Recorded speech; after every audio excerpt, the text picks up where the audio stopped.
Fox 13 News at 9 starts now.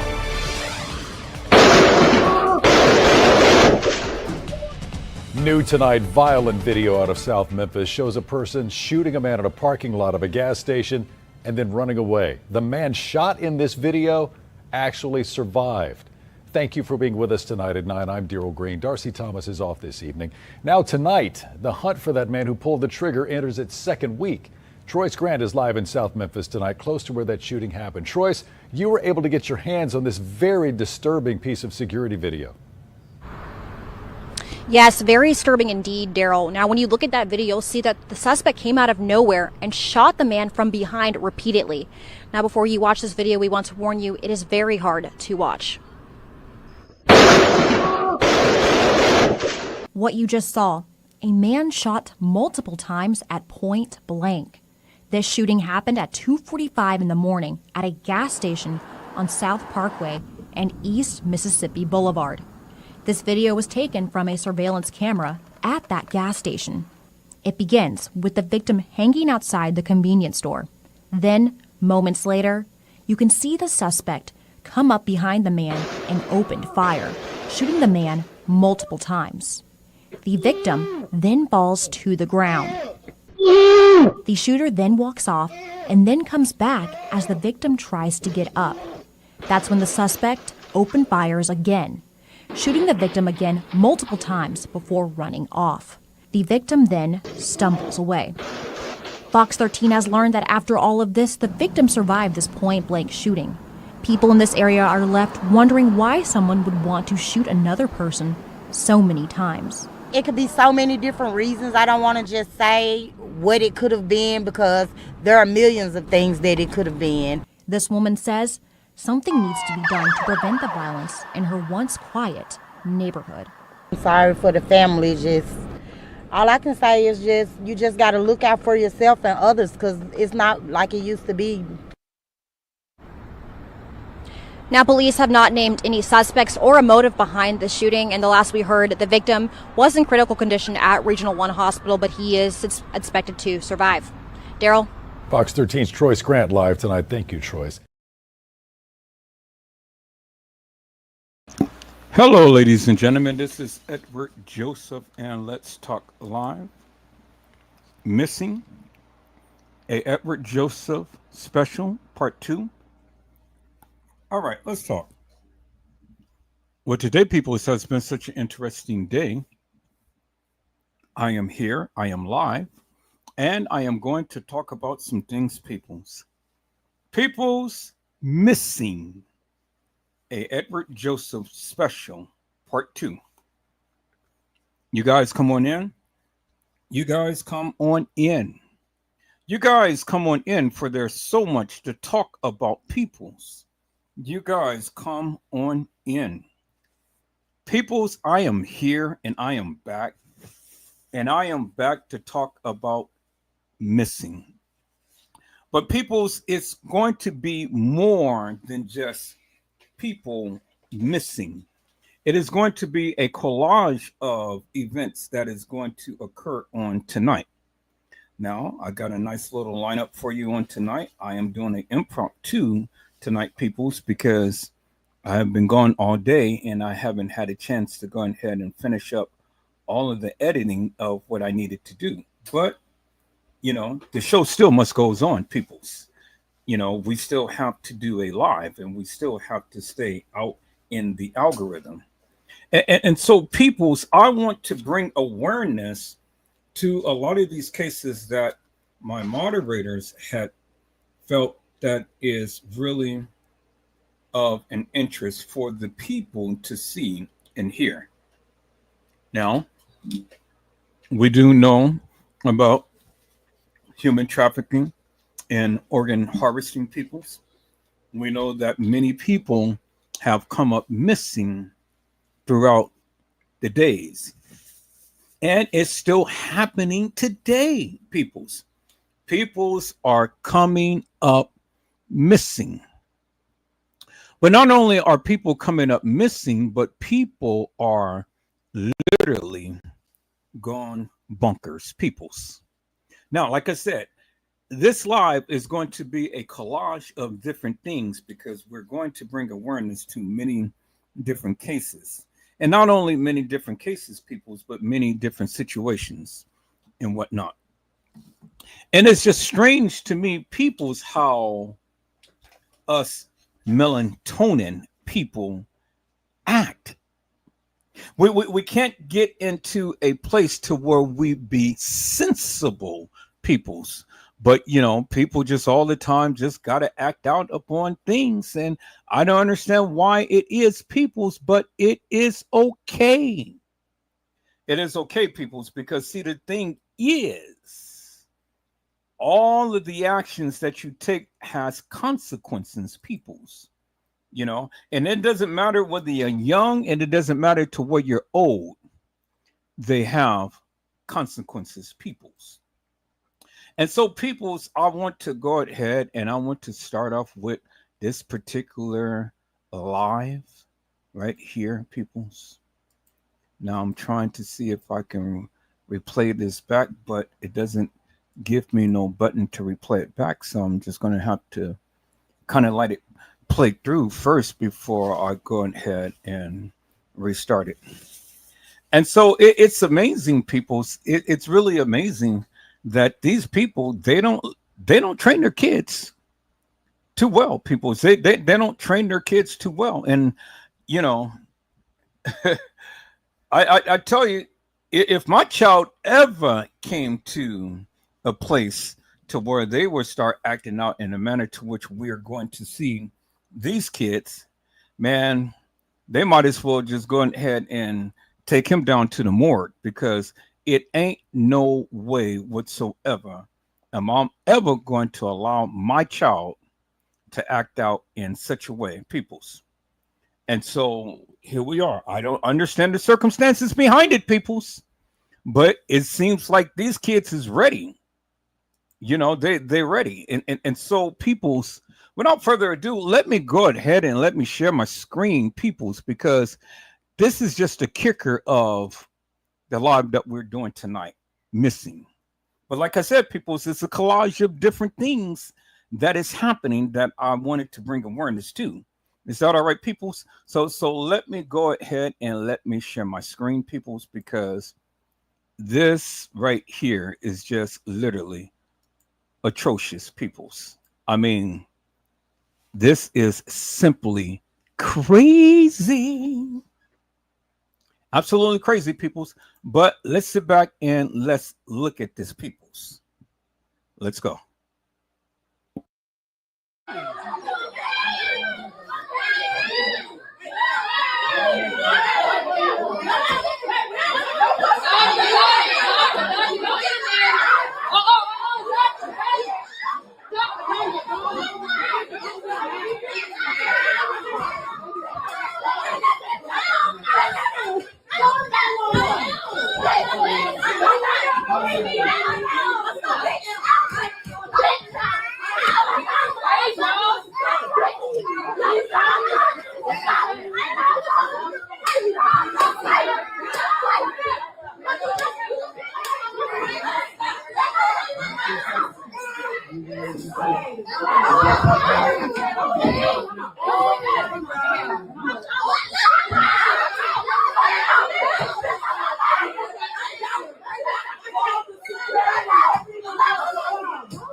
I'm so sorry.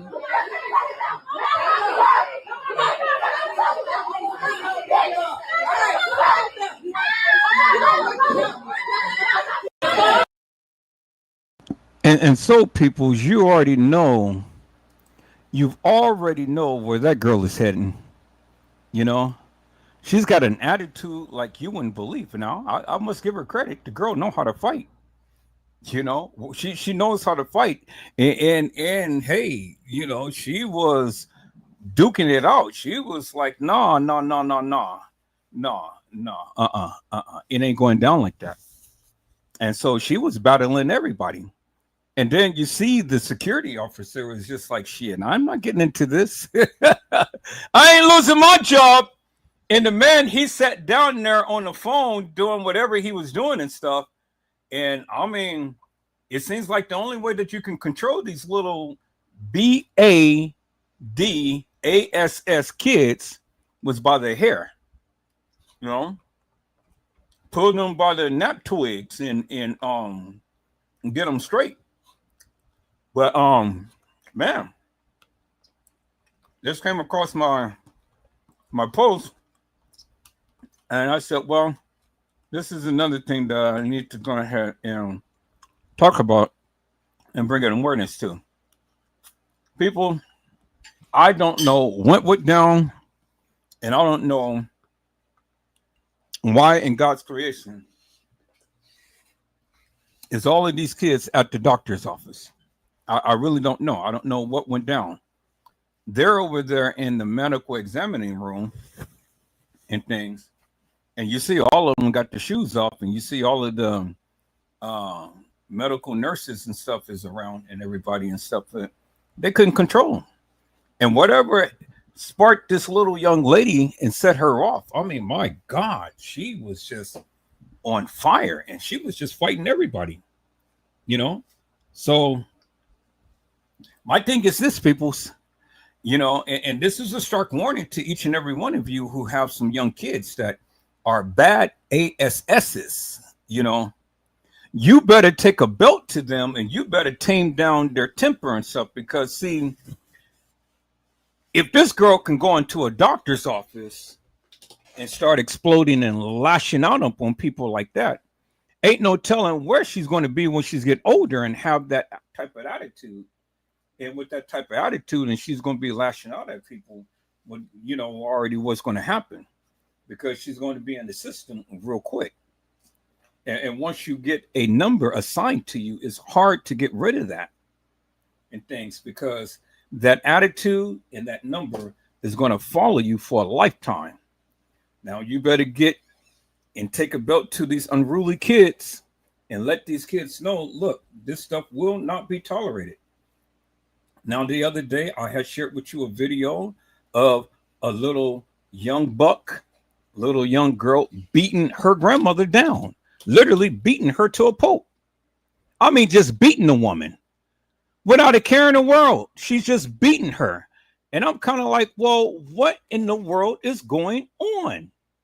What was going on with all of these little young bucks and stuff that they feel that they can just go ahead and just beat people just upon GP, just because they feel like it, peoples? No, see, that doesn't sit well with me, people. See, the one thing about Edward Joseph is simply this, peoples. I do not like a disrespectful child, period. I do not like a disrespectful child, period, peoples. Do you understand what I'm saying? And so, you know, that's what it is, peoples. I don't like a disrespectful child. And so there's another thing that I want to sit here and I want to share with you, peoples. And we're going to take a look at this real quick here, because see, I don't know if you can really blame someone, but I guess you can blame someone, because see, the thing is that you should never be leaving your child left behind, you know, and you doing whatever you're doing and things. Do you understand what I'm saying? And so let me go ahead and let me cue this up right quick, peoples, because it was a sister who jumped into a pool filled with fish. Now, why in God's name are they having fish in a swimming pool, peoples? Let's take a look at this. A sister jumps into the pool filled with fish to save a 3-year-old girl. Peoples, when I had saw this, oh my God, it broke my heart. I literally almost just died. Peoples. You know, why in God's name are they having a pool full of fish? people swimming in a pool full of fish. Peoples, this is graphic. This is really hard to watch. And, if you need to get your tissue and things and stuff, I do understand, because, man, I was like literally torn apart when I saw this. But I want to bring awareness to this as well. People, you have to maintain and watch your children, and watch them at all times and things, because the kids is coming up missing. But this is not a missing child. This is a child that was unattended and in a pool full of fish. Who does that, peoples? Who put live fish in a pool to where the people go and swim? Let's look at this, peoples. This is a little graphic now, but hold on. That's a 3-year-old girl jumping in with her float. But moments after taking the plunge, she flips over and gets trapped underwater. Frantically trying to free herself, little Kaylee Dallas finally wrestles loose from the float, but struggles to stay above the surface. Luckily, her 10-year-old sister Jayla spots her and springs into action. It was just very hard to see her like that. Kaylee's aunt and a manager from the complex took over administering CPR as a witness called 911. Cops from the Chamblee Police Department rushed to the scene outside Atlanta. She was completely lifeless. She had no pulse. She wasn't breathing. What happened next was captured on Sergeant Ed Lyons' body cam. Sergeant Lyons frantically tried to resuscitate the 3-year-old. I'm giving her chest compressions. Kaylee was rushed to the hospital where she stayed for 2 weeks. You're incredible, you know that. She's back home now and expected to make a full recovery. Jim Spears says if your child doesn't know how to swim, they should be wearing a Coast Guard approved life jacket.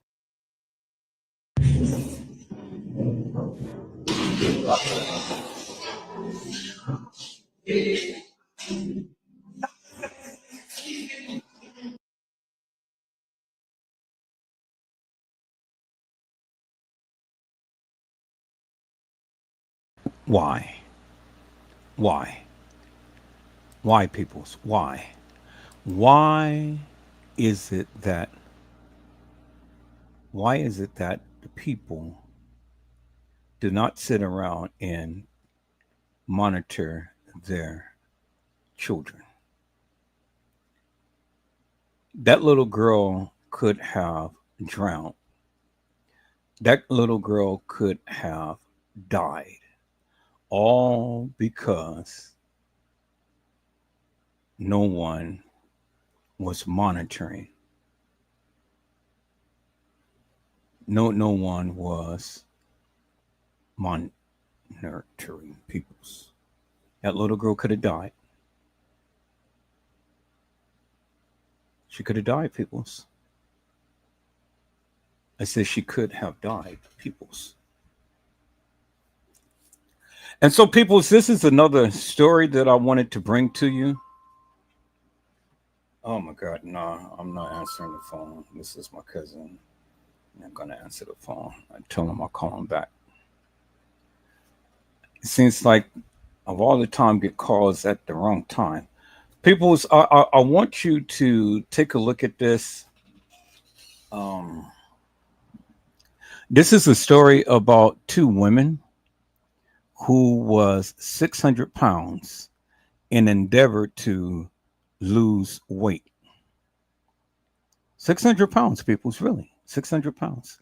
And they endeavored to lose weight.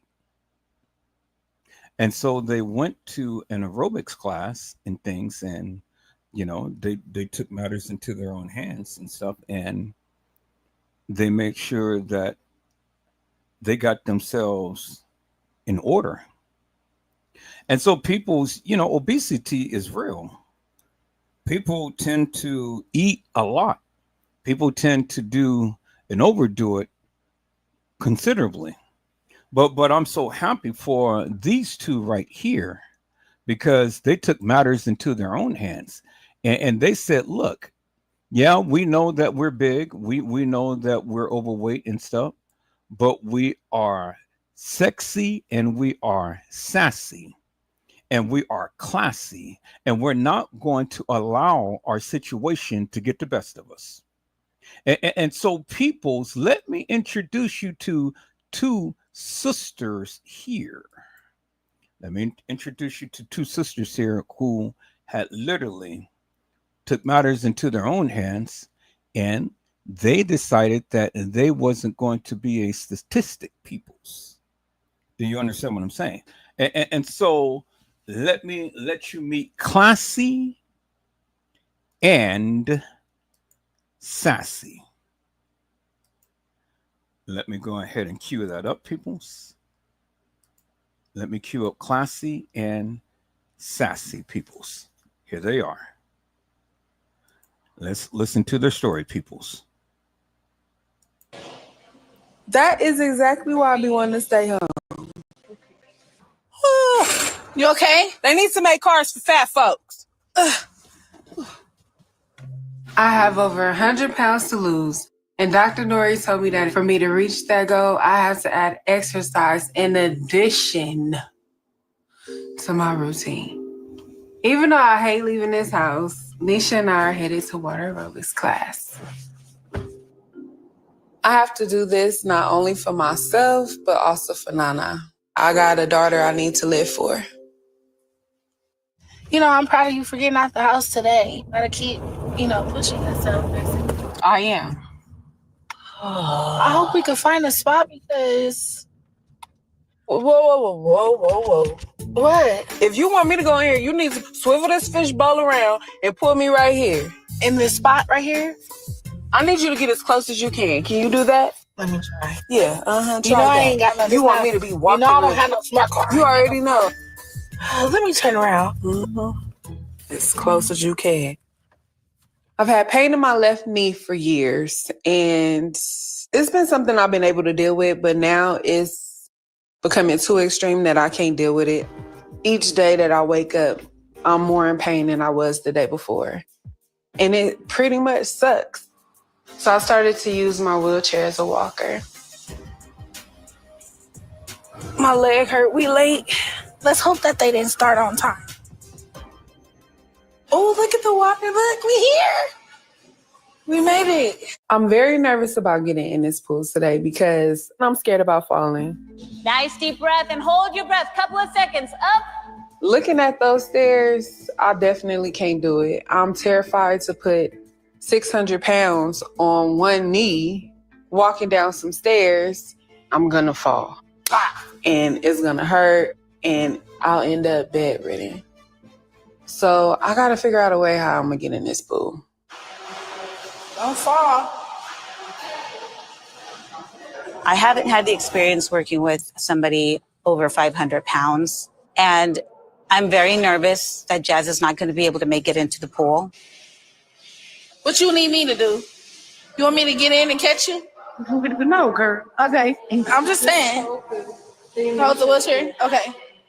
I feel very embarrassed because it's making me feel like I'm somewhere where I don't belong by having all these people stare at me and look at me. That is exactly why I be wanting to stay home. I don't want to be a burden to nobody.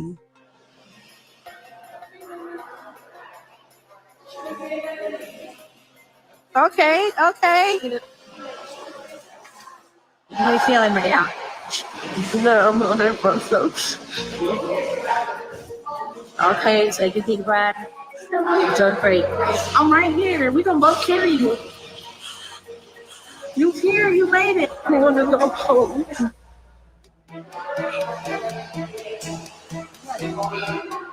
You got it. We're at water aerobics, and Jazz does not want to use the steps to get in the pool. She doesn't want to jump off the side to get in the pool, and I just don't know how she's going to get in. Even if you roll in, just roll in. Just roll in.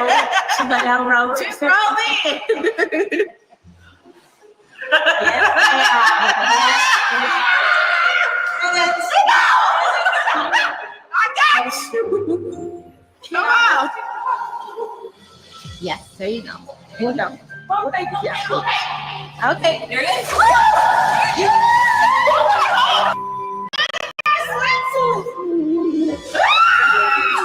I know. That's the least part. Thanks so much. Thank you so much.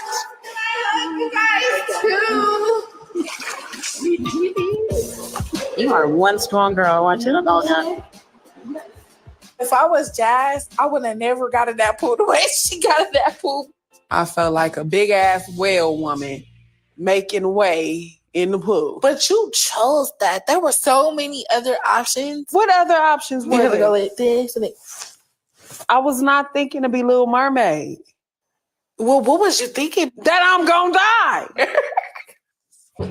Remember, always keep your tummy nice and tight. So get on that bike, you guys. We're going to hold it and go. Vámonos. So just start pedaling. There you go. Just start pedaling. Nope. Don't touch the ground, mamacita. There you go. In between, take breaks. There you go. Stop. When we had to do the bicycle thing, I almost floated up. I don't know. I don't know if I was just pedaling too fast or what, but I almost lost my life real quick. Are we holding that tummy? Keep that tummy tight, guys. 3, 2. And guess what? We did it. Nice. That's good. That's nice. I'm so happy we came. Today is the first time we have ever did an exercise class together. High five. We did that. We made it. Did you pee in the pool? Did you? Girl, I'm grown. Did you pee in the pool? No, I did not. I am so happy to see you smiling. Oh my goodness. Wow. Wow.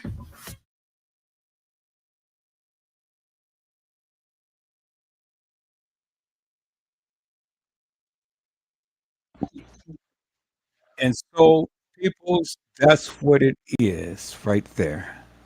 People who is going ahead and taking the plunge to go and get themselves together.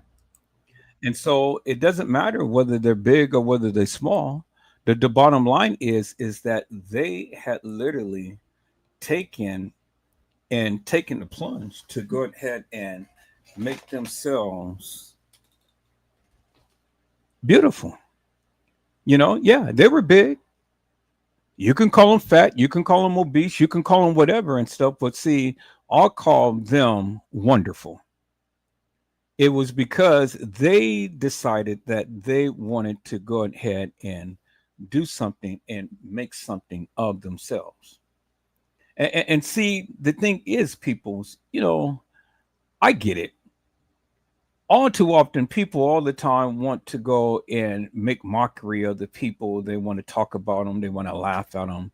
They want to do all of these things and whatnot. But, you know, at the end of the day, let's look at the brighter side of things. And the brighter side of things was simply this. Hey, they decided to take matters into their own hands and literally do what they needed to do in order to get things done. Now, people, this next clip is very, very shocking. It's a little small clip, but it's very, very shocking in things. Because, see, this is kind of like a little insight as to what I had to endure, me and my son, when we were out on the streets and stuff. And so this is just going to give you a little insight as to crashes and what happens out here in our Bay Area, in our neck of the woods. You know, see, we come encounter with this all the time.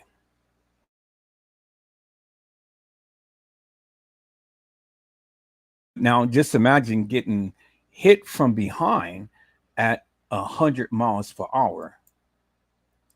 And so now I'm getting ready to show you a clip as to what the scene was like in me and my son's experience. Is that all right, peoples? Let's go ahead and let's take a look, peoples.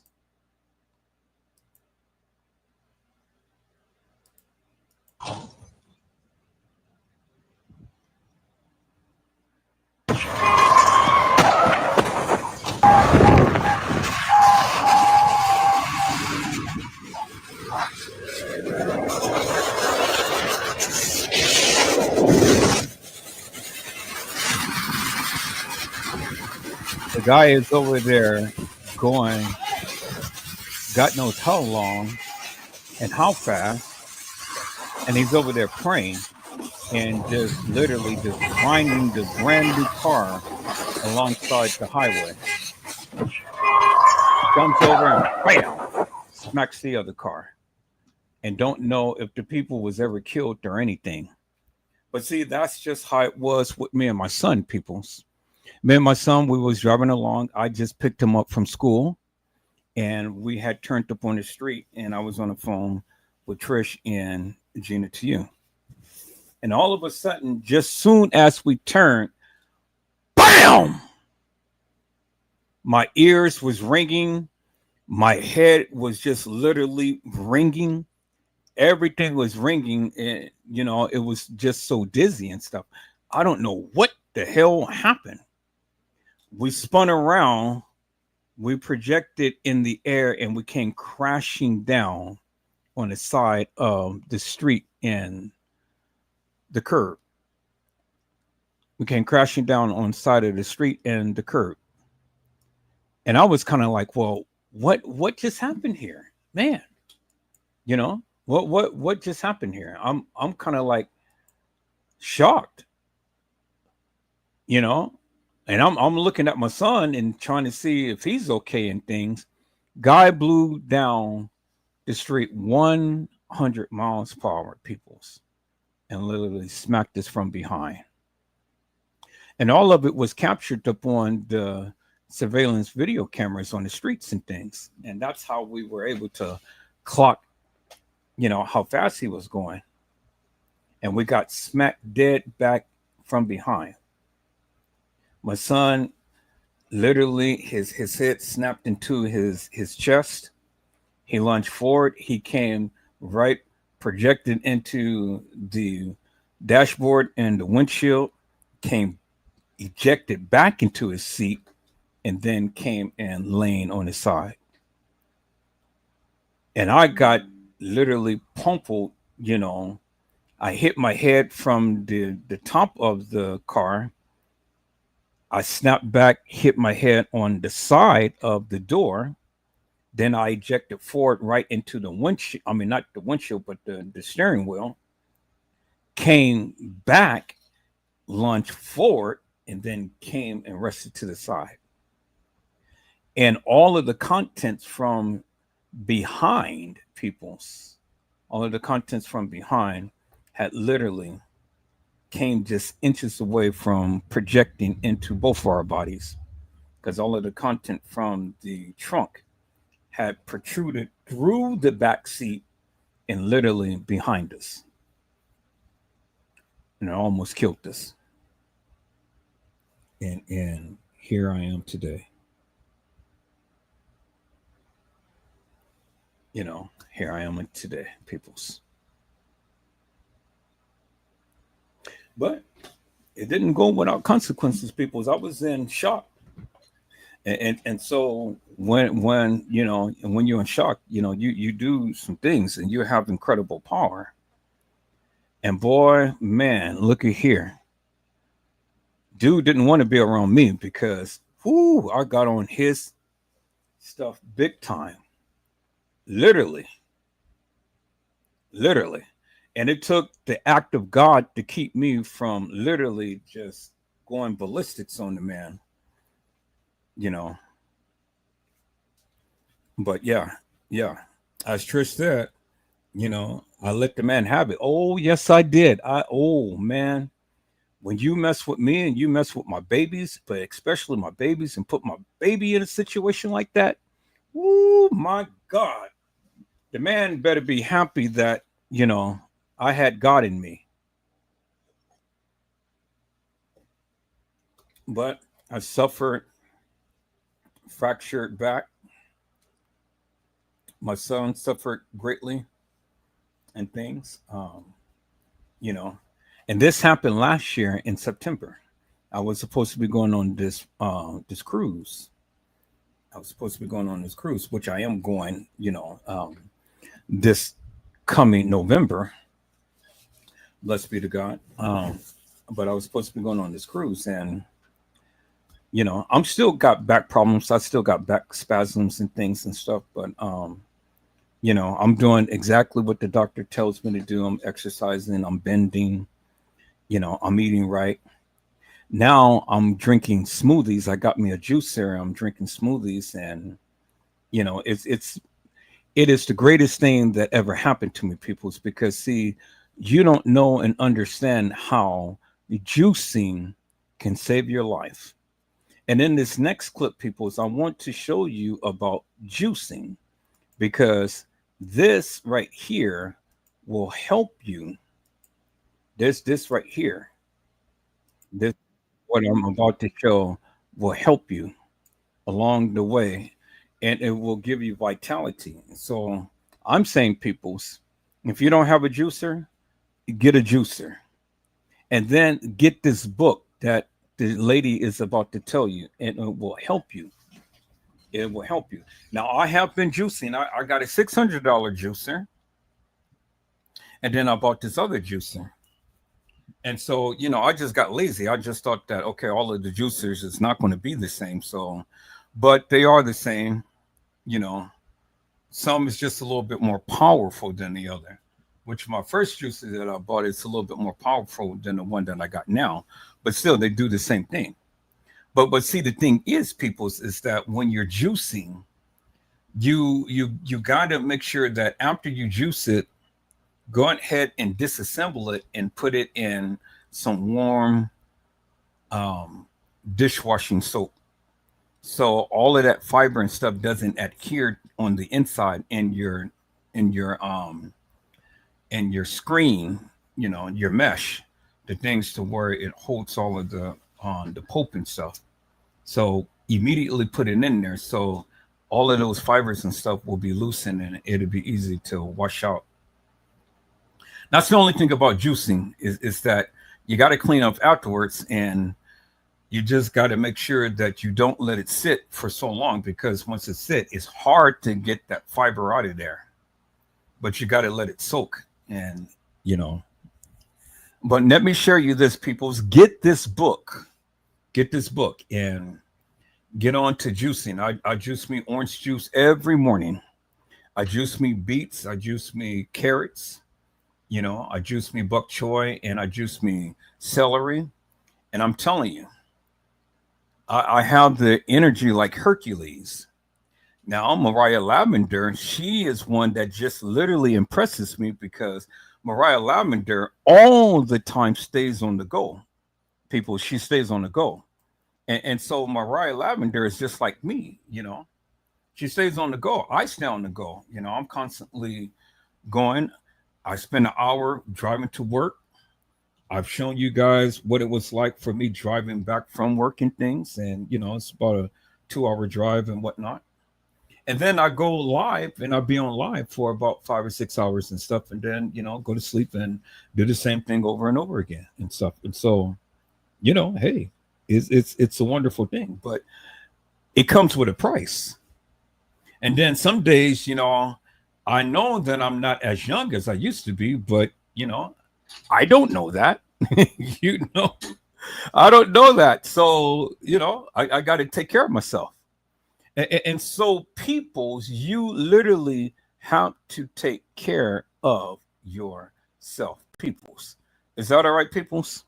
And so let me go ahead and let me share my screen, because I want you guys to see, and I want you guys to get this, people, so then you'll be in the know. And then you'll be ready to go ahead and, you know, take good care of yourself.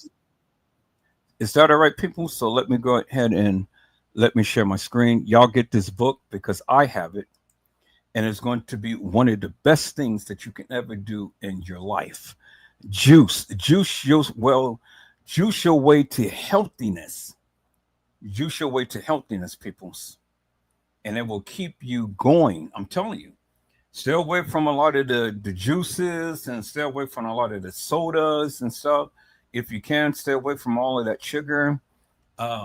Get you some lemonade, you know. Get you some ginger ale, and then juice you some juice, and then be healthy. Let's take a look at this, peoples. Beetroot on its own supports blood pressure, stamina, and circulation. But when you combine it with ginger and lemon, you unlock a natural powerhouse for blood flow, energy, and inflammation. Here's what I use: cold filtered water, 1 small beetroot, a slice of fresh ginger, a handful of spinach, and a splash of lemon juice. Blend it up, and that's your natural heart-healing smoothie. This isn't just a tasty drink. It's one of over 200 healing recipes from the best-selling book, The Natural Healing Handbook. Everything inside is backed by tradition and modern science, using ingredients you already have in your kitchen. Beetroot helps lower blood pressure, boost stamina, and improve circulation. Ginger supports healthy cholesterol and fights inflammation. Together, they work better, naturally. If you're looking for something simple, fast, and actually effective, this is it. And right now, they're offering up to 75% off to clear out their current print run before the new edition launches. That means you can get the full book for less than the price of a takeout smoothie. No fluff, no guesswork, just real remedies that work. And if you try it and don't love it, there's a 30-day money-back guarantee, no questions asked. But I have a feeling you're going to wish you found this sooner. Click below to grab your discounted copy while it's still available.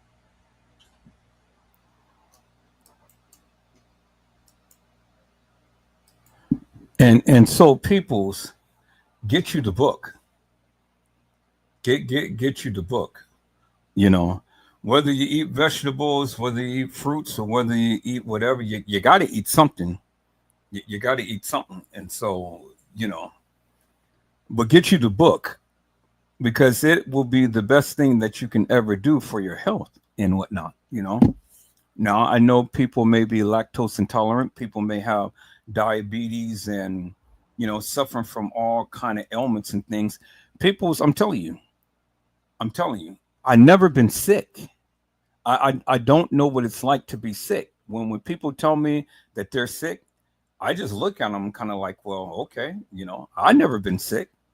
I never had to go through the various things that some people go through and whatnot. And maybe because, you know, I do eat my fruits and vegetables and stuff. You can't get around that, people. You got to do it. You got to eat something. You got to eat something plant-based and stuff. And it's good for you. It's good for you. It's better than all of this, even if you have high cholesterol, or even if you have high blood pressure, or, you know, suffering from nerve damage or whatever. Get the book and juice your way to vitality. I'm telling you, I'm a witness. I have done it myself. You know, I wouldn't be promoting or help trying to promote things that doesn't work, but it works for me. And you know, another thing that works for me, peoples, is when I hear a woman who can belt out from the belly. I mean, literally belt out from the belly. I'm telling you, peoples, this next shirt that I'm about to show you, peoples, oh my God. Now, if this girl cannot sing, woo, this girl can sing. I mean, this girl can sing, peoples. And see that's an old slang term for the old people, you know, for the people who are religious, you know. But people's, let me let you hear this girl right here. Ha, as they say here, ha. Let me let you hear her, peoples. Let me share my screen, peoples. For all of you gospel fanatics, there she is, right there.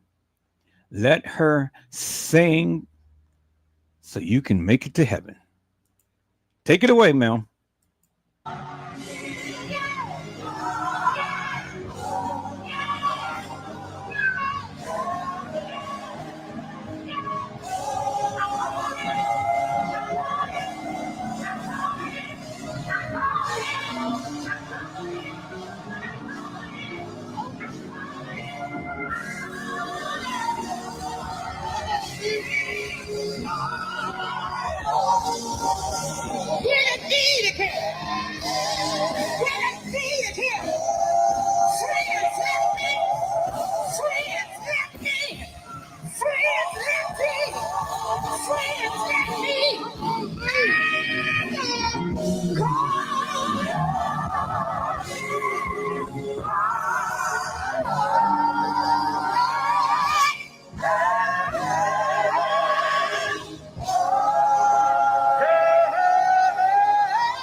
Boy, look at that. You see that art? You see that art? Lord, she took that on to heaven. He said, friends left me. Friends left me. Come on, one more time. One more time.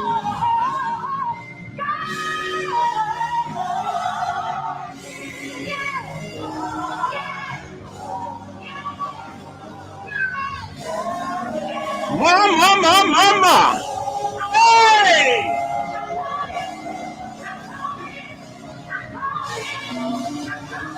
And when she needs to heaven look at her, he's going to arch that back.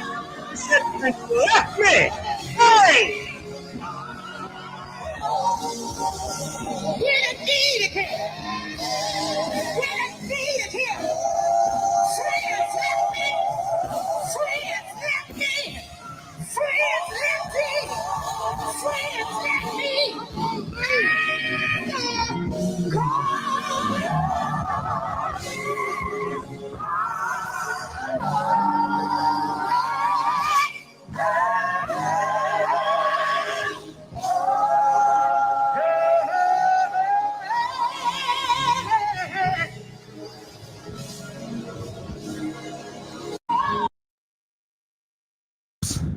And see, peoples, when friends leave you, God is your all and all.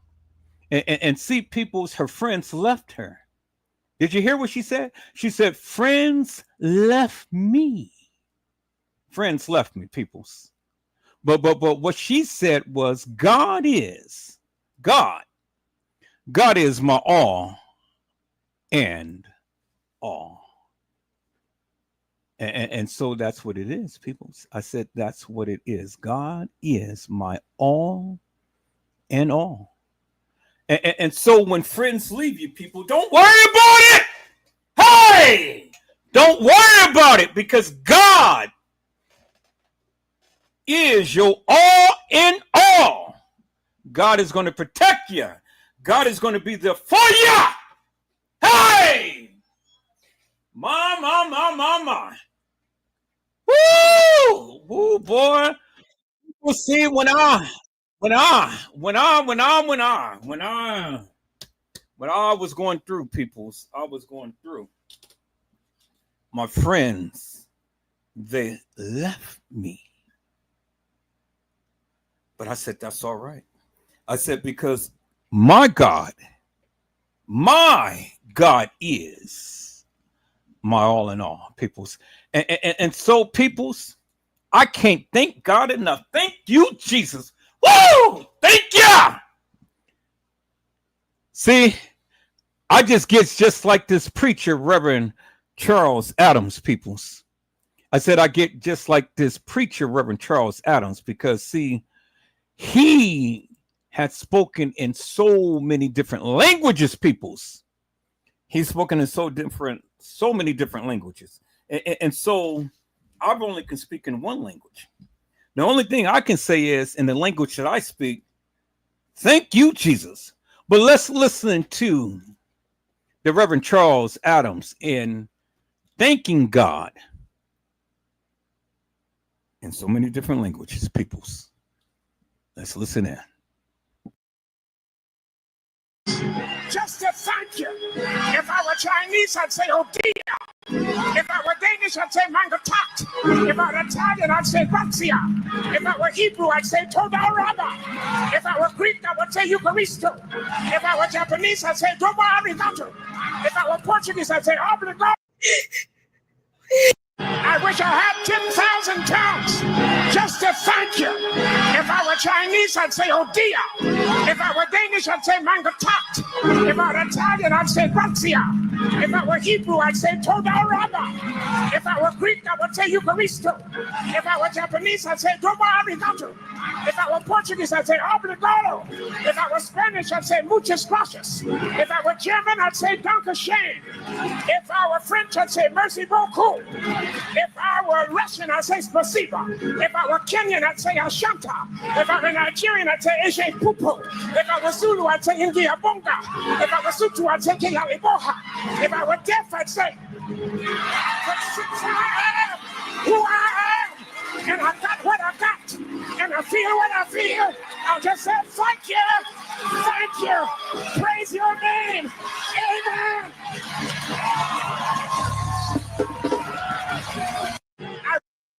And see, peoples, did he come down your alley? Did he come down and did he speak your language? Did he? Let's hear that again, peoples. All I can say is thank you, Lord. Thank you. But see, I'm just a child of God, peoples. That's all. And so all I can just say is thank you. See, I can't speak all of those other languages. I can't walk down that path like that. But see, when you hear Edward Joseph speak, I've only spoken the language that I know, and that is, thank you, Jesus. I wish I had 10,000 tongues just to thank you. If I were Chinese, I'd say oh dear. If I were Danish, I'd say mangatat. If I were Italian, I'd say grazia. If I were Hebrew, I'd say toda raba. If I were Greek, I would say Eucharisto. If I were Japanese, I'd say domo arigato. If I were Portuguese, I'd say obrigado. If I were Spanish, I'd say muchas gracias. If I were German, I'd say danke schön. If I were French, I'd say merci beaucoup. If I were Russian, I'd say spasiba. If I were Kenyan, I'd say ashanta. If I were Nigerian, I'd say eje pupu. If I were Zulu, I'd say ingia bonga. If I were Sutu, I'd say kialiboha. If I were deaf, I'd say who I am. And I got what I got. And I feel what I feel. I'll just say thank you. Thank you. Praise your name. Amen.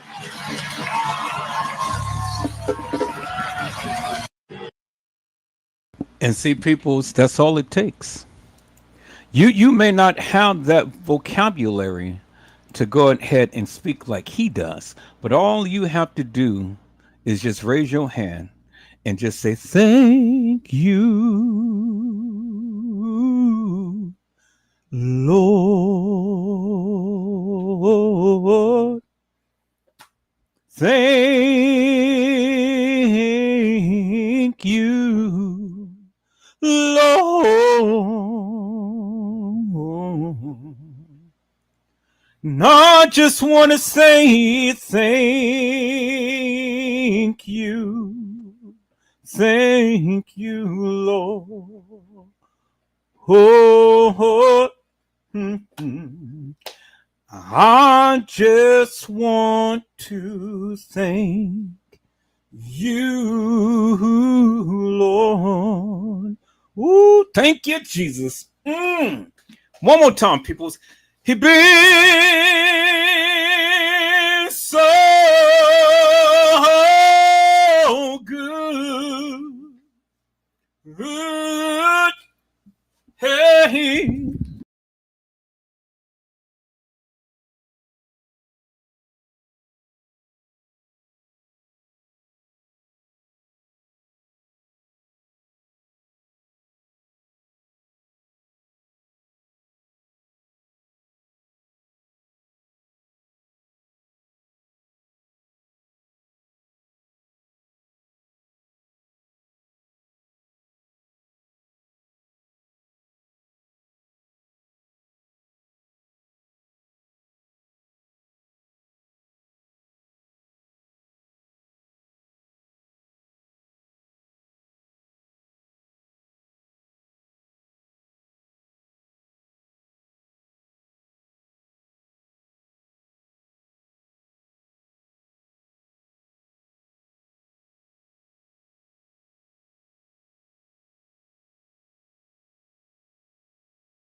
Oh my God, people! You guys didn't hear that? It took me off. Okay, let me try one more time. Let me bring this over like that. Let me place that down. Okay, good. You guys can hear me. All right. I don't know what happened. It just like kicked my mic off, but I'm just gonna do one more verse of that. You've been so good, hey, you've been so good, yeah, you've been so good. Good, yeah. Thank you. Thank you. Oh, just want to thank you, Lord.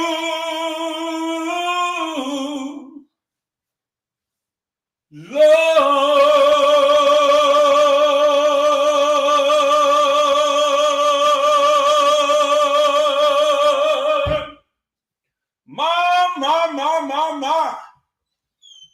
Woo, thank you. Oh my God, peoples. Boy, I tell you. Thank you, Jesus. See, I thank God for giving me a good voice. Woo, thank you. Hey, thank you. Woo, thank you. My. Woo, thank you, Jesus. Thank you. My. Thank you, Lord. Thank you. Oh, my God. Peoples, I tell you, peoples, you know, when you have gone through what I have been through this past year, you can't help but to lift your voice to heaven and just thank God. Thank him for everything that he has done, peoples. You know, when you have literally, peoples, been through what I've been through throughout the years, you can't help but to lift your hands and just say, thank you. Thank you, Jesus. Now see, peoples, this next story right here is very heartbreaking. This is a little young girl who literally had beat her grandmother. Just literally beat her. And I don't know peoples for the likes of me.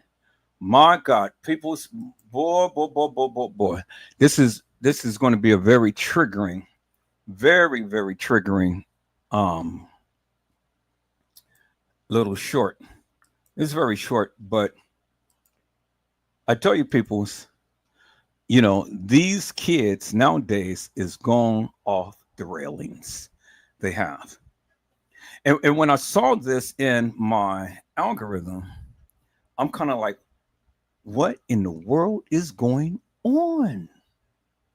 Why are these young people doing our elders like this? We've seen the young people fighting in a doctor's office. Now we see an unhinged young lady going off on her grandmother. People, this is very triggering. This is very triggering. So, you know, let's try to contain ourselves and things. You know, let's try to contain ourselves and whatnot.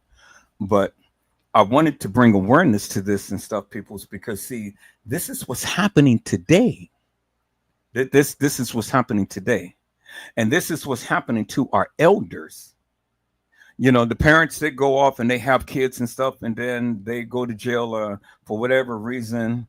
You know, the grandparents have to raise these little bad ASSs, you know. I tell you one thing, peoples. Had this been my grandmother, that child wouldn't have been living today. I'm telling you. And I didn't care if it was my brother, my cousin's daughter, or whoever's daughter and stuff. You put your hands upon my grandmama. Oh, no. You would never live to see the light of day. So, peoples, I just wanted to bring awareness to this, because this is what these kids is doing now to our elders. And I've always been one that greatly respect my elder peoples. But this is major elder abuse. And this is another child that's going to be a statistic that is going to find herself somewhere locked up with the key thrown. And I don't know where the mother and father is, but, you know, they had the audacity to sit here and post this upon the internet. Really? And then the young baby that's sitting up there is learning what to do from her older sister. It's very triggering, peoples. Very triggering. But let's take a look.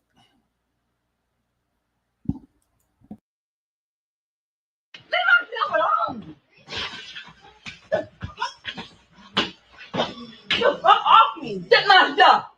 Get my shit. Fuck off me. Fucking touching me. Get all my stuff. You ain't leave my stuff alone. You fuck off me. Get my stuff. Get my shit.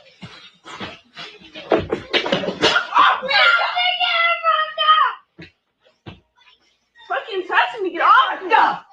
You ain't leave my. So in the commentary, people, it says black child beats up her own grandmother and posted on social media.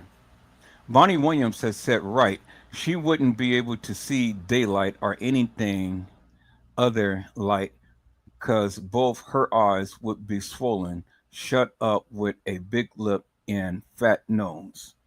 And then Bonnie Williams had said, sad as F-U-C-K. And I'm not going to go scroll down to all of the other comments, but man, look at here. Look at here, peoples. What in God's name is going on? What is God's name is going on, peoples? You know, why have these young people have literally lost it and going off the hinge? For what reason? What is compelling these young people to do the various things that they're doing? I never, ever understood that, peoples. I never understood that. You know, I never understood that. And it ain't no excuse for it, peoples. I said it ain't no excuse for peoples. You know, there's no excuse for it. And so, you know, when I see things like this, I gotta take me back to a place in a space, because see, I don't want my mind to be there. I don't want my mind to relive and account all of these things and keep that in my mind. So I got to take it back to a place in a space to where, you know, I can go ahead and pray this madness out of me, peoples. See, because see, the thing is, peoples, if you continue to keep watching stuff like this, then it's going to be a part of you. Do you understand what I'm saying? So, you know, this is what my mother, my grandmother, my grandfather had done for me to keep me out of trouble. Do you understand what I'm saying? I got to go back to a place and a space to where I can be able to say, Father God, take this away. You know how they say, Calgon, take it away. Well, I say, Lord, take it away. Do it for me right now. So take me back. Is that all right, peoples? Can I go back? Can I just have a moment in time, peoples? Take me back.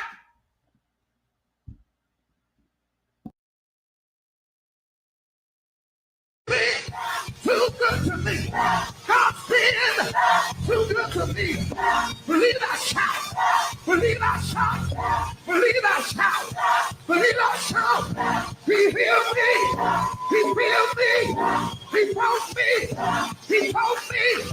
He kept me. Never left me. Believe I will.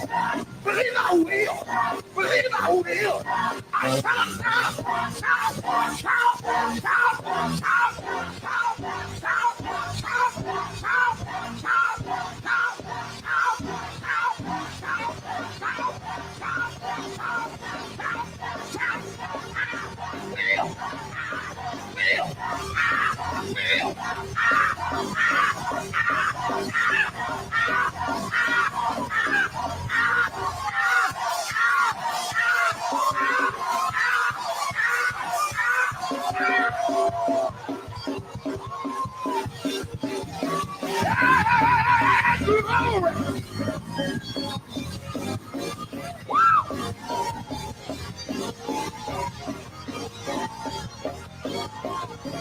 I dare you to look at somebody next to you and just tell them, excuse me, what God's been too good to me. God's been too good to me. God's been good. God's been too good to me. God's been too good to me. Believe I shout. Believe I shout. Believe I shout. Believe I shout. He healed me.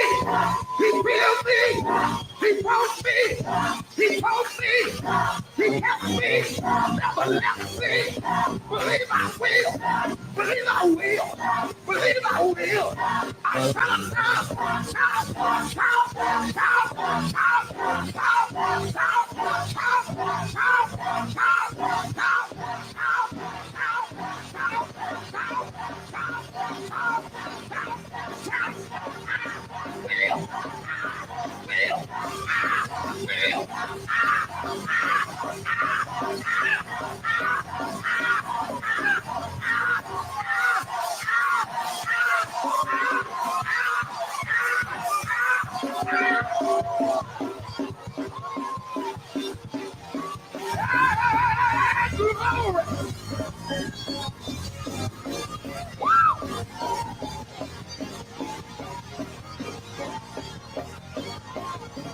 I dare you to look at somebody next to you and just tell them, excuse me, what God's been too good to me.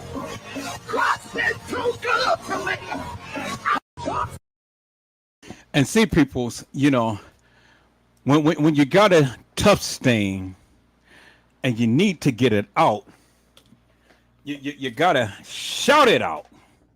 Do you understand what I'm saying, people? See, when I see things like this, peoples, it vexes my spirit. But see, you know, I got to take it back. I got to take it back, peoples. I got to take it back to my roots. Anybody ever grew up in a church like that, peoples? I said, did anybody grow up in a church like that, peoples? Well, I grew up in a church like that, peoples. I grew up there, you know, grew up in a church like that. And so, peoples, you know, I can't just dwell up on the negative. Do you understand what I'm saying? I can't stay in that type of space. I can't fill my mind with negativity, peoples. Degradation. You know, I can't stay there, peoples. I got to take myself back to a moment in time, peoples. Do you understand what I'm saying? So, see, you know, it's a mixture. It is good and it's evil. And evil all the time tried to surpass the good. And so even though I am reflecting upon a lot of the things that come across in my timeline, peoples, I still got to remember who I am and whose I am. See, peoples, I refuse to just dwell upon the negative. Do you understand what I'm saying? I got it mixed a little bit of the good in. Do you see what I'm saying? And so although we have saw some atrocities, some things that literally would have taken us to a whole different plane, I don't want to stay there, peoples. I want to bring awareness to it, but I don't want to stay there mentally, emotionally, psychologically. Do you understand what I'm saying, peoples? So I have to come back to a space and place and time. See, peoples, let me tell you something. While I have been on YouTube and Facebook, I have encountered some devious, devilish, and demonic people. People who was just so sick in the head. People who wanted to ridicule me, talk about me, put me down, scorn me and my family, don't even know me from daylight, but yet tried to use me and abuse me. Verbally joust and do all of these different things. But see, people, I'm a child of God. And the Lord had already told me no weapon that is formed against me shall prosper. Did you hear what I said? No weapons, period. Nothing. Not your tongue, not your mind, not your mouth, not your manners. Nothing shall ever prosper over me, peoples. Is that all right, peoples? And so, which brings me to this post right here, peoples. And this is a post that this young man had did. And I'll tell you something, peoples, doesn't matter how you feel about him. Redemption is always in order, peoples.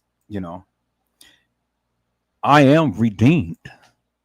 I have been bought with a price. Jesus, he saved my whole life. And if anybody asks you just who I am, you tell them that I am redeemed. And so peoples, even though this young man has did the various things in his life, he can be redeemed. And even behind the prison walls, peoples, his voice still resonates out to the masses. And so let's listen to a tribute from Mr. R. Kelly about Malcolm Jamal Warner. This is his tribute song, peoples. Let's listen in. Heard the news through a whisper in the yard. Somebody said Malcolm gone. I sat there and I ain't even know what to feel, man. We ain't break bread or talk on the phone, but I knew his name like a brother's name. I remember watching you on the screen, a black man with grace, not just part of the scene. You walk like royalty, talk with truth. You showed the world what a real man do. You weren't chasing fame, you were chasing light. Taught young kings how to walk right. You stood in a storm with your head held high. And now the world's asking why. I didn't know you, but I felt the loss. Like we all lost something when your soul took off. And from this prison, I bow my head for a brother gone too soon, a life well spread. You left your mark, man. You stood your ground. Now heaven got a king wearing that crown. And though I ain't get to call you a friend, this is love from one soul to another until the end. Oh.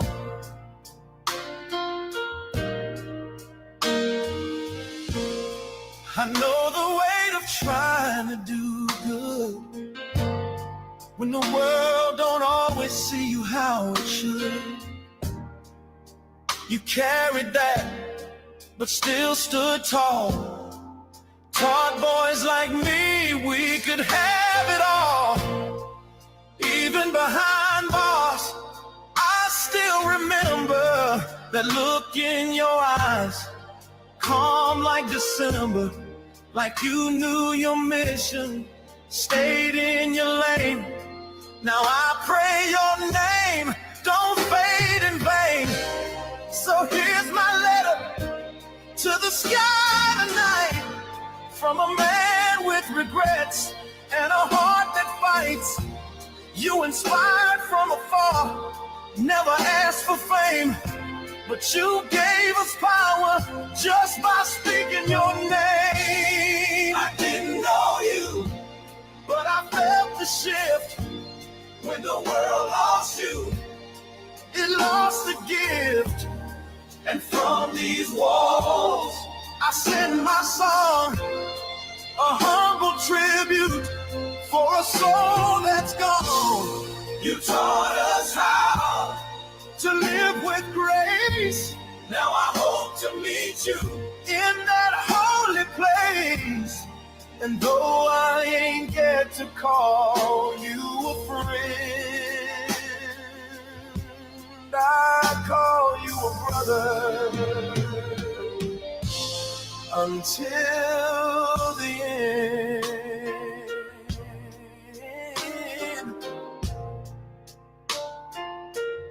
Rest easy, Malcolm.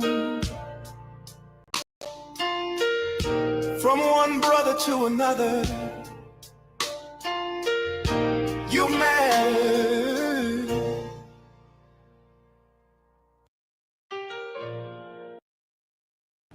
And so, people, I wish there was just an instrumental version to this, because this is a young brother. Heard the news through a whisper in the yard.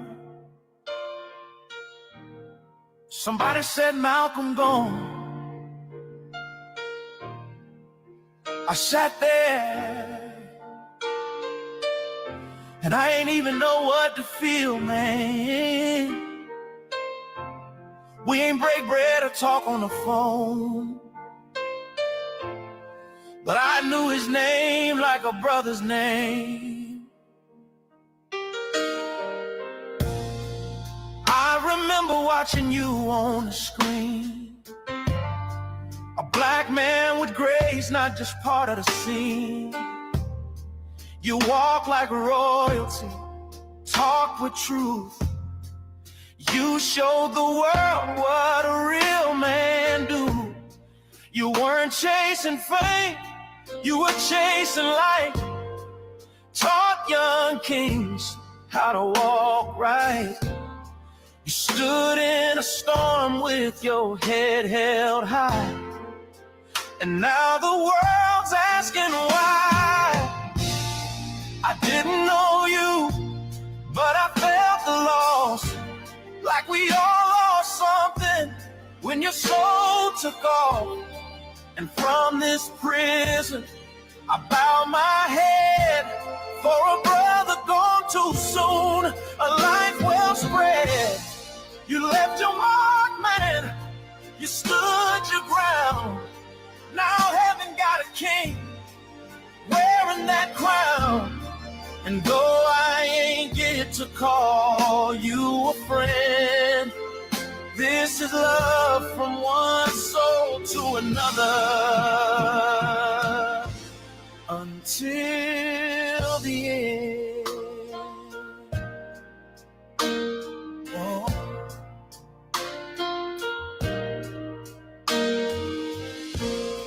I know the weight of trying to do good when the world don't always see you how it should.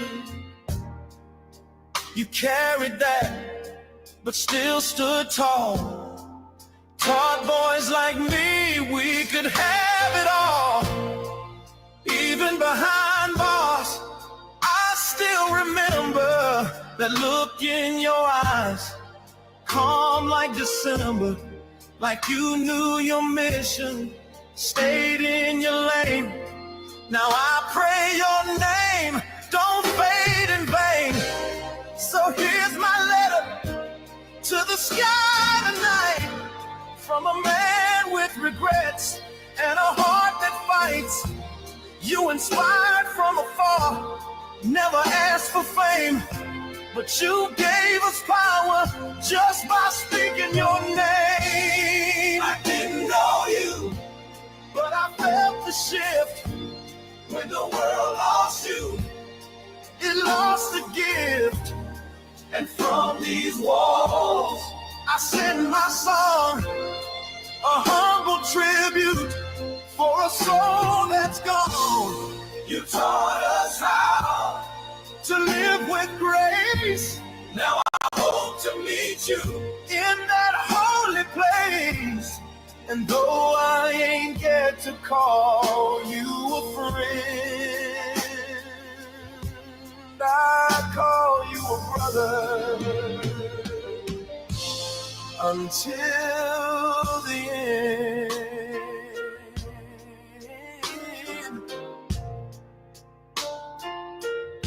Rest easy, Malcolm. From one brother to another, you matter.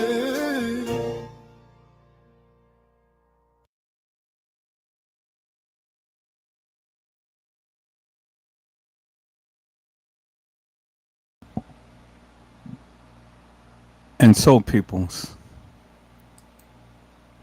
everyone can come with their judgmental ways, but people can be redeemed. I said people can be redeemed, peoples. You know, it's really sad how everyone will consistently and insistently be critical when people have done things in their lives, and they want to hold them accountable forever and a day. But see, just like the woman at the well, peoples, when she was caught in a fault, and the Savior, the Master, the Omnipotent One, the Redeemer came, and he had written in the ground, and all of the accusers that was there to stone the woman had rocks in their hand, and they were going to stone her to death. But see, the Redeemer had written, and it was translated, "He who is without sin, let him cast the first stone." And so when the people had saw the Redeemer write the words, then one by one, each and every one of them dropped their stones and walked away. And the young lady standing before the Redeemer, and the Redeemer had said, "Where is thy accusers?" And she had said, "There is none, my Lord." And so his words that he spoken unto her had said, "Go and sin no more."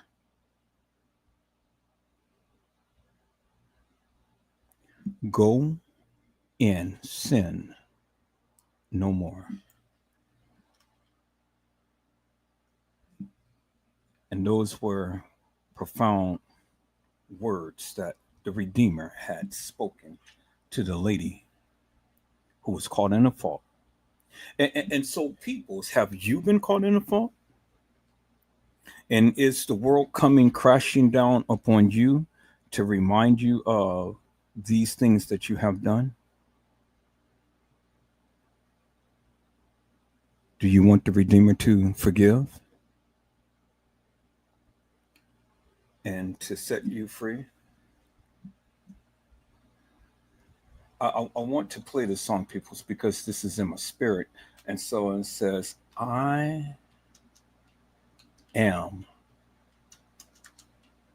redeemed.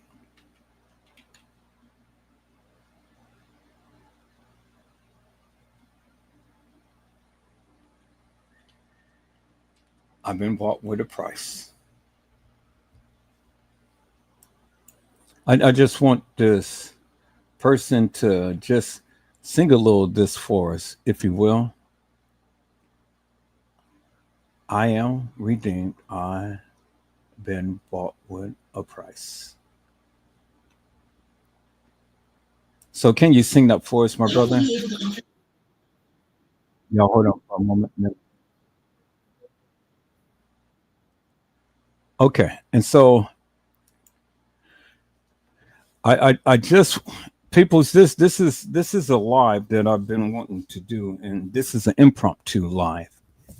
So it's not something that I just am following a certain script. I'm only following what's in my spirit to do in things, even though I am bringing awareness to different cases and things. You know, there are some things that I need to speak to the people about, and the Lord is speaking to me, and he wants me to tell you and you that he is the Redeemer, and you have been bought with a price, peoples. And so he wants me to remind you, it doesn't matter what you may be going through in this life right now, peoples. God can and God will.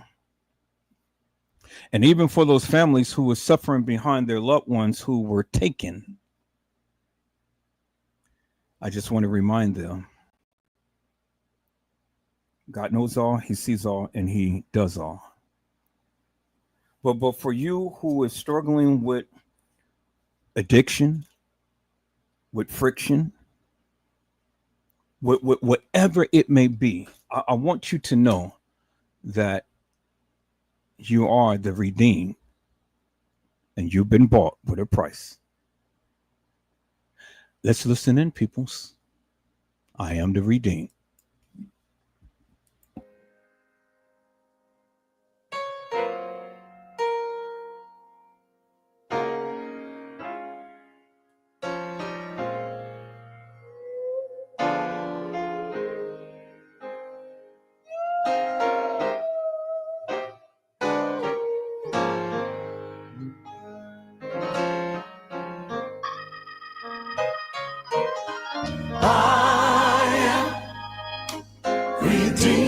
I'm redeemed, bought with a price. Bought with a price. Jesus has changed my whole life. Hey, hey.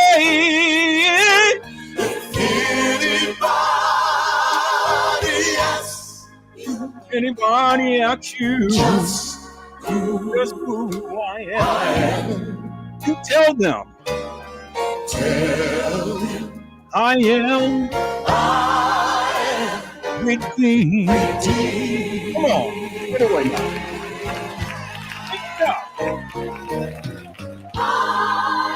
I'm redeemed, bought with a price.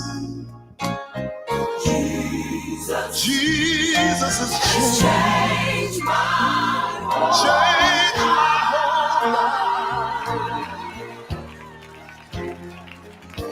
If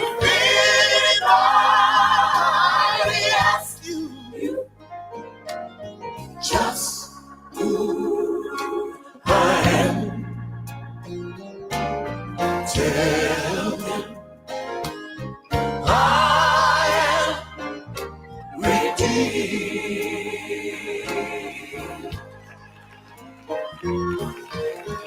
Where there was hate, love now abides.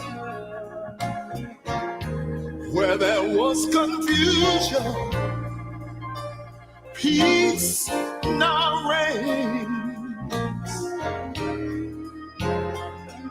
I'm walking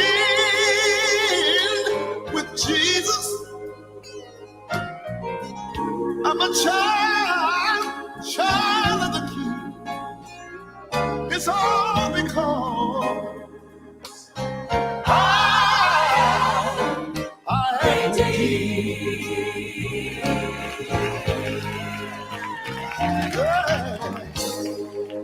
I'll tell of His favor. I'll tell of His love. I'll tell of His goodness to me.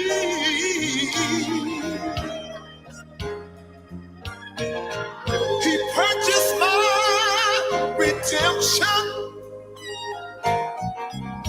with His own precious blood.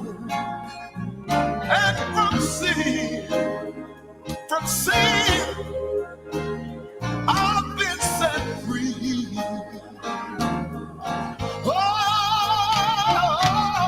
I am redeemed. With a price. Jesus has changed my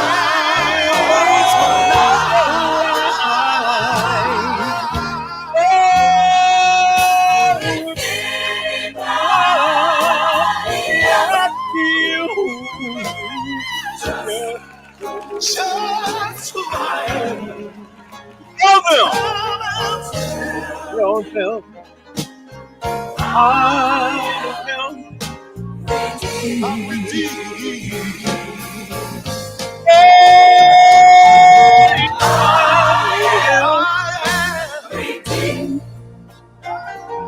I'm in Lord with the price. Yeah, Jesus has changed my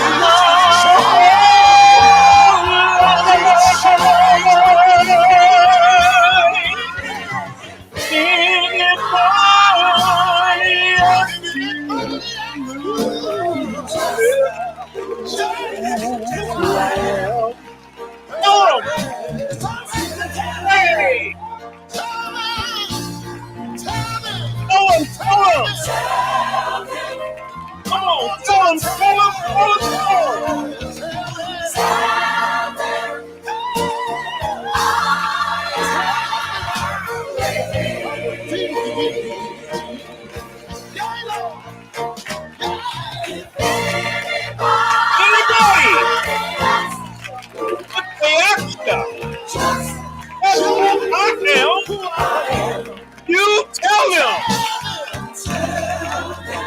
Tell them I've been set free.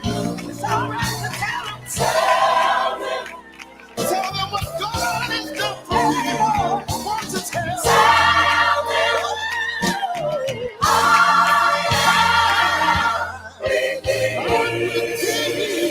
I am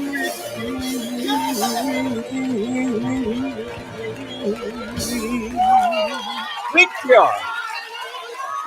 My God, my God, my God.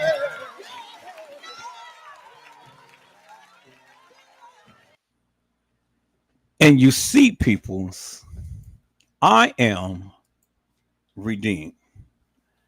You see, I've been bought with a price. I am redeemed. And so people's, you know, I don't have a problem in admitting some of my mistakes. You know, I got a problem with cursing. My father used to curse a lot. And so I've got that earnestly.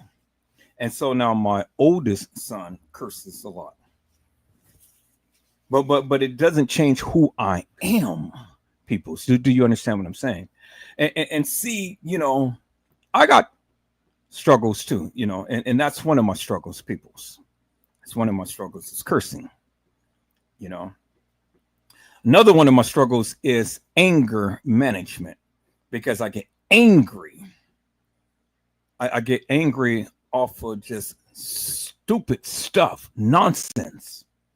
I get angry when people come into my space to invade my space and try to shake it up with this madness. I get angry. But see, I had to learn how to control that beast in me. Do you understand what I'm saying? I had to learn how to control it. I had to learn to go ahead and change that part of me and, temper down that spirit that has been rising within me. And so people's, I thank God. I thank God. I thank God, peoples, that the Lord is changing me. Do you understand what I'm saying? He's changing me. And so I thank God for redeeming me and putting a new spirit within me, peoples. Do you understand what I'm saying? And so,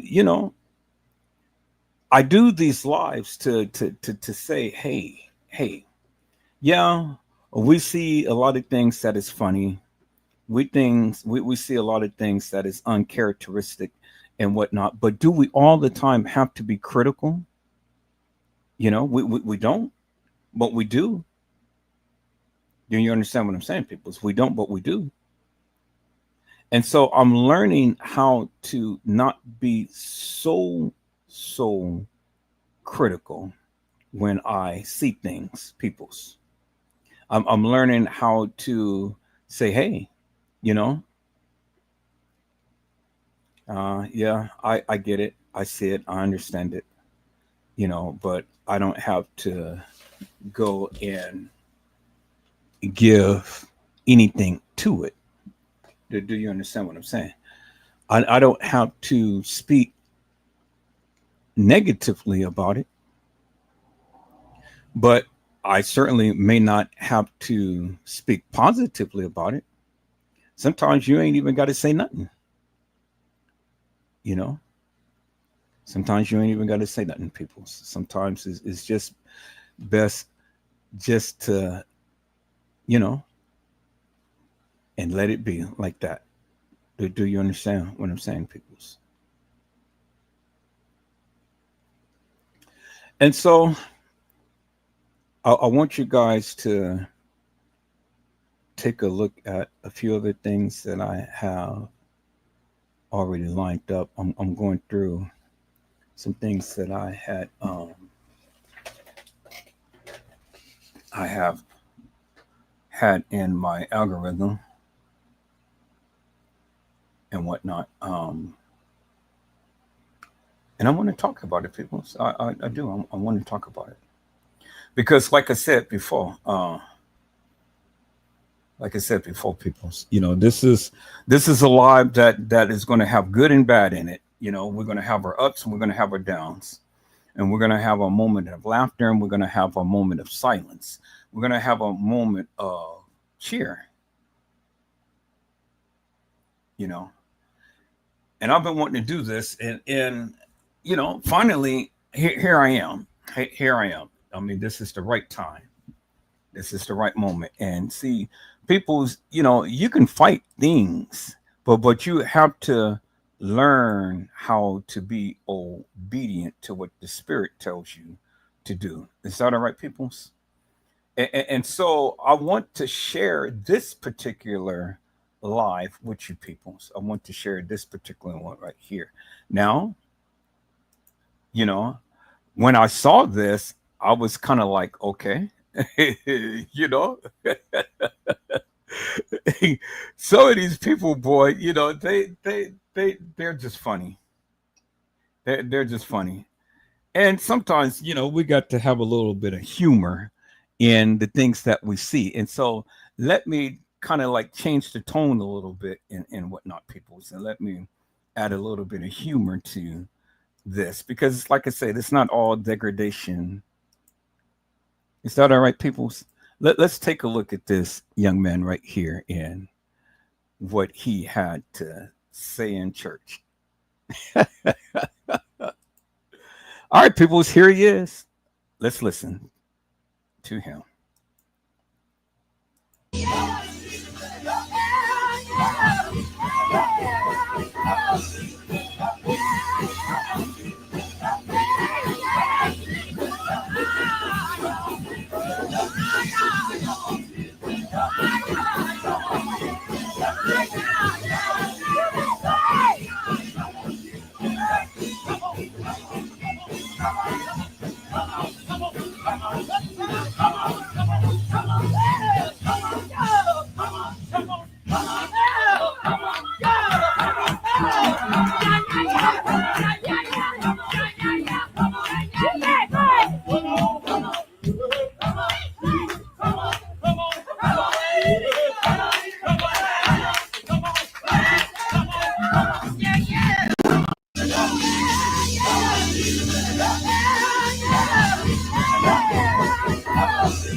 Oh my God, peoples, when I first saw that, I was like, what in the world is going on here? You know, I said, these people, boy, these people, boy, man, look at here. I said, Instagram got some things going on. I mean, they really do. They be cracking me up. I'll be sitting up on Instagram watching some things and stuff, and I'll be like, oh my God, peoples. Oh my God. Well, peoples, this is another thing that I wanted to share with you and whatnot. And this is to all of the Prince fans. Now, there's a warning to all of you peoples that this is going to be very, very graphic. And so I warn you peoples, you know, it's going to be very graphic. And so let me share my screen for all of you Prince fans. This is how they had saw Prince at his home the day he died. Now, as you can see, they have all of the probes that is up on him and things. As you can see, it was no help that they could have administered. Prince had died of an overdose. He's been slipped some tainted pills. And so the people wanted him out the way. Just like Michael Jackson. Remember, Michael Jackson had died of an overdose as well, but it was administered by a doctor who were proclaimed to have had all of this medical knowledge and has been treating him forever and a day. But the time has come, peoples, to where they wanted Michael out the way. And so the time has come that wanted Prince out the way. And this was some of the photos that we had seen in his house, peoples. Prince had died. Getting off of his elevator, peoples. And this is how he had looked at the time to when he died, peoples. Prince.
I'd like to dedicate this to my father, Francis L.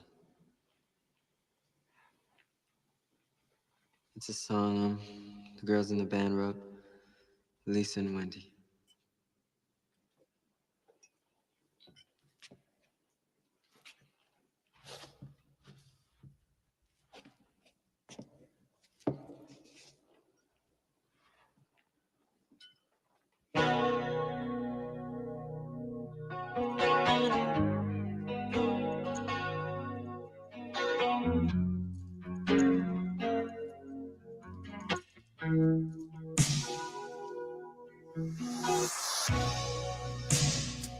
I never meant to call you when you sorrow.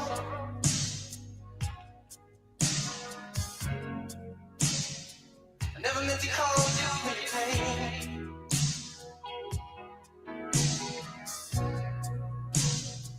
I'm the one who wants to have you laughing. I only want to see you laughing in the purple rain. Purple rain, purple rain.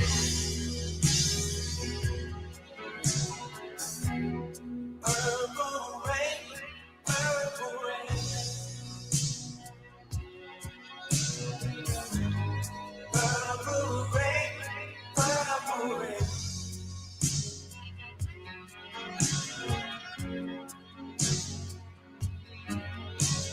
Only want to see you bathing in the purple rain.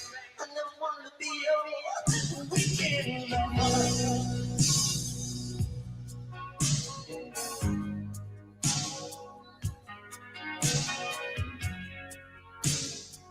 I want to be some kind of friend. Yeah. Baby, I can never steal you from another.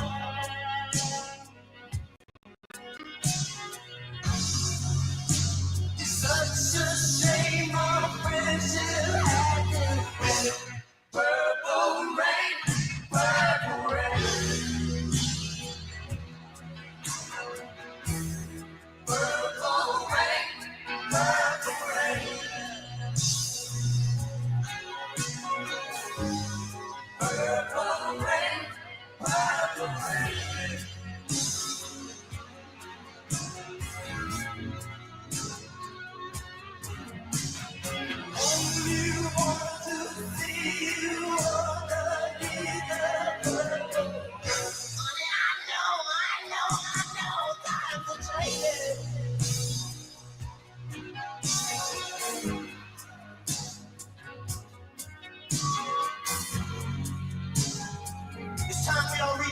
something new. That means you too. You say you want a leader, but you can't seem to make up your mind. So get that close. Let me guide you to the purple rain.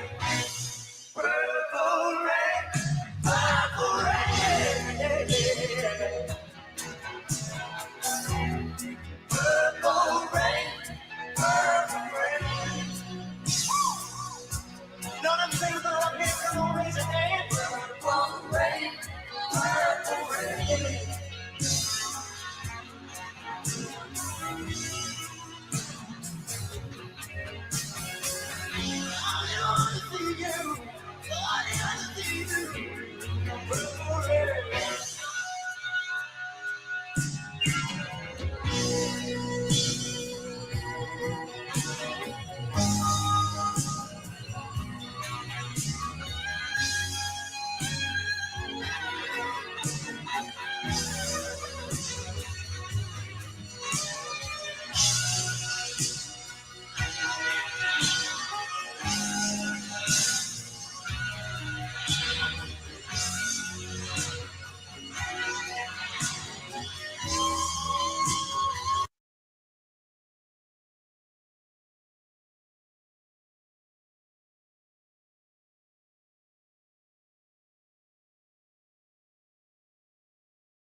You see, peoples, still you can't share. Still, you can't share the memories and things.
Okay, peoples, I am back. Still, you can't share. You can't share the memories and things because see, these are the things that I'm live. No need to call right now. I'm live. But the live is back on. But I'm still going to let it stand. They didn't copyright strike me. They just, made it so to where I had to stop playing his music. But it's amazing that they wanted to cut me down for the music, but for the photos, they don't say anything or do anything. Do you understand what I'm saying, peoples? And so again, here it is right here. This is Prince. So why is it that they don't copyright strike me right here while I am showing his photo deceased in his house, but yet you want to go ahead and try to strike the page when I'm playing his music? Peoples, I've always will continue to fight the fight in things, and I'm not going to make no money off this. This particular video is not going to be monetized, and that's fine. That's fine because I'm not trying to make money off of it. I'm just only trying to put out there that of and bring awareness to that of what we need to bring awareness to peoples. And this is Prince. And this is how they saw him in his home, peoples. Prince. It's Prince. And so peoples, you know, this is just how YouTube and Facebook is in things. You know, they all the time want you to go ahead and, you know, they want you to go ahead and they never want to allow you to do much of anything. But that's okay, because I'm going to do it anyway. Do you understand what I'm saying? I said, I am going to do what I need to do anyway. Is that all right, peoples? All right, people. So I'm going to go ahead and I'm going to share this next live with you. So I have to lighten up the mood a little bit and things, but you know, this is going to be a little grotesque a little bit, but hey, you know, oh, people, that's their culture. Okay, so here I'll probably have to play it twice because it already started. It already started before I had a chance to, and that's the only thing about YouTube. I mean, TikTok streams or reels or whatever and stuff, you know, you can't play it back. So it's already started. So let me turn down the sound a little bit, but this is really going to get some of you peoples. And you know, you are what you eat, from your head down to your feet. you know what I'm saying? Okay, so let's take a look at this, peoples. You are what you eat. Look at this guy. So, hey, men, do you want a snack? With bacteria, and eating too much can be risky for your health, but in Vietnam, people absolutely love it. First, it's thoroughly washed and massaged to remove the strong odor. Then, the breathing holes are carefully cleaned by hand, and the black outer skin is peeled off, revealing a clean white surface underneath. Tiny hairs are also removed to make it comfortable to eat. After that, it's marinated with lemon to freshen up the flavor. Then it goes into a pot with local red fruit and coconut milk, and simmers slowly. Chili and garlic are added for an extra kick. As it cooks, it turns a vibrant red, and the texture becomes rich and chewy. Finally, it's thinly sliced and served with fresh Vietnamese vegetables and dipping sauce. At first, people might hesitate, but once they try it, they're often surprised by how delicious it is. One of the most unique foods in the world, cow vagina. It's packed with bacteria, and eating too much can be risky for your health, but in Vietnam, people absolutely love it. First, it's thoroughly washed and massaged to remove the strong odor. Then, the breathing holes are carefully cleaned by hand, and the black outer skin is peeled off, revealing a clean white surface underneath. Tiny hairs are also removed to make it comfortable to eat. After that, it's marinated with lemon to freshen up the flavor. Then it goes into a pot with local red fruit and coconut milk, and simmers slowly. Chili and garlic are added for an extra kick. As it cooks, it turns a vibrant red, and the texture becomes rich and chewy. Finally, it's thinly sliced and served with fresh Vietnamese vegetables and dipping sauce. At first, people might hesitate, but once they try it, they're often surprised by how delicious it is. Cow vagina. Really? Cow vagina. It says it's delicious and it's nutritious, but it's packed with a lot of bacteria.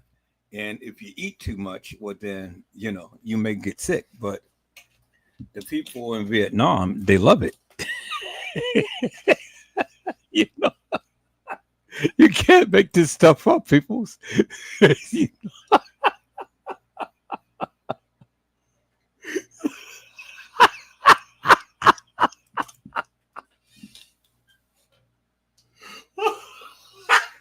Oh, God.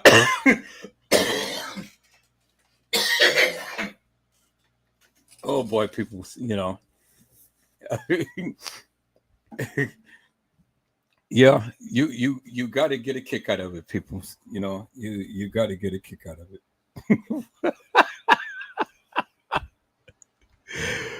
Moo moo.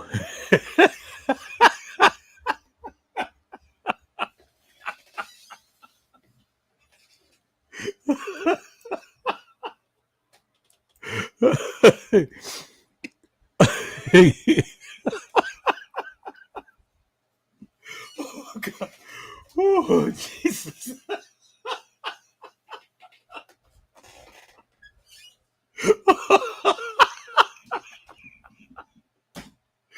Oh, oh God, Lord Jesus, help me get through this.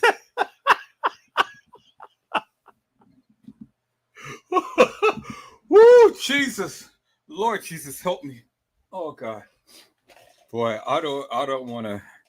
I got to get off this, peoples, because my stomach is going to start hurting, and then I won't be able to talk. So, but yeah. That's what it is, peoples. That is what it is, peoples. That is what it is, peoples. And so, peoples, let me go ahead and let me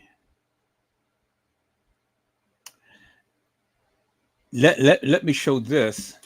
Let me show this, and then we're going to go ahead and get into what I wanted to talk about on tonight. Is that all right, peoples? Okay, so I'm gonna share this real quick. So now it's just amazing to me, peoples, that people do the darndest things. Now she's doing all of this in church, and they're singing. Let's take a look at this, peoples. Let's take a look at this. Holy family. This church?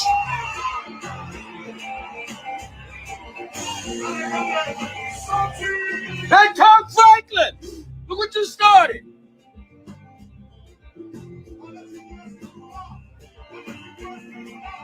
What she got on? Kirkland Jamal Franklin!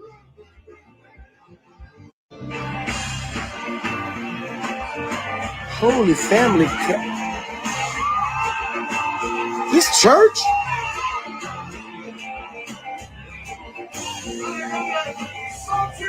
Hey, Tom Franklin! Look what you started!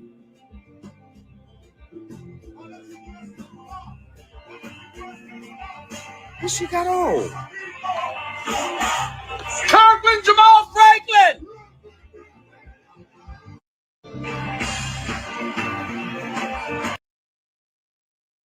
And so, peoples, you know, this is the things that people do. Do you understand what I'm saying? I said this is the thing that people do.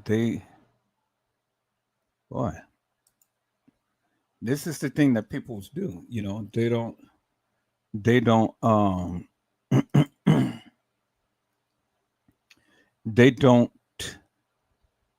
tend to respect the church, peoples.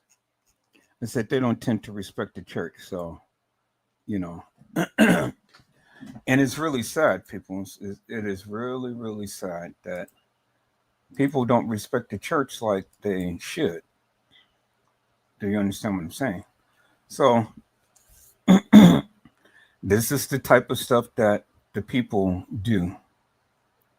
It's really sad, peoples. You know, it really is. It really is sad. But it is real, peoples. It's really sad, but it is real. All right, people. So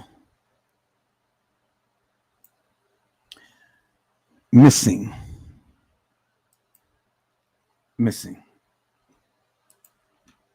Let me share my screen, people. Missing. This is what happened to a young lady in Atlanta, Georgia. And it says, let me go ahead and it said a woman's body found stashed in Southwest Atlanta storage unit. And she has gone missing. So people, let's listen in to WSB TV. Developing now at 6 o'clock, Atlanta police are working to find a killer who shot a woman and then hid her body inside a storage unit. Channel 2's Michael Seiden live for us now in Southwest Atlanta. And Michael, police believe this victim was dead for at least 24 hours before someone called for help. Yeah, George, and right now detectives want to know when she was shot and killed. I can tell you that for most of the day, investigators were focusing their attention on inside that storage unit. That's where they found this woman's body. Atlanta homicide detectives at the scene of a murder on the city's southwest side after investigators say someone shot and killed a woman, then moved her body inside a storage unit connected to several businesses at the shopping center on Campbellton Road and Delow Drive. Around 11 a.m. this morning, officers with the Zone 4 precinct responded to a person down in the 2800 block, the 2000 block of Campbellton Road. Upon their arrival, they located a deceased white female in the storage space behind me. It appears that female was shot. Another male located her inside, and that's when he flagged down a worker back here who called 911. Right now, investigators believe that the killer fired at least 2 shots, including one inside the storage unit. Right now, homicide investigators are speaking with members of the community as well as pulling video to determine what happened here. Investigators from the medical examiner's office responded to the scene on Wednesday afternoon and determined that the victim had been dead for at least 24 hours. We don't have a lot to go on at this point, but we're hoping that the video canvassing will help us. Yeah, and speaking of that video, we have seen surveillance cameras all over this shopping center. We know police are going to be reviewing that footage, hoping that they can identify a suspect in this murder. We are live in Southwest Atlanta. I'm Michael Seiden, Channel 2 Action News. And we've covered other crimes in Southwest Atlanta over the past couple of weeks, so we wanted to see how things are trending. Here's some numbers. APD calls that area Zone 4. Person-to-person crimes, they're down 14% year over year. Homicides, down 27%. Rapes, they're up 100%.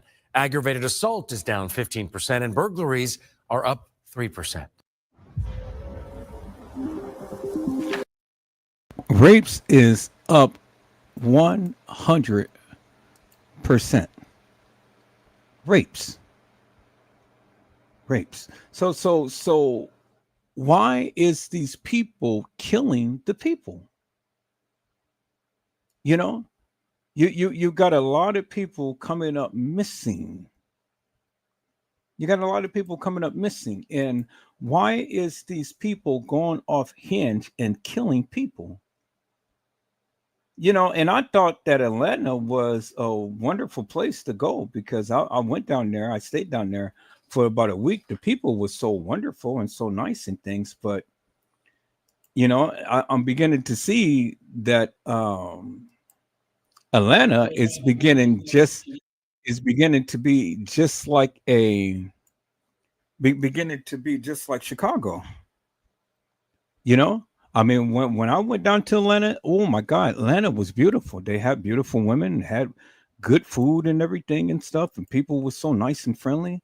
Now, every time I'm looking around, every time I'm looking around, Atlanta is making headlines. It's crazy. Will I visit Atlanta again now? Never again in my life. Nope. That's it.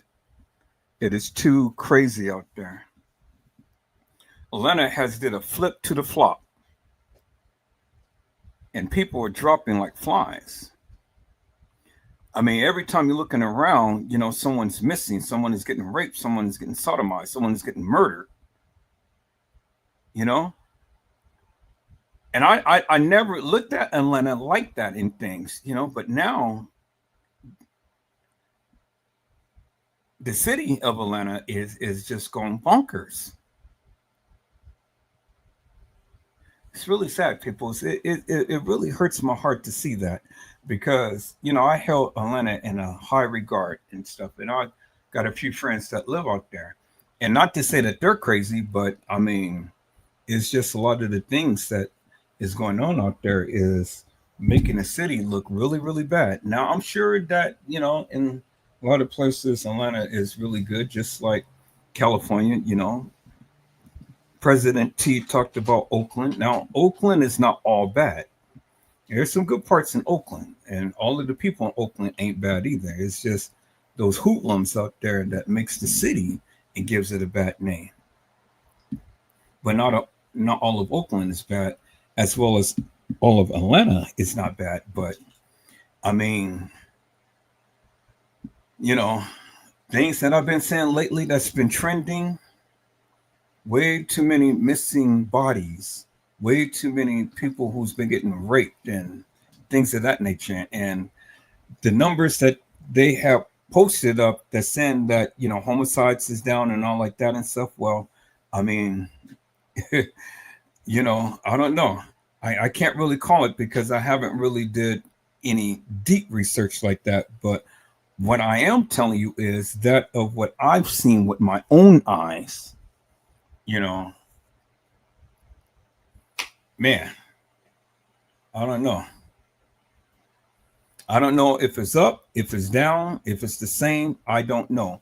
All I'm saying is that Atlanta is beginning to outpace Chicago as far as trending news, peoples, and as far as missing cases. And this is the live that we're talking about tonight. Missing. And so, people, here we are. It says, sick to my stomach. Ohio mother demands answers after police release missing 12-year-old's name? But it didn't say anything. I don't know what they released, but we're going to find out what they released. And this just happened 2 weeks ago. And this happened in Ohio. Man, I will be livid. I will be livid if well, let me reserve my commentary because we got to watch to see what the police had revealed about the missing 12-year-old peoples. New at 5, a Columbus mother. She wants answers after police released her 12-year-old daughter during a traffic stop. The mother reported her missing days earlier. Bryn Caswell with our news partners in Columbus asked investigators what happened. Disgusted. I was sick to my stomach. That's how Megan Dunn describes the past 2 weeks. Her daughter, just 12 years old, reported missing to Columbus police back on July 16th. But it's this cell phone video taken by a bystander at Livingston and Fairwood that now raises serious questions about how officers handled the case. They let her go. I have video footage of her and these officers, and they let that little 12-year-old girl that's been reported missing go.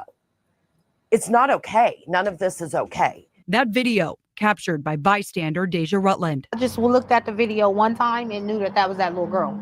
Rutland recorded as police pulled 2 women and a man from a black Chevy Malibu, though it wasn't until the next day that she realized who the young girl might be. I got on Facebook and the first thing I saw was that little girl's face, and my heart stopped.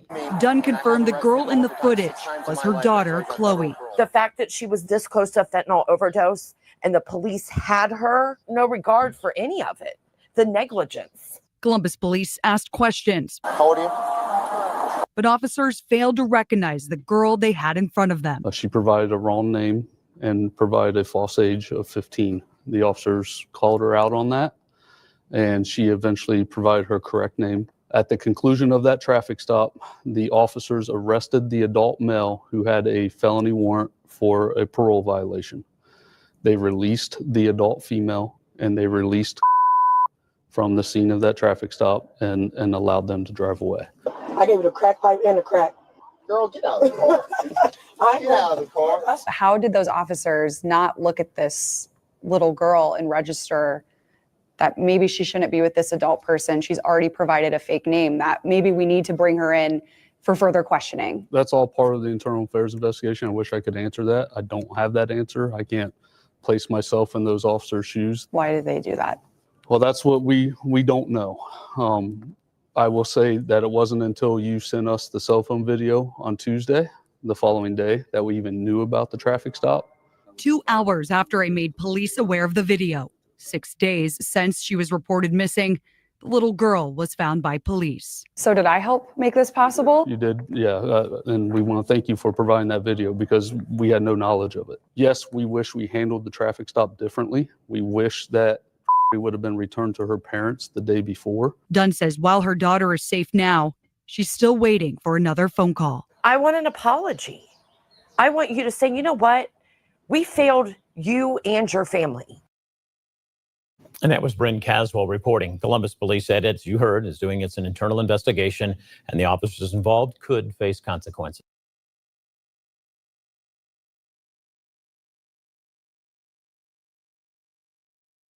The officers involved could face consequences, could or should.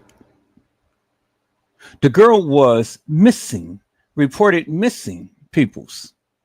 I said the girl was reported missing, and they're saying that the officer could face consequences, peoples. What do you mean could? They should. What is this adult black male and black female doing with a young buck? And they let him go. How did she get into their possession in the first place? And you already know the girl was whatever, and stuff. She was with him. So what is it that you can ascertain from this, peoples? I mean, really, think about it. Is she so messed up in the mind now that she may end up going back and reverting back to that of what she experienced and things? I mean, come on, peoples. The police did not do their job. They didn't. The girl was reported missing. I said the girl was reported missing. And they let her go with the adult female, but they said that the girl is they say that the girl is in good condition right now. But it's still no excuse, peoples. Still no excuse.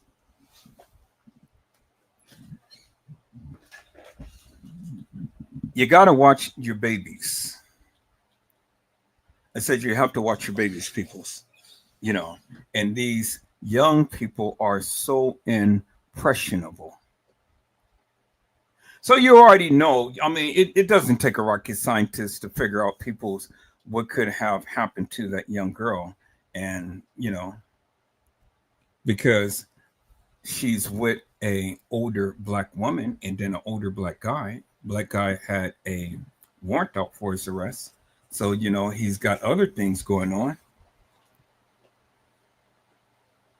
But she left with the older lady. So my question is simply this. Why was she with the older lady in the first place? She's not with her race, because she's white, the girl, and I assume that the guy is black. I just assume. I don't know. They never showed him. I just assume. But whatever color he is, the simple fact is that she is with an older black woman, and what was she doing with her? And did you see how she was dressed? Because even with the blur, you can clearly see her attire. Look at the attire of the woman. And they let them drive off? Really?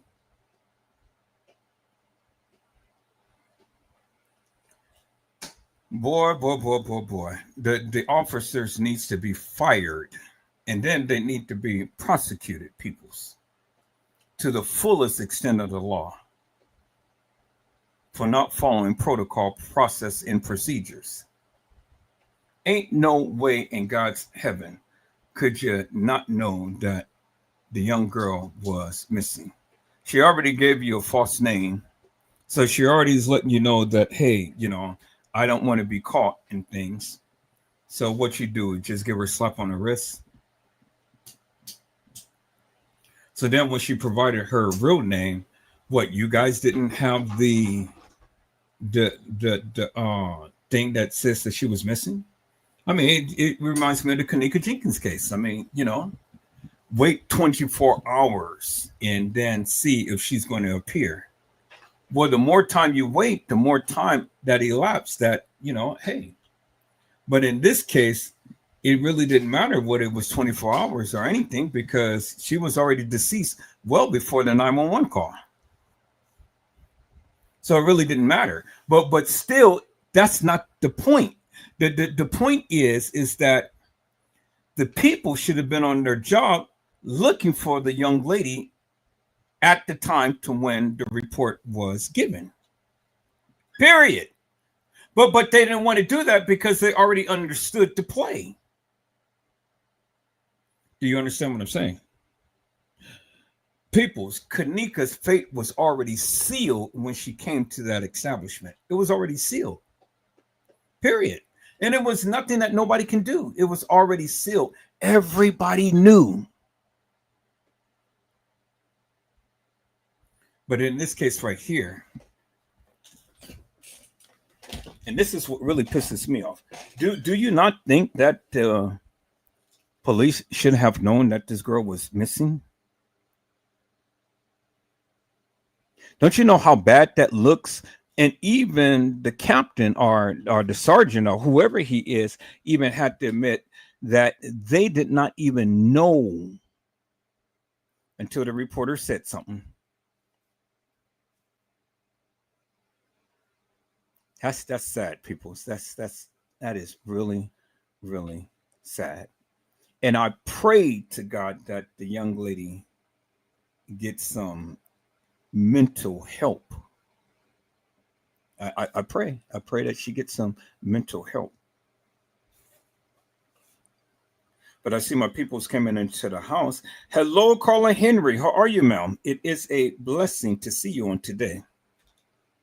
Carla Henry, I'm hoping and praying that you're able to get to your peoples to see if they will be willing to come on live and share their views about their loved one in things, because I really want to showcase that particular case. So bring real, true awareness to it. And put it out there in the atmosphere and put it out there in the airwaves and things and stuff. And hopefully that will be something that can help along this case and things. We're not going to sit back and we're not going to think that, the person has been unalive. We're going to keep hope alive. We're just going to keep hope alive. We're going to continue to keep watching, fasting, and praying. Because prayer changes things. It does. Prayer changes things. Prayer changes things. Prayer changes people. Prayer changes situations. Prayer changes things. And I'm just, to the degree within my hearts of hearts, know unequivocally and undeniably that if you really pray and earnestly pray, people's, and when you pray believing that your prayers will be heard, God will answer your prayers. I'm here to tell you, peoples. I said God will answer your prayers. And so I'm looking forward to that conversation with the young lady to bring awareness to their situation. Is that all right? All right, peoples. I have another one that is in the queue that my moderators had posted up, and let me share my screen. We're going to take a look at that, peoples.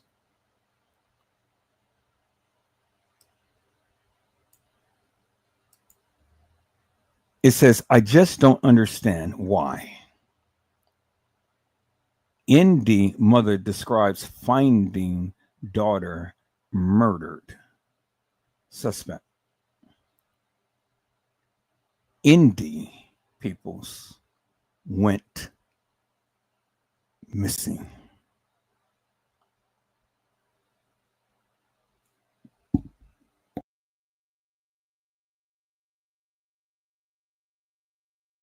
New tonight, a grieving mother says she's one step closer to justice after finding her daughter murdered.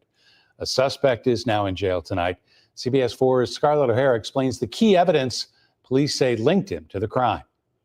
Back in June, a mother came to check on her daughter who lived in this apartment complex after neither she nor her friends could reach her. The door was unlocked, and she tells us the scene inside was something no parent should ever have to walk into. I would never get that image out of my head. I touched her, I said, Kimora. And then when I touched her, she was cold, she was stiff. Danielle DiHaniesto found her daughter, Kimora Woods, half naked in her bedroom, shot in the head. She then waited 7 weeks for an arrest. Court documents detail how detectives identified a suspect using a fingerprint on a condom wrapper at the scene. It matched 23-year-old James Wallace, a convicted felon with an active warrant for allegedly tampering with his GPS monitor. Police say security video shows Woods leaving and returning from work. About half an hour later, it shows another car dropping off a man they believe to be Wallace. But only 17 minutes after he entered the building, he walks back out and leaves the complex alone. I don't understand why. What was so bad to where you had to kill my child? What was so bad? Investigators say Wallace admitted to pawning off Woods' cell phone because he didn't want her to call for help. Detectives say Wallace lied about whether he'd ever been to the apartment and what he did with the gun. He claimed he was drugged by Woods, passed out, and woke up handcuffed to the bed. He claims he was forced to put a condom on at gunpoint, but fought the victim off, grabbed a gun from his bag, and shot her. Woods' autopsy found no trauma to her body except the gunshot. If it was really self-defense, why did you run? Why did you hide? Why did you take her phone and pawn it?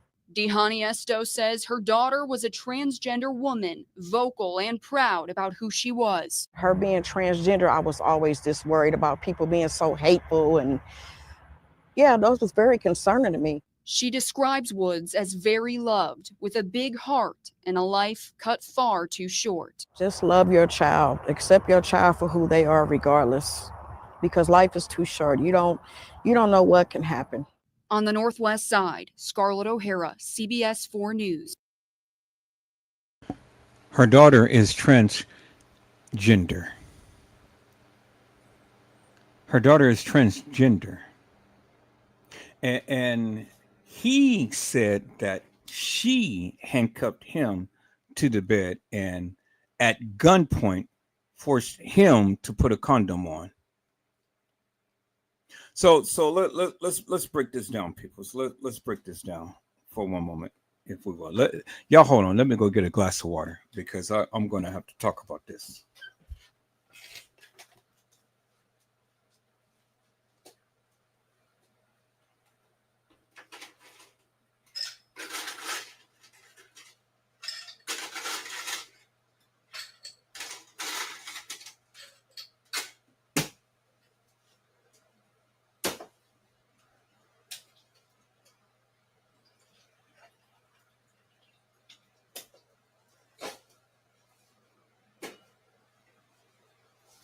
Okay, you guys hold on for a moment. I got to get me a slice of this lemon pie.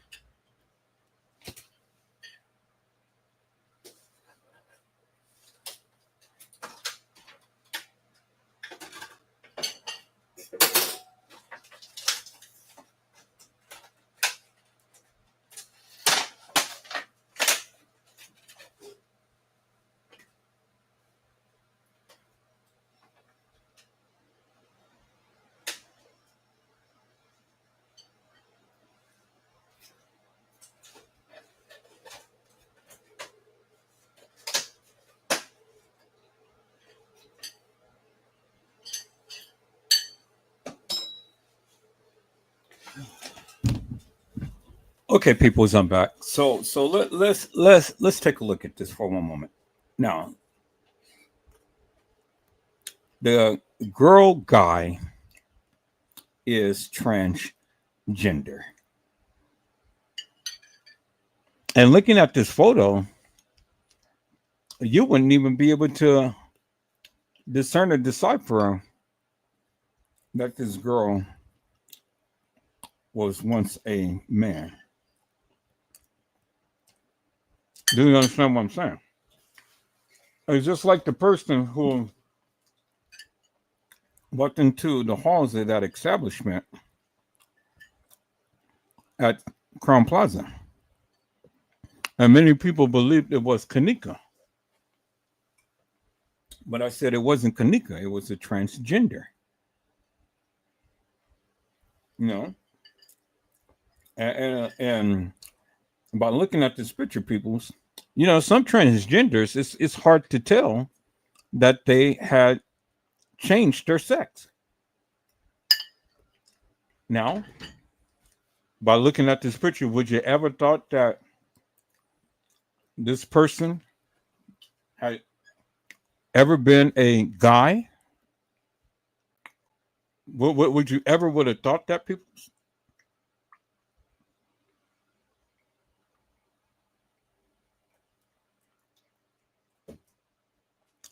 Island Girl had said transgender, no. When you don't tell you was a boy and they find out you're a boy, something bad is going to happen. So transgender means, peoples, that you haven't fully converted. Do you understand what I'm saying? That's what they call transgender. A transgender may be taking hormone pills and things of that nature to try to make themselves look like a woman, but they still have a Twinkie. Do you understand what I'm saying? They still have balls and they still have a sausage. They haven't fully completed, you know, the process. That's why they call them transgenders. You know? Now, when you fully complete the process, then they no longer call you trans no more. I forget the terminology that they use for a completely, you know, transformed person, but they don't call you transgender no more. You know, they just in the case of Bruce Jenner was a woman. I mean, what was a man at one point, but all of his life he wanted to be a woman. You know, he ran in the Olympics and got all of these medals and, you know, did all of this, was on a box of Wheaties and things that, you know, but he wanted to be a woman. And so what he did was he went on and he undergone the knife and he ended up slicing his dinky. They took off his balls and they give him walls.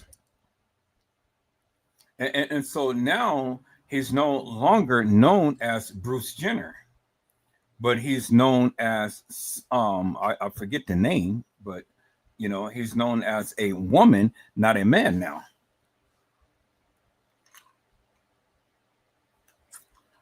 Now,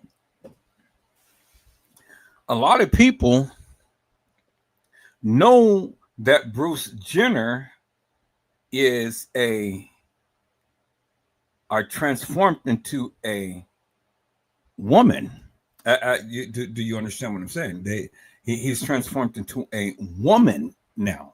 So he's no longer a man. So they don't call him a transgender no more, peoples. Do you understand what I'm saying?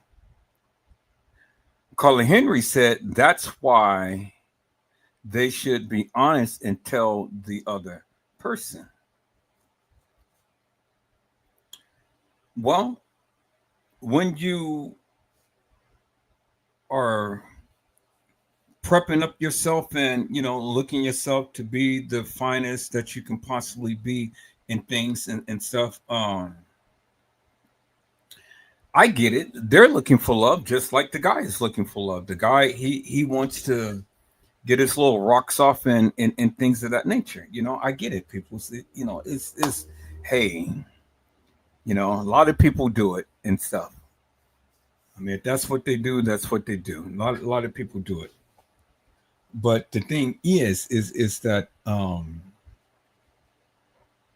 you got to be forthcoming with the people. Just like Carly Henry said, you got to be honest and you got to tell the people before you even take it down that path, because like Island Girl had said, there's going to be dire consequences behind that. And whether you're gay, whether you're lesbian, whether you're trans, whether you're bisexual, or whether you're no sexual or whatever the case may be in things and stuff. I mean, you know, you have to be honest with the person whom you're going to lie down with. Do you understand what I'm saying?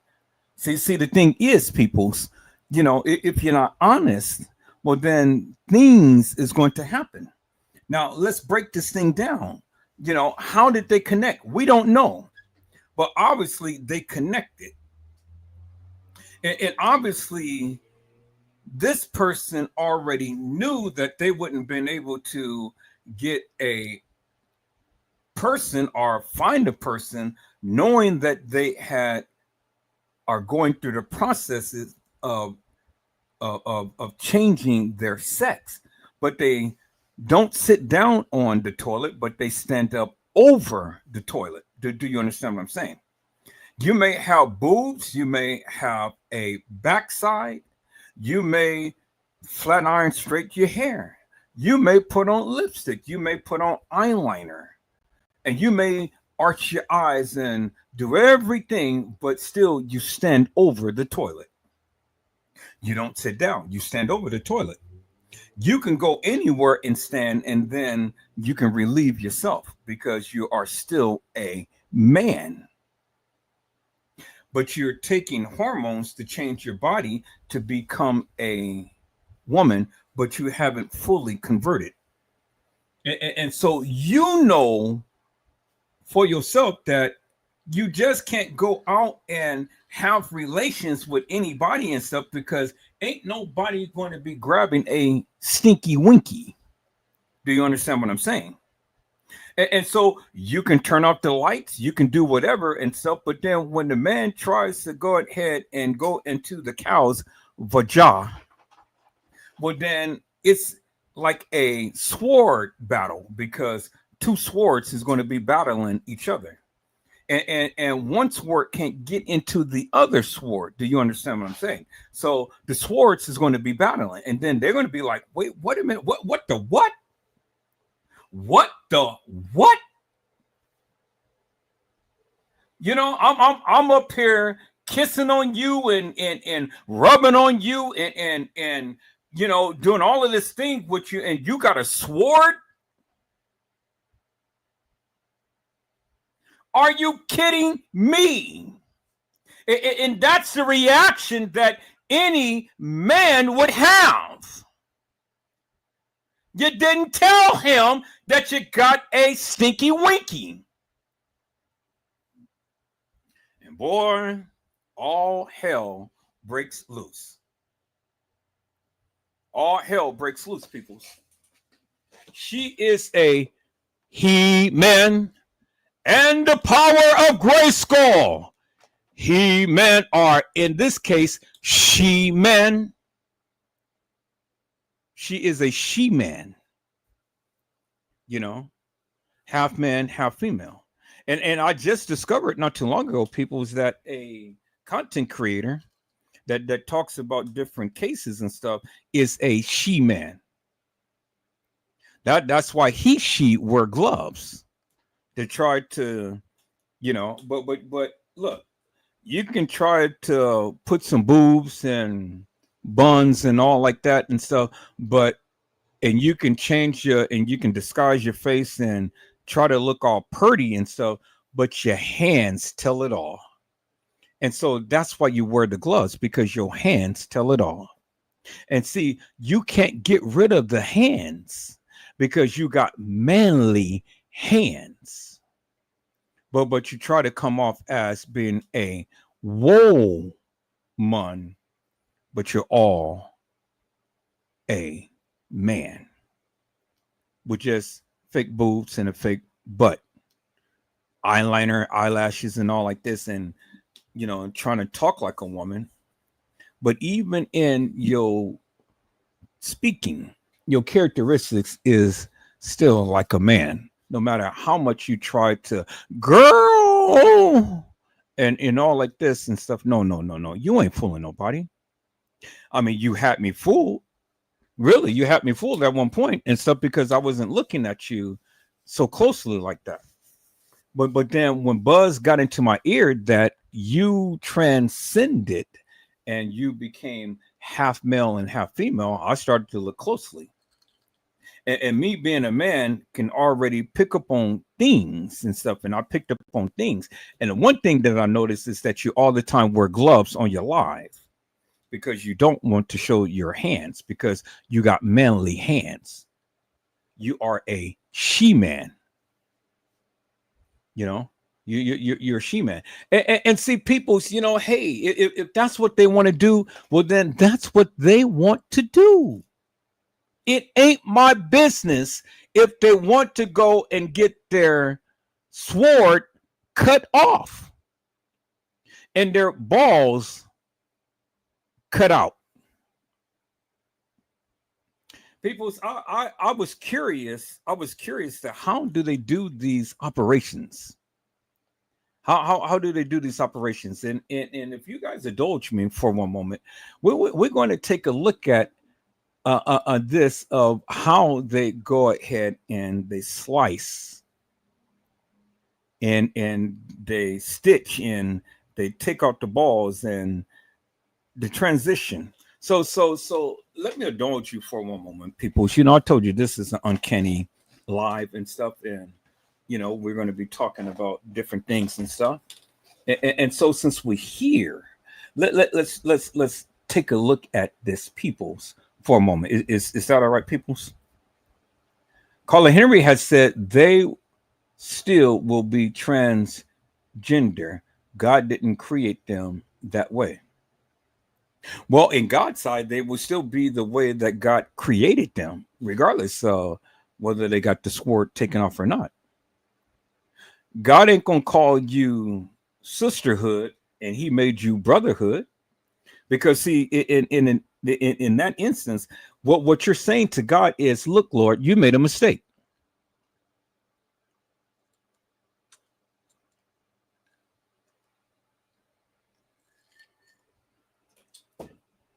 See, that's what you're saying. You're telling the Lord that you made a mistake. And that's the worstest thing that you can ever do, peoples, is tell the Lord He made a mistake. God don't lie, and God doesn't change His mind. And what God says, that's what it says. When God speaks, it's final.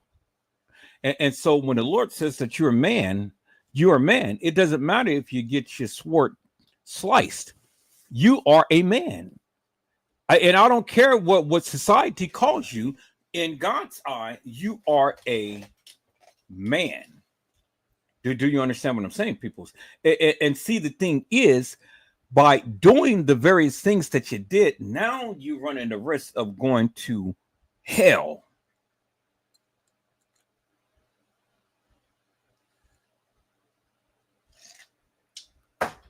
Do you understand what I'm saying, people?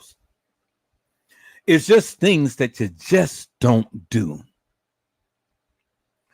Do you understand what I'm saying, people? See, you know, you can be gay, you can be lesbian, you can be trans, you can be all like that and stuff. And I don't want the people just to think that just because they're that way, that God is frowning on them. No, God loves you, whether you're that way or not. He still loves you. He doesn't like the act. And so the thing is, God is still going to love you. God is still going to protect you. God is still going to do for you. He's going to provide for you, because that's just the love that he has for us. Nothing can separate us from the love of God. And then he outlined all of these things that can never separate you from his love. But understand one thing, people, there's a caveat to that.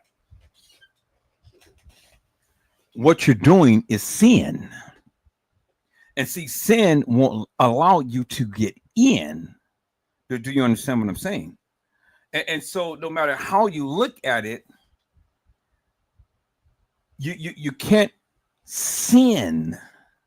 See, God loves you, and God wants the best for you, and God will provide for you. He'll do all these things for you, but he wants you to turn away from sin.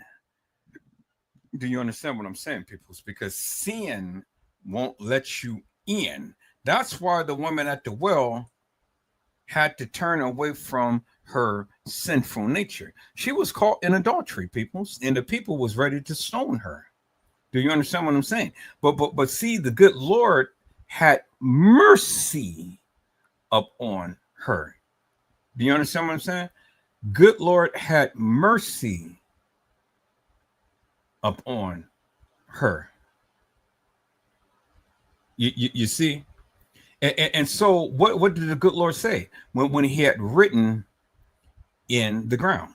Good Lord says that go and sin no more, meaning that you got to stop the things that you was doing that made me take a look at you in a different light, because you need to change. And see, the thing is, peoples, if you don't change, well, then you won't be able to get in.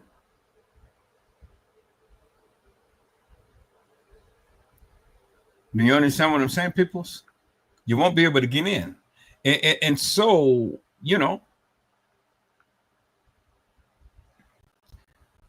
that's what it is. And it ain't no sugarcoating it, peoples. I mean, you can be whatever you deem to want to be and live the lifestyle that you want and stuff. But see, even with that, there's consequences behind that, peoples. And God doesn't make no mistakes.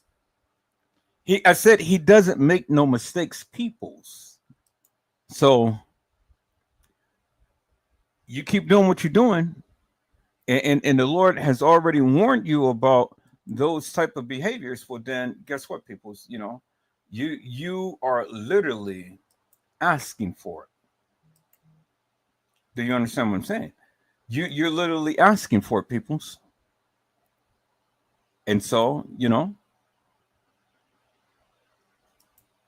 I want you guys to take a look at something, and then we're going to be right back up on this, because this is a little funny. So I just need to break the ice for a little bit. But people's in our group chat, please don't text in the chat right now.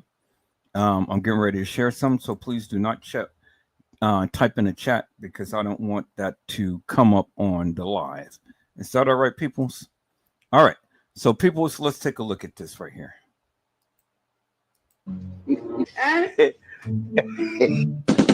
I'm happy because he never expected me. Also,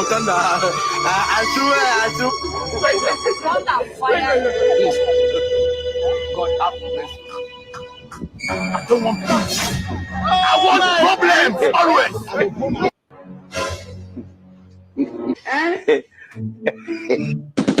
I'm happy because he never expected me. Also, I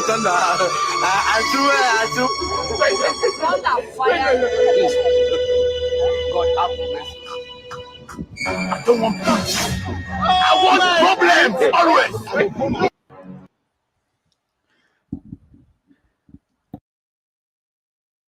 Wow. Oh boy, I know she was hot. But she had to know that this was a part of the script and things, because I mean, some of the ladies that I know, and they were ever in a situation like that, even if they were playing, oh man, it was some dire consequences going to be happening and things, you know. They want problem. Well, yeah, they're going to get the problem. Do you understand what I'm saying, people? They're going to get the problem. And so, you know, I just thought that was a little funny. But anyway, like I was saying, people, it doesn't matter. And see, it took me some time to learn this and understand this, but I've learned it and I understand it since I got older and since I got a lot more wiser and mature. God loves everybody, whether you're transgender, whether you're gay, whether you're lesbian, whether you're heterosexual, whether you're homosexual. He loves you because you're his creation. He loves you. And he made you in his image and his likeness.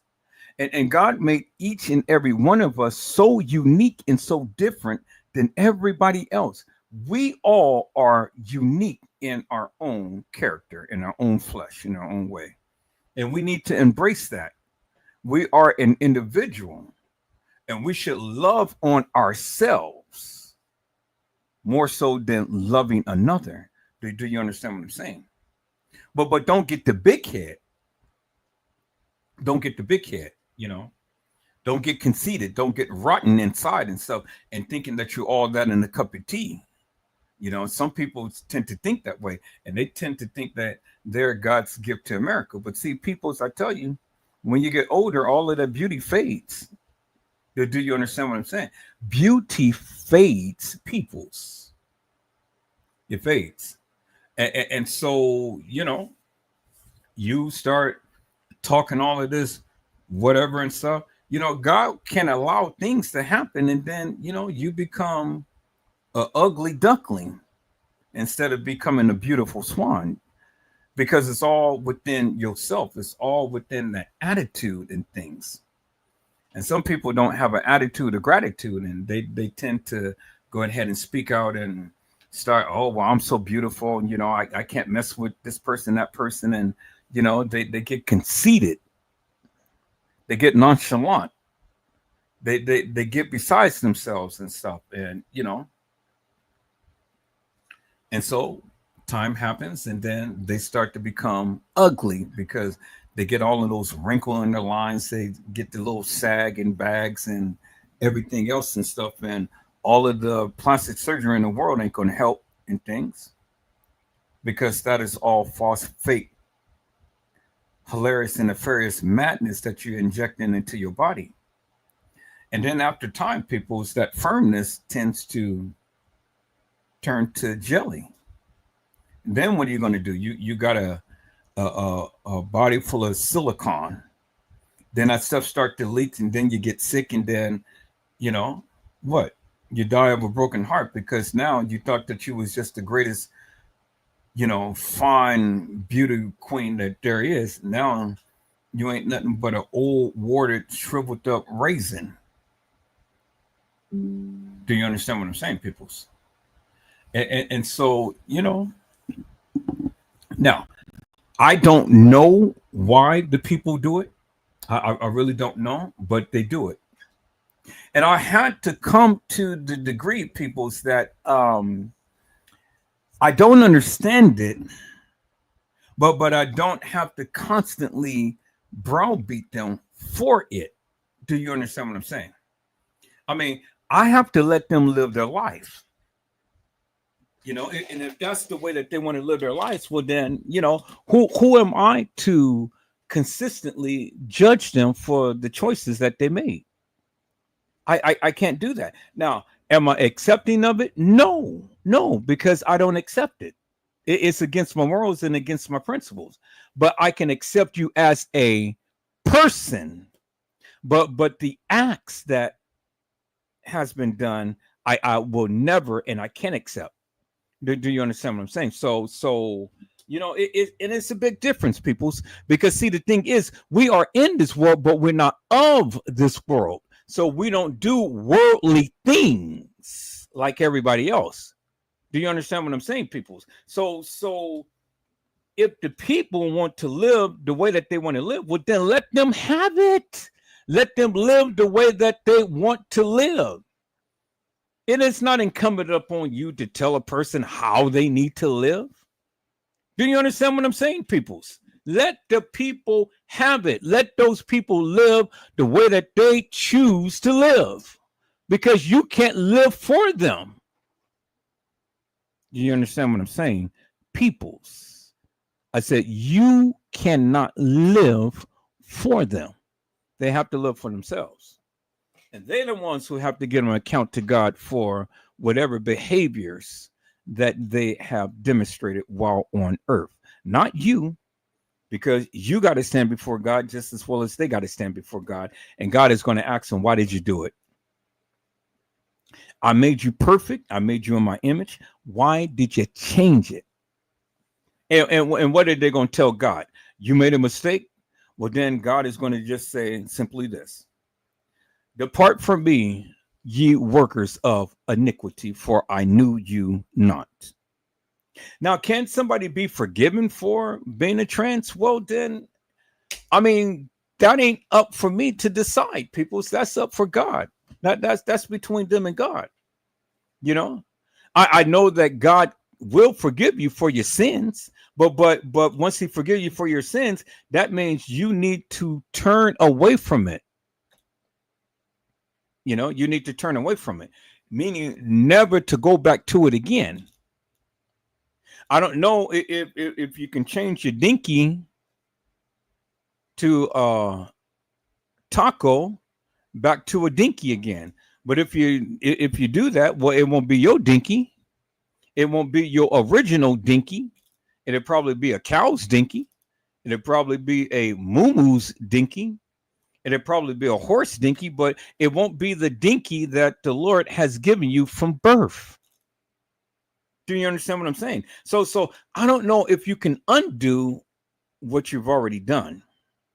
I don't know that, people. I really don't know that. I don't know. But one thing I want to do is I want to play a video, because I was curious how it happens, peoples. And so I know you're curious as well. And so we might as well just be curious together, and let's go ahead and let's go to Google and let's go see how the transformation happens, peoples, what they have to undergo. So let me go to Google and let me share my screen, peoples. I said, let me share my screen, peoples. And so we're going to go here and we're going to type in. Well, we're first going to go to the channel right here. So let's go to the channel. Okay, we can go right here. Now we're going to ask, how does a person become a female? No. I need to rephrase that. How does a male become a female?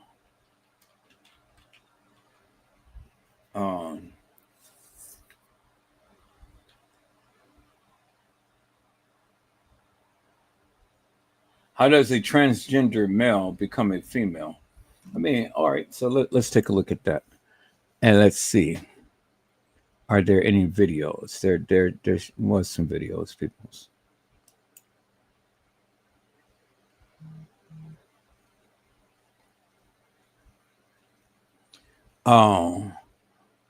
Let's go back. Let's go back. And then let's look at video. Okay. So this is a video. Before I show that, peoples, let me take a look at that right quick before I show that. Let me take a look at that. I mean, they got it on YouTube, so I'm sure that they're not showing like actual. So I think they're going to be showing, a lot of. They're not really showing.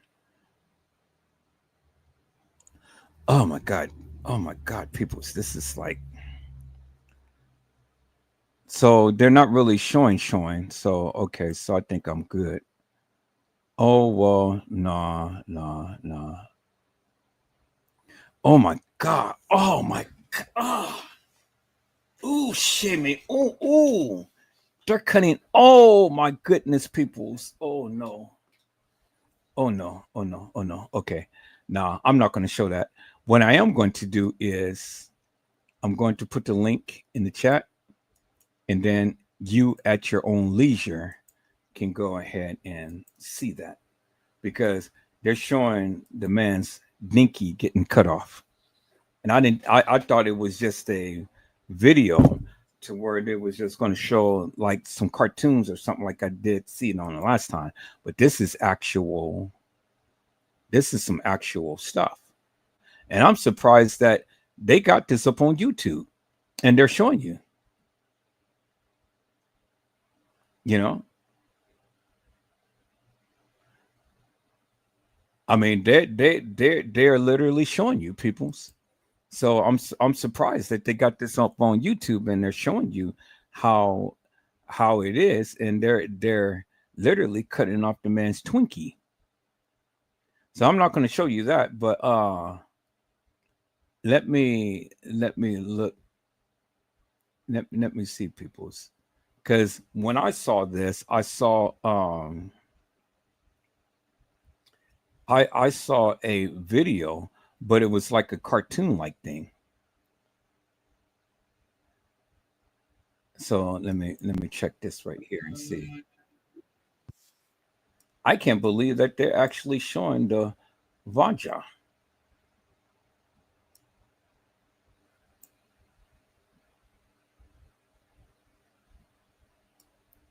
I mean, these doctors, I can't believe, people, that, oh my God, they're literally cutting off his dinky. Okay, so here, no, I'm not going to show that. But here, let me copy this link. Let me copy this link, peoples. Then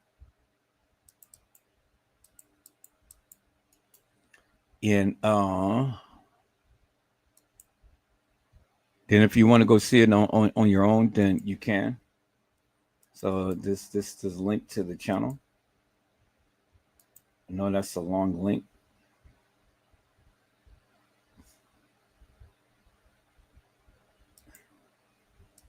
So okay, so what I would do, people, is, yeah, that's a very long link.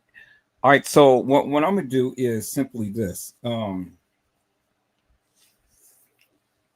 Down. Now see, I really don't want to here, and let me stop sharing this right here. Let me stop sharing this right here. So I'm surprised that they even let that get up on YouTube. They literally cutting this man dinky off. So, well, I know the second link is so long, but you probably can go to the first link. So, yeah, we're going to not even show that, people, because I'm not showing that on my channel. But that's what it is. If you want to see the operation and how it's done and stuff, yeah, you can go to the link and you can go watch it.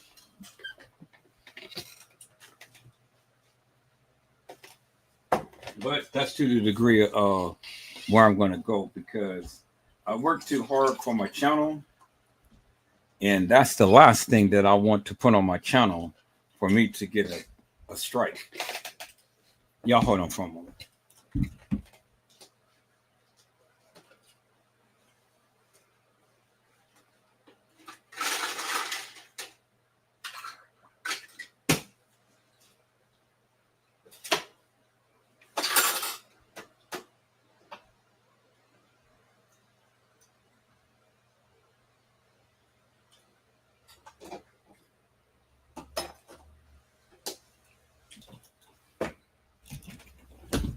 Okay, people, so I'm back. So, yeah.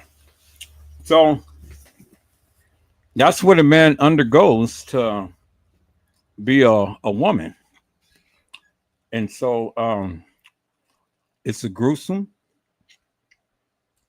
It's a very gruesome situation, peoples. You know, it's really heartbreaking to see, but you know, it is what it is.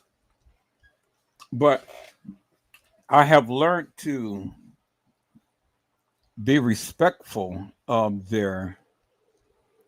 I have learned to be respectful of, you know, that of what they had chose to do. Do you understand what I'm saying, peoples? So I have learned to be respectful of that what they chose to do, and if that's what they chose to do, then you know that's what they chose to do. I've learned to be respectful of that and things. Not that I agree with it. I don't agree with it, but at the end of the day, you know, it is what it is. And that's what it is, people.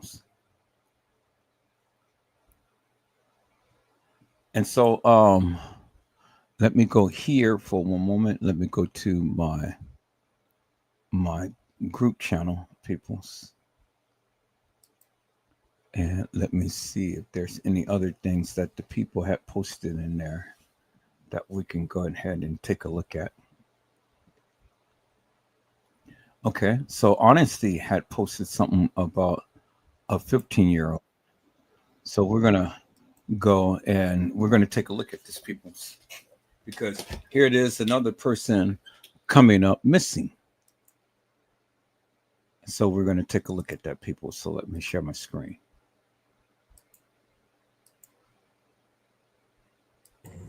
Nisha, this is Lawrence. He go by Low. He said he was going to the store with some friends. A friend came in, picked my nephew up, said they were going to the store. We have not seen him since. This is nothing like him. We are a really close family. Every single person's house that he would even go to, we've checked. We're all out here. We were told by a friend, or supposed to be a friend, the person who was driving the car, that they dropped him and another boy off in this area, and that they took off walking. But his grandmother lives a couple blocks away, so he would have went to a grandmother's house. My sister right here lives a couple blocks away. He would have went to her house. I live a few blocks away. He would have went to my house. He has not showed up at anybody's house. Oh, I cannot believe we holding this.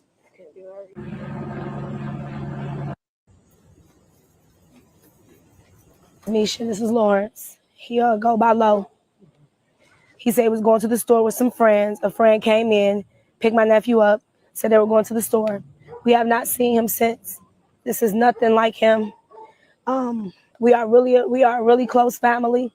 Every single person's house that he would even go to, we've checked. We're all out here. We were told by a friend, or supposed to be a friend, the person who was driving the car, that they dropped him and another boy off in this area, and that they took off walking. But his grandmother lives a couple blocks away, so he would have went to a grandmother's house. My sister right here lives a couple blocks away. He would have went to her house.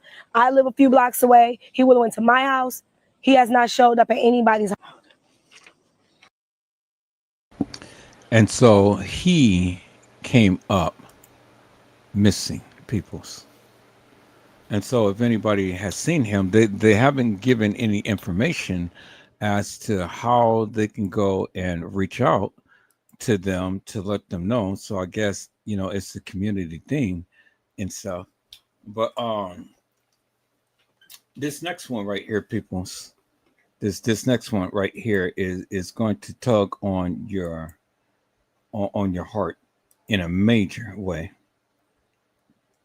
I mean, in a major way, peoples. And I'm just trying to prepare everybody for it because, you know, man. So let me just share my screen and we're going to talk about this, peoples. We're going to talk about this right here. It says, mother accused of using rope string to strangle 1-year-old found dead in hearse.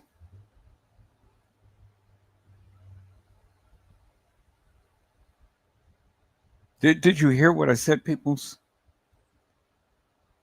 A mother accused of using a rope string to strangle a 1-year-old found in a hearse.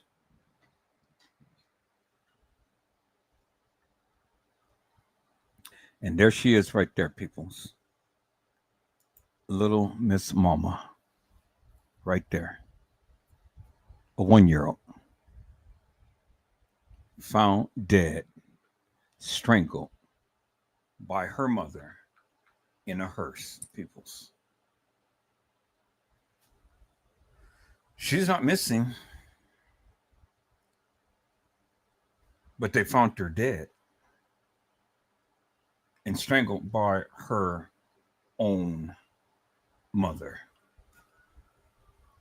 Peoples, how gruesome and how grotesque the people can be to go ahead and strangle your own child in the manner to which we see it here. How gruesome and grotesque it is, people. This is absolutely crazy.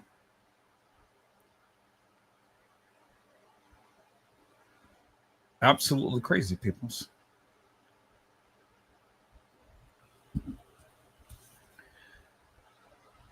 The stories that you see, peoples, you can't make it up.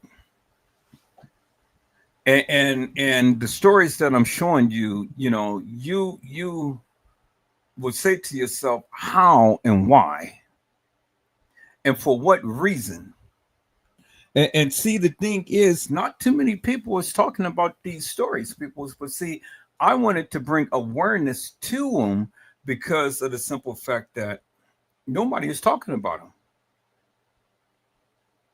This 1-year-old child, this baby girl, this little buttercup, little mama, will never grow up to see the light of day. She will never know what life was like.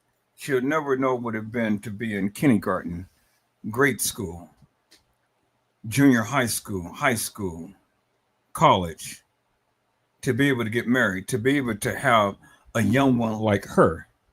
She'll never know that, peoples. Life snuffed out by her own mother, peoples. Oh my God.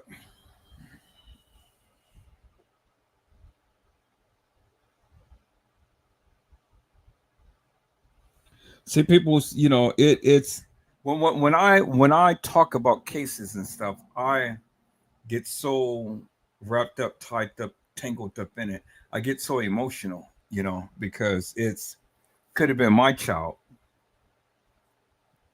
in that situation. And it's hard, baby. It's hard. It's hard.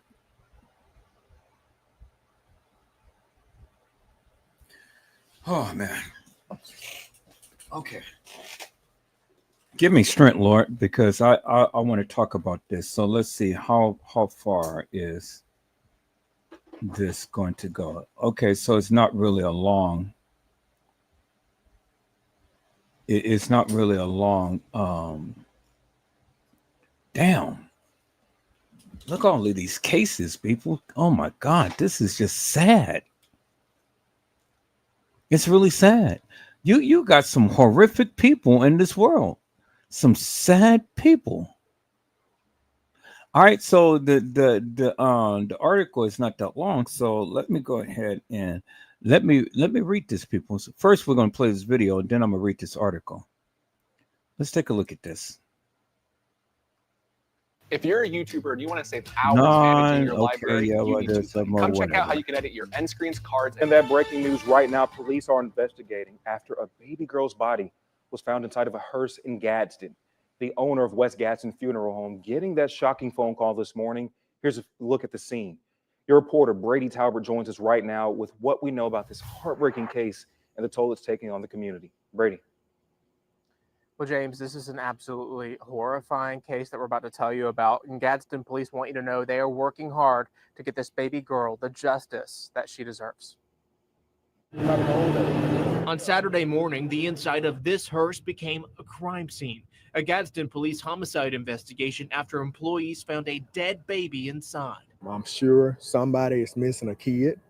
It's somebody's loved one. It is an African-American baby. Dantez Robinson, the owner of West Gadsden Funeral Home, tells WBRC the baby girl appeared to be less than 3 years old. His employees were returning from a call when someone thought they saw a doll in the hearse. I got a call from one of my employees. They was getting ready last night. We went out on a pickup, and this morning, we get back. He was getting ready to do some grounds work, and we get back to find a infant baby inside of one of the hearses. To be clear, the baby was not in a casket. Gadsden police saying she appears to have been placed here. Neighbors on scene just shocked at the news. When you come into something like this, you're encountering not only the community's worst day, but it could be yours too. Because like you said, a lot of us do have children. Lieutenant Dusty Ford saying they are taking this seriously to ensure justice in this case. We want to make sure that we follow everything that we can as far as collecting evidence, making sure that we cross all the T's and dot all the I's so that our community can have justice, because this is a tragedy and we're going to treat it as such. And no doubt many parents in our community are holding their children extra tight tonight. Now, if you know anything whatsoever, Gadsden police do want to hear from you. So go ahead and give them a phone call at 256-549-4500. Your reporter, Brady Talbert, WBRC 6 News on your side.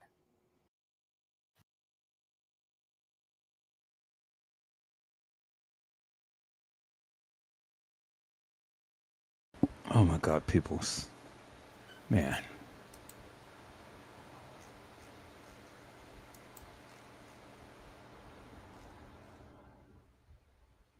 I mean,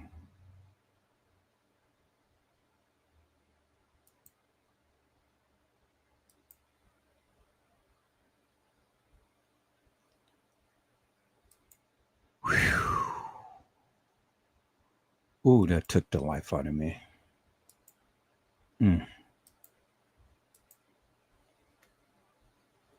Let's read this article, peoples.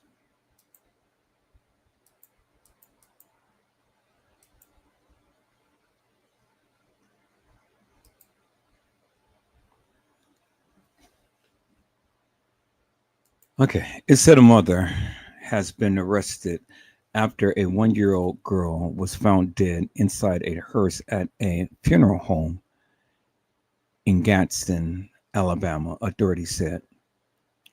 The baby had been strangled with a thick rope string, according to court records. Dantez Robinson, the owner of West Gadsden Funeral Home, said employees was returning from a separate call Saturday when someone thought they saw a doll in the hearse. But when they opened the door, they realized it was a human baby. I got a call from one of my employees. They were getting ready last night. We went out on a pickup, and this morning we get back. He was getting ready to do some groundwork, and we got back to find an infant baby inside the hearses, Robinson said.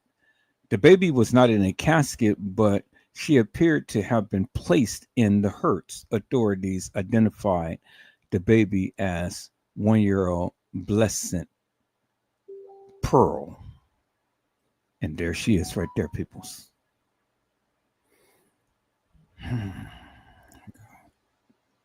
Jesus. Gadsden police arrested Tarika Pearl, the baby's mother, on Sunday. In under 12 hours, the investigation moved from uncertainty to arrest, wrote Lieutenant Dusty Ford with the Gadsden Police Department. And there is the heifer that literally took the life of the child. Right there, peoples. She doesn't deserve leniency. Can anyone ever forgive her? I'm sure that there would be some that can probably muster that up. But as far as I'm concerned, put this heifer away for all eternity. Never to ever have any kids or walk the face of this earth. For what reason does she have to go ahead and unalive her own child? No reason whatsoever, people. It is just disgusting. Very disgusting, peoples. And I mean, whew, my God, Jesus.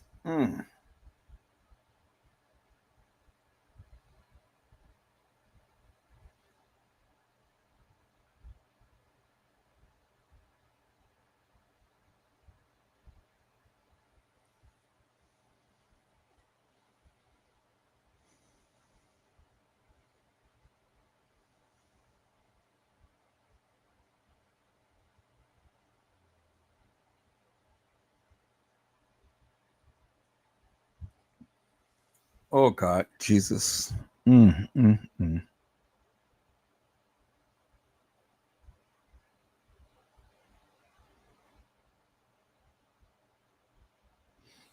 And see, peoples, these are the monsters that we're dealing with daily. And these are the cases that needs to be talked about in things, because these people should never ever be able to walk out in the community at all, period. They should be thrown into the prison and have the key thrown away from them. And they should give the harshest sentence possible that is required by law. You know, now,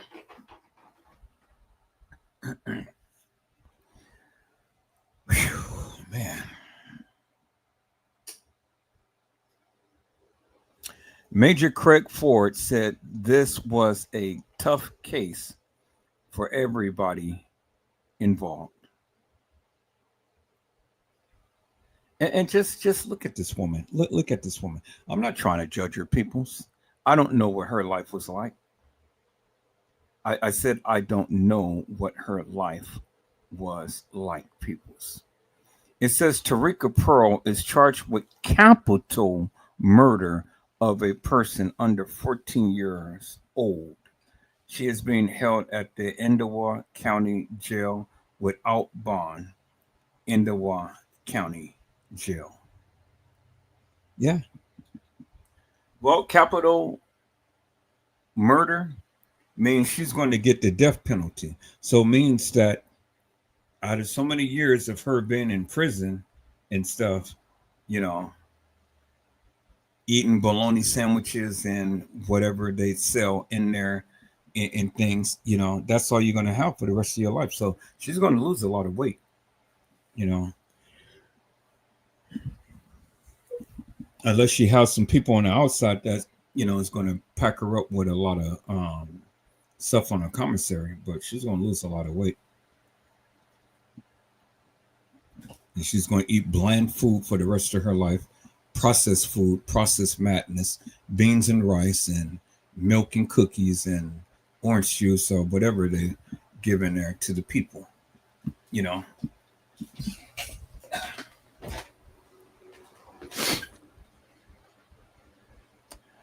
It says, I'm proud of the way our police department went after the truth and got it done, Ford said. An arrest doesn't take away the hurt. It doesn't. But it does means we're one step closer to justice for this child. Pearl is charged with capital murder of a person under 14 years old. She is being held at the Etowah County Jail without bond. A preliminary hearing was set for Pearl on Monday. Further details were not given. And so there it is right there, peoples. There it is right there. This little beautiful bundle of joy. was found strangled and placed in a hearse. Now, my question is, how did she get in the hearse? I mean, did she just happen by happenstance see the people whose body that they were going to pick up and stuff? That's the question. Because usually when the people come pick up the body and things, they don't leave the hearse unlocked. You know? So my question is, how did that baby get into that hearse? How? Because I know when they came to my house, my mother's house, to come pick up her body when she had died on Christmas Day, you know, they don't leave the hearses unlocked and things. You know, they came in, they wrapped my mother's up in a body bag and stuff, and then they transported her body down to the funeral home. And then, you know, they prepared her for her funeral. But they don't normally leave the hearses unlocked. So my question is, how in God's name did she ever get the body in the hearse without anybody ever being able to see her put the body in there? You know? And how long was the baby deceased? And then, you know, why did she do it? For what reason did she do it? Was she trying to get back at the man in her life? Or, you know, was the baby too loud? Was the baby crying and she just literally snapped in, you know? But the question is, and they're not giving us no answers, how did that baby get in the hearse? That is my number one question. I get everything else. You know, the baby is dead. The baby was strangled. So we got how the baby had died. We don't know why the baby died, but we got how the baby died. But my question is simply this: how did that baby get in the hearse?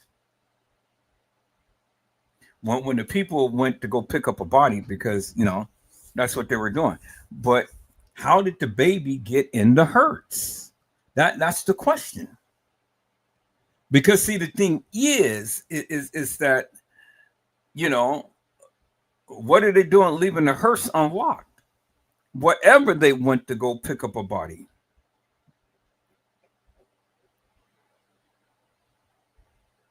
Do you understand what I'm saying? And so, you know, and then two,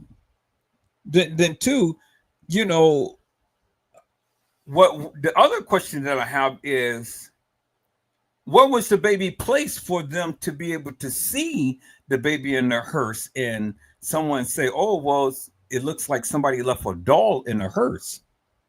Well, the only things that normally be in the hearse is just the pastor of the church and the driver that works for the funeral home and the casket with the deceased body in it. That's normally what's in a hearse, nothing else.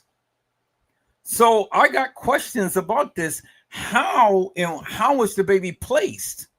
Because if a person was driving, well, then the person would have been able to see, because it's only two seats in the hearse, peoples.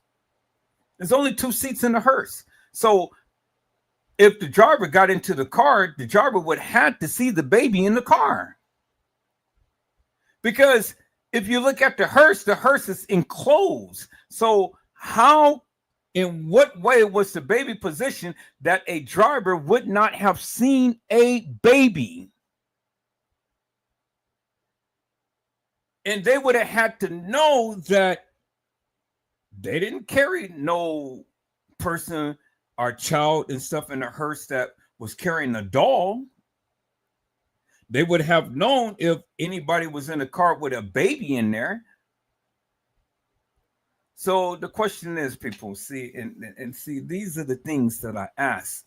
These are the things that I want to really try to get a greater understanding. And hopefully it will come out in the court filings and things. And when this person goes to court and, you know, goes through all of that and stuff, is how did that baby get in the hearse?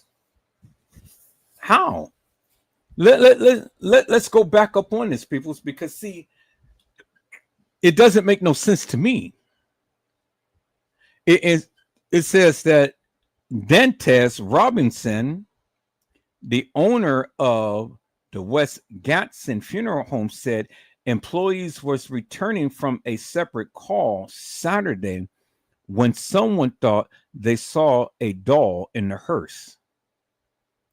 But when they opened the door, they realized it was a human baby.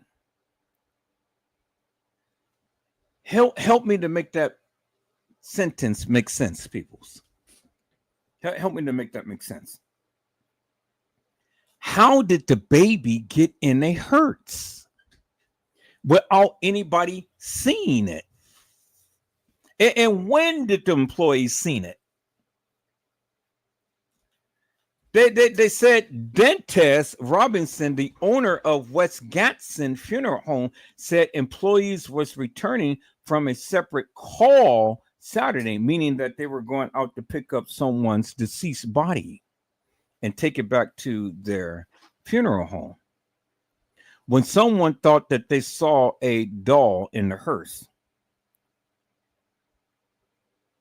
Where was the doll in the hearse for you to just all of a sudden just happen to see a baby in the hearse?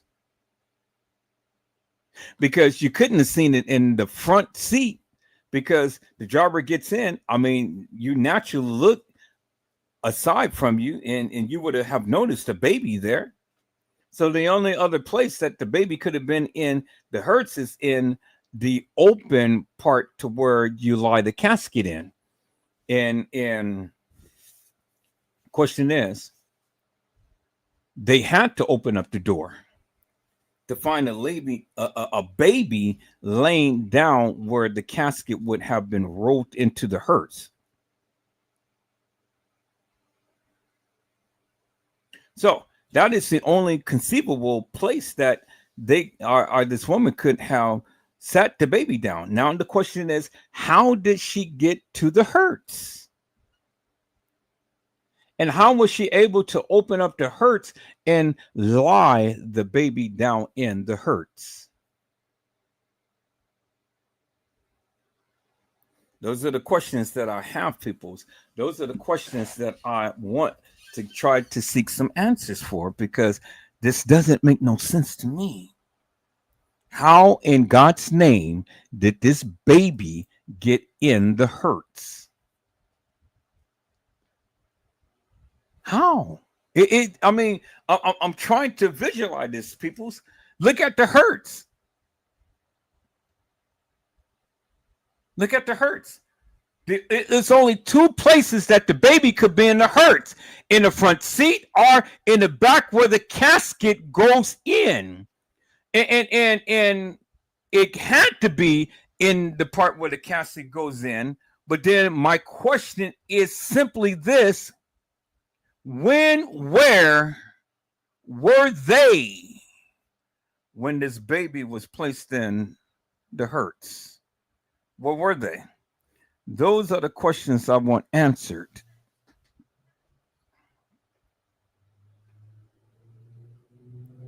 You know, because it's not every day that people go out and pick up bodies and things like that and stuff. And then,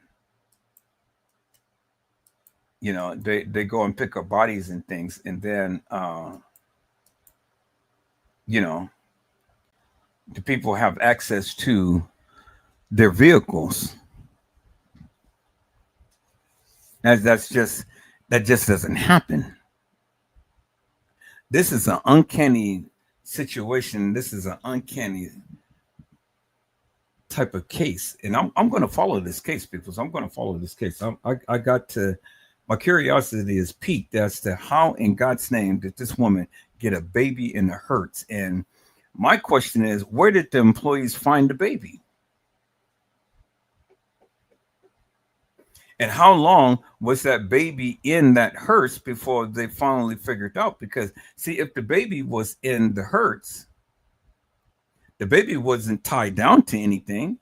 So whenever the hearse drive off or something, they had to hear the clanging and banging of the baby rolling around where the casket would have laid. So, you know, by the baby being back there and stuff, the baby had to been rolling around and things. So they had to hear some thumping and bumping and things if they were, driving around and stuff. That baby wouldn't have stayed in no one position. Do you understand what I'm saying, peoples? So when they make the turn, the baby will have rolled, because all it is just a smooth surface in the back. That's it. A smooth surface for the casket to roll in on. They have retracting wheels that the casket rolls on those wheels, and then it rolls right into place. So if a baby was back there, it's nothing to tie down the baby to keep it secure. The baby would have been rolling all around in that Hertz as it drove, because the surface is so smooth that baby would have been bumping here and there and all everywhere and stuff. And man, just the thought of that, just wow, this is, oh my God, man. Jesus. And see, I know, because I filmed thousands of funerals.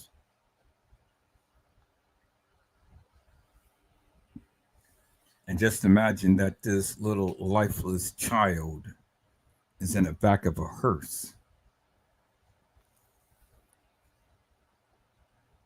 And my question is, how did that baby get back there? How did she get access to the Hertz without nobody knowing? Somebody dropped the ball.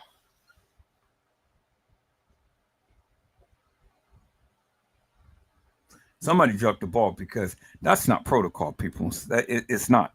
Because see, the thing is that if you're walking and you're leaving a Hertz unattended and open, and just say that somebody's body was in there and stuff, somebody can literally go and open up the door, unscrew the little lock thing to where they, hold the casket in place, pull the casket out just on GP measures and stuff, and the casket would have been on the ground. You're not locking the people's property, and the body is people's property. Casket is people's property. You don't never leave the hearse unattended. Do you understand what I'm saying, people? You don't leave the hearse unattended. And even if you got a body in there, or if you don't have a body in there, you still don't leave it unattended. You still don't leave it unlocked. Somebody didn't follow protocol. So somebody needs to be fired.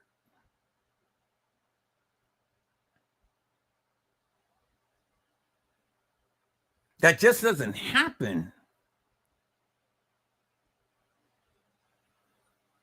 And they're not giving us no details, people, on this. And I'm getting very irritated, because I'm kind of like, well, I got some questions. And my question is, how in the hell did this woman get access to the Hertz? How? Who left the hearse unattended for a lady to go and put a baby in the Hertz?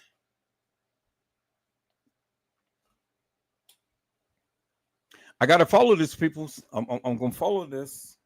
I'm going to give you an update up on this, because this is crazy.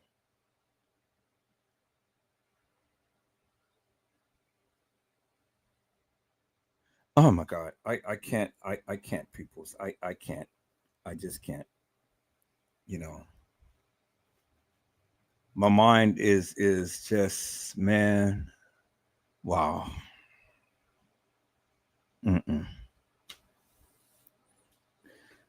I can't even begin to fathom this right now, people's mind. I'm way too emotional, because all of the funerals that I have ever videotaped and things, and the memories that I had made for the people, and then to just come across this, this is one of the things that my moderators had put into our chat, and Wow.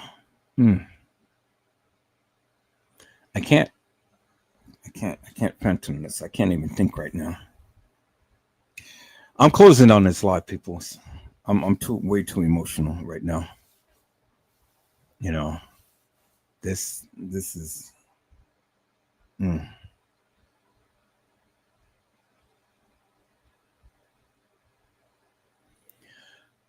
Oh, this is going to haunt me for quite some time. Because I can't even begin to fathom how all of this stuff could have happened. And how could a baby be placed in a hearse without them even knowing? It just doesn't add up, people. It doesn't add up at all. I don't get it. And I got way too many questions and answers and things, and my mind is racing. See, it's these type of cases that I love to talk about and stuff, because see, I'm a very analytical person, you know, and I look at things differently than other people. And here, let me change this, because wow, this is way too much.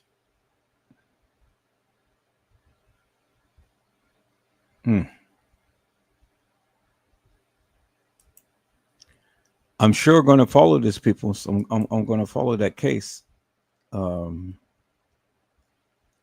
going to follow that case, people. It's really something.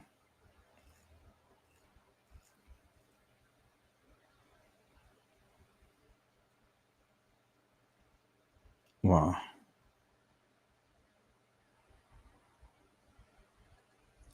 All right, people, so let's take a look at this right here. Elisa Lam case has finally been solved. They found her, the young lady who was missing.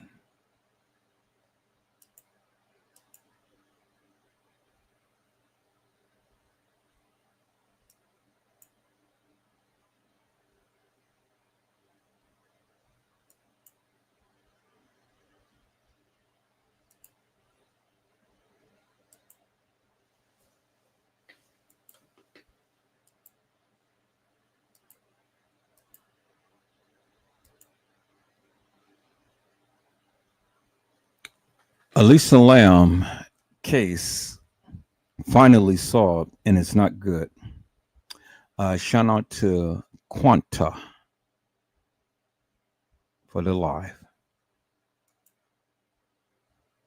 Details tonight in connection with a grim discovery at a downtown LA hotel. Police now believe the body found inside a rooftop water tank is that of a tourist who disappeared 3 weeks ago. In the heart of Los Angeles stands the infamous Cecil Hotel, a place where nightmares and reality seem to blur.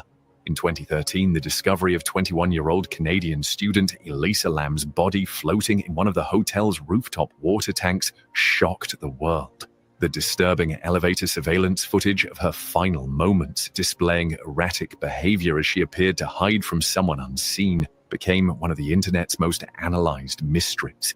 For years, theories ranged from paranormal phenomena to murder conspiracies, but conclusive answers remained elusive. That is, until 2025, when groundbreaking forensic advancements finally began to unravel what truly happened during those fateful days in January 2013.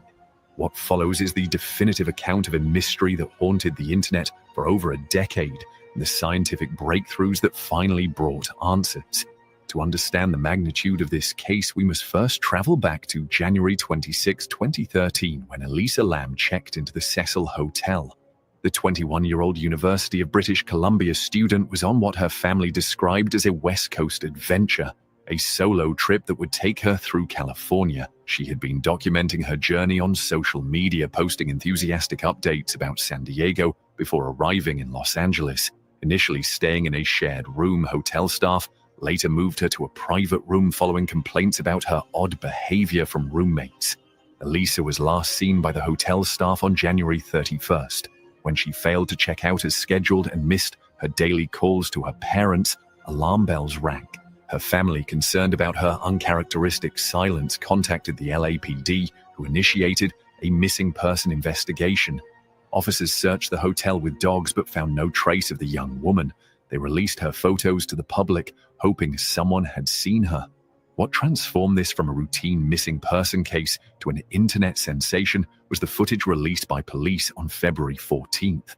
The now infamous elevator surveillance video showed Elisa behaving bizarrely and entering the elevator, pressing multiple buttons, peering out into the hallway, hiding in the corner, making strange hand gestures, and eventually walking away.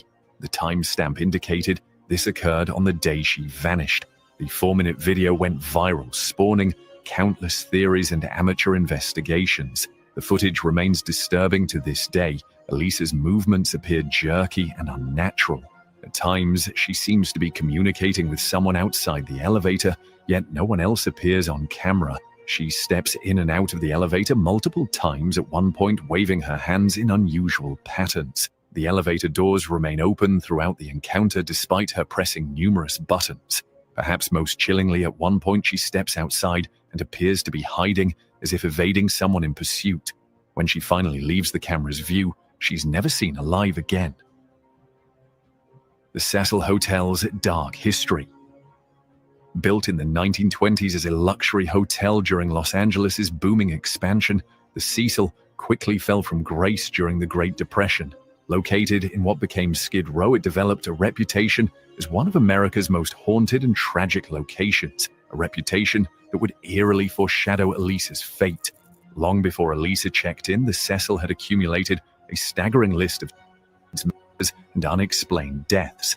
In 1947, Elizabeth Short, infamously known as the Black Dahlia Bentopol, was reportedly seen at the Cecil's bar shortly before her gruesome murder, though this connection remains contested. In the 1980s, notorious serial killer Richard Ramirez, known as the Night Stalker, resided at the Cecil while conducting his reign of terror across Los Angeles, supposedly disposing of bloody clothing in the hotel's dumpsters. Austrian serial killer Jack Unterweger also stayed at the Cecil in 1991 while working as a journalist covering crime in LA. Ironically, during this time, he murdered several sex workers in the surrounding area.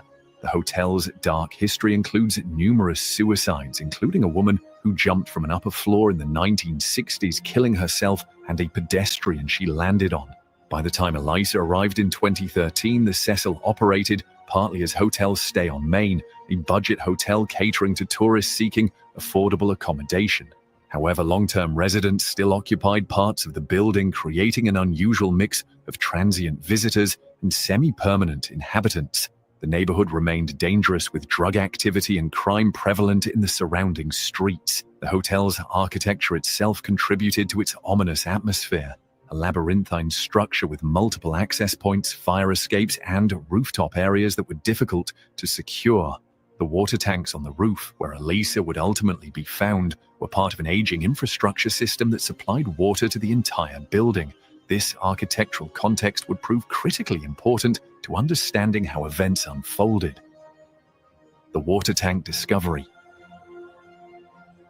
On February 19, 2013, nearly 3 weeks after Elisa's disappearance, maintenance worker Santiago Lopez climbed to the Cecil Hotel's roof to investigate guest complaints about low water pressure and an odd taste in the water. What he discovered would forever link Elisa Lam's name to one of the most disturbing hotel deaths in American history. Upon checking the 4 1,000-gallon water tanks that supplied the hotel, Lopez noticed the hatch to one tank was open. Peering inside, he discovered Elisa's body floating face up in the water. She was nude, with her clothes and personal effects floating nearby. Hotel management immediately contacted the police, who faced the grim task of recovering her body from the confined space. The Los Angeles Fire Department had to cut open the tank from the side to remove her remains. As the tank's opening was too small for conventional retrieval, the discovery sent shockwaves through Los Angeles and beyond. Hotel guests were horrified to learn they had been showering, brushing their teeth, and drinking water from a tank containing a decomposing body. Health officials quickly distributed do not drink orders, and the hotel switched to an alternate water supply. Tests eventually revealed the water contained elevated bacteria levels but no harmful pathogens, small comfort to the traumatized guests. The location of Elisa's body raised immediate and troubling questions. The hotel roof was supposedly secured, with alarms and locked doors preventing unauthorized access. Yet somehow Elisa had not only reached the roof but had also managed to enter one of the water tanks, a feat requiring considerable effort. The tanks stood on concrete blocks, approximately 4 feet above the roof. Each was covered with a heavy metal lid that would have been difficult to move and impossible to replace from inside. Media coverage intensified as these details emerged.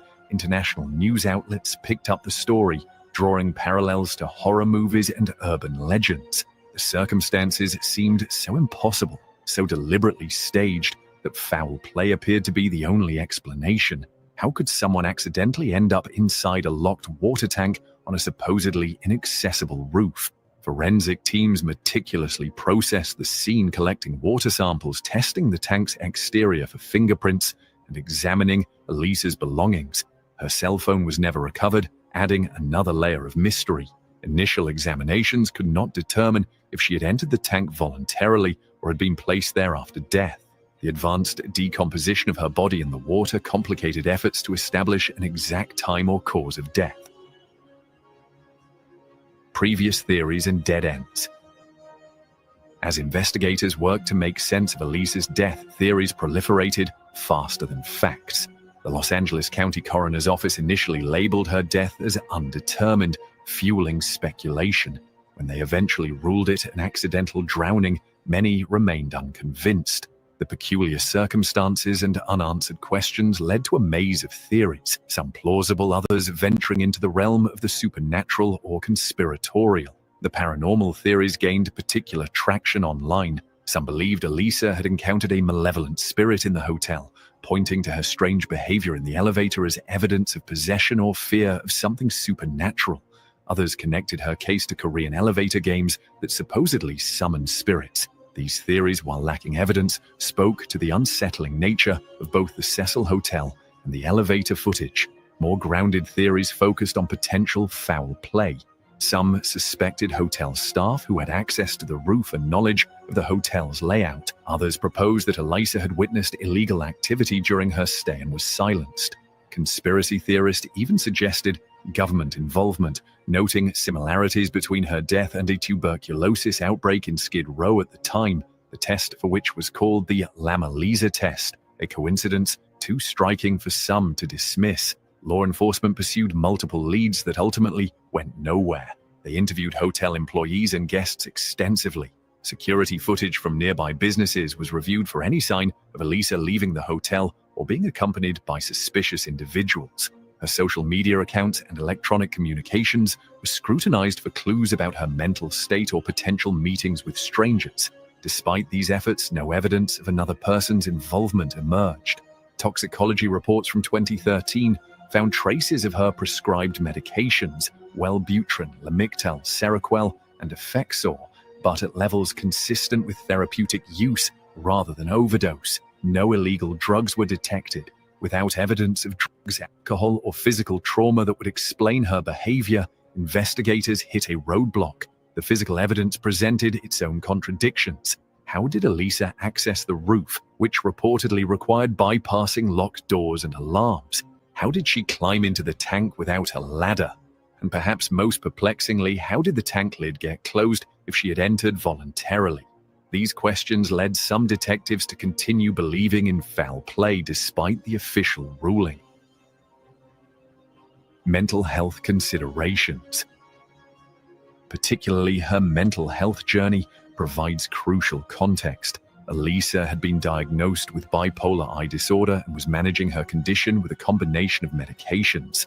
This aspect of her story was initially overshadowed by the sensational details of her death, but it would prove central to understanding what happened. Bipolar I disorder is characterized by manic episodes of elevated mood, energy, and activity levels, potentially accompanied by psychosis. These episodes are typically followed by periods of depression. While many people with bipolar disorder lead stable lives with proper treatment, medication management can be challenging.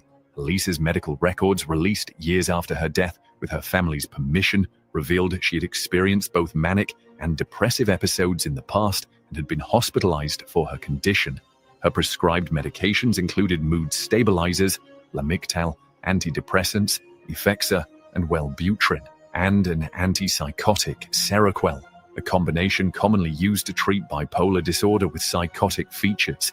However, maintaining this complex medication regimen while traveling could have presented difficulties. Travel disrupts daily routines, potentially affecting medication adherence. Stress, time zone changes, and sleep disruption, all common during travel, can trigger or exacerbate symptoms in people with bipolar disorder. Elisa's Tumblr blog, discovered after her death, provided additional insights into her mental state. In the months before her trip, she wrote about her struggles with depression and mood swings. Her post alternated between optimism about her future and expressions of deep anxiety. In one particularly revealing entry from November 2012, she wrote about forgetting to take her medication for several days and experiencing racing thoughts that wouldn't stop. Friends and classmates later described Elisa as bright and creative, but sometimes withdrawn. During manic phases, she could be outgoing and adventurous, possibly explaining her decision to embark on a solo trip. Her parents reported that while she had traveled alone before, this longer journey was unusual for her. They maintained regular check-in calls specifically to monitor her well-being. Mental health experts who reviewed the elevator footage noted that her behavior showed potential signs of a psychotic episode. The hand gestures, hiding behavior, and apparent conversations with an unseen presence align with symptoms of hallucinations or delusions. The disorientation evident in her movements may have indicated she was experiencing a break from reality at that time. It's important to note that bipolar disorder does not typically lead to the kind of tragedy that befell Elisa. Millions manage the condition successfully without such outcomes. However, in rare cases, severe manic episodes with psychotic features can impair judgment and perception of danger. Understanding this aspect of Elisa's life isn't about stigmatizing mental illness, but recognizing how it might have influenced the events leading to her death. The breakthrough evidence of 2025. 12 years after Elisa Lam's death, a series of technological breakthroughs prompted the LAPD to reopen her case. Advanced forensic tools unavailable in 2013 offered the potential to analyze evidence with unprecedented precision and to examine digital data that had previously been inaccessible. What followed was a cascade of revelations that would finally bring clarity to a case that had perplexed investigators and the public for over a decade. The first breakthrough came from enhanced video analysis. Using AI-powered image enhancement developed for national security applications, technicians were able to restore degraded security footage from cameras overlooking the Cecil Hotel's roof access points. These cameras, which had been deemed non-functional in 2013, actually contained recoverable data. The enhanced footage clearly showed Elisa accessing the roof alone through a fire escape that had been incorrectly reported as alarmed and locked. This simple fact immediately challenged the assumption that she couldn't have reached the roof without assistance. Simultaneously, advances in digital forensics allowed investigators to recover data from Elisa's cloud storage that had been previously inaccessible due to encryption limitations. This included location data from her phone, which had continued uploading to cloud storage even after the device itself was lost. The data revealed that Elisa had explored the hotel extensively during her stay, including multiple trips to the roof before the night of her disappearance. Notes in her phone's journal app documented her fascination with the hotel's architecture and history, suggesting her rooftop visits were exploratory rather than random. Perhaps most significantly, reconstructed email fragments revealed Elisa had been corresponding with her psychiatrist back in Vancouver. In these messages sent days before her disappearance, she reported symptoms consistent with the onset of a manic episode: decreased sleep, racing thoughts, and heightened sensory experiences. She also mentioned having difficulty maintaining her medication schedule while traveling. Her psychiatrist had urged her to return home for treatment, but Elisa's final replies indicated she was experiencing paranoid thoughts about being followed. Advanced material analysis of Elisa's recovered clothing revealed additional insights. Using spectral imaging techniques developed for archaeological applications, scientists detected minute traces of rust and paint matching the exterior of the water tanks, concentrated around her fingertips and knees. This suggested she had climbed the tank independently without help or coercion. The distribution pattern of these traces aligned with someone who had scaled the concrete blocks and tank exterior with difficulty, not someone who had been placed there after death. Additionally, a comprehensive re-examination of the hotel's water system engineering revealed that the tank lid, previously believed to have been closed after Elisa entered, was likely displaced rather than fully removed during her entry. Physics modeling demonstrated that the lid could have partially settled back into position due to its weight and design, creating the appearance of closure while still being ajar. This explained one of the case's most perplexing aspects without requiring the involvement of another person. The digital reconstruction of the hotel's roof created using architectural plans and laser scanning allowed investigators to simulate exactly how someone in Elisa's physical condition could have accessed the tank. This model, combined with biomechanical analysis, demonstrated that reaching and entering the tank, while difficult, was entirely possible for someone of her size and strength, especially during a state of heightened physical capability often experienced during manic episodes. Advanced toxicology findings. The limitations of 2013's toxicology testing had left crucial questions unanswered about Elisa's biochemical state during her final days. By 2025, revolutionary advancements in metabolomics, the comprehensive study of small molecules created during cellular processes, offered unprecedented insights that would prove pivotal in understanding her case. Using preserved blood and tissue samples, scientists employed ultra-high-resolution mass spectrometry to detect compounds missed by earlier analyses. This technology, capable of identifying molecules at concentrations thousands of times lower than previous methods, revealed critical information about Elisa's medication compliance and physiological state. The most significant finding was evidence of medication discontinuation. While the 2013 toxicology report had detected Elisa's prescribed psychiatric medications, the new analysis revealed that levels of several drugs, particularly Seroquel, an antipsychotic crucial for managing her condition, had been declining for days before her death. Metabolite patterns indicated she had likely stopped taking this medication approximately 3 days before her disappearance, while continuing others intermittently. For someone with bipolar I disorder, this specific medication pattern was particularly problematic. Antipsychotics like Seroquel help control manic episodes and prevent psychosis. When discontinued abruptly, especially while continuing stimulating antidepressants like Wellbutrin, the risk of triggering severe mania with psychotic features increases dramatically. This phenomenon, called antidepressant-induced mania, is well documented, but would have been difficult to identify with 2013's testing capabilities. Advanced neurochemical analysis also revealed elevated stress hormones and molecular markers consistent with sleep deprivation. Her brain chemistry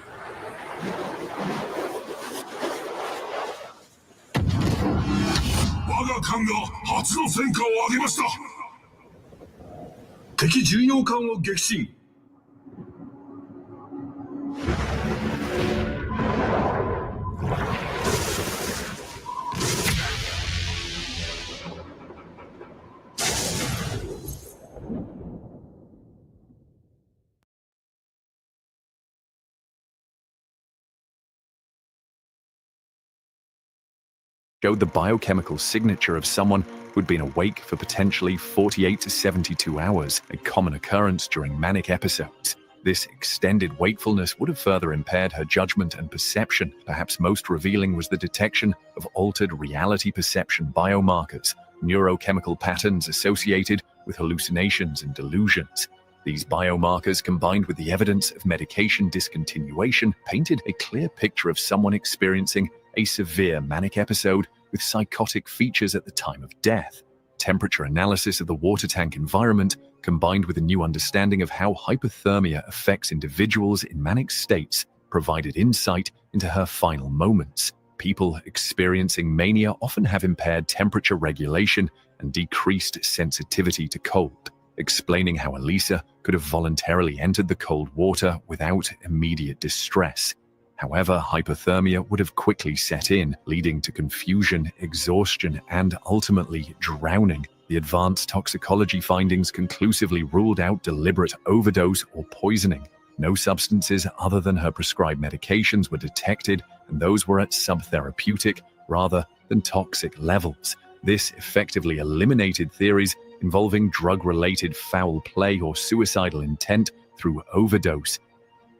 Witness testimonies reevaluated with scientific breakthroughs providing new context. Investigators in 2025 returned to the human element of the case, the witnesses whose accounts had been previously dismissed or undervalued. Using cognitive interview techniques developed for enhancing recall in cold cases, detectives re-interviewed key witnesses from the Cecil Hotel, yielding crucial insights that aligned with the new forensic evidence. A former maintenance worker, initially dismissed because of inconsistencies in his statement, provided vital information when re-interviewed. He recalled encountering Elisa on the hotel's upper floors multiple times during his shifts, describing her as exploring every corner of the building. Most significantly, he remembered seeing her attempting to access the roof 2 days before her disappearance, appearing disoriented but determined. At the time, he had directed her back to the guest areas without reporting the incident, a detail he had omitted in his original statement out of fear of professional consequences.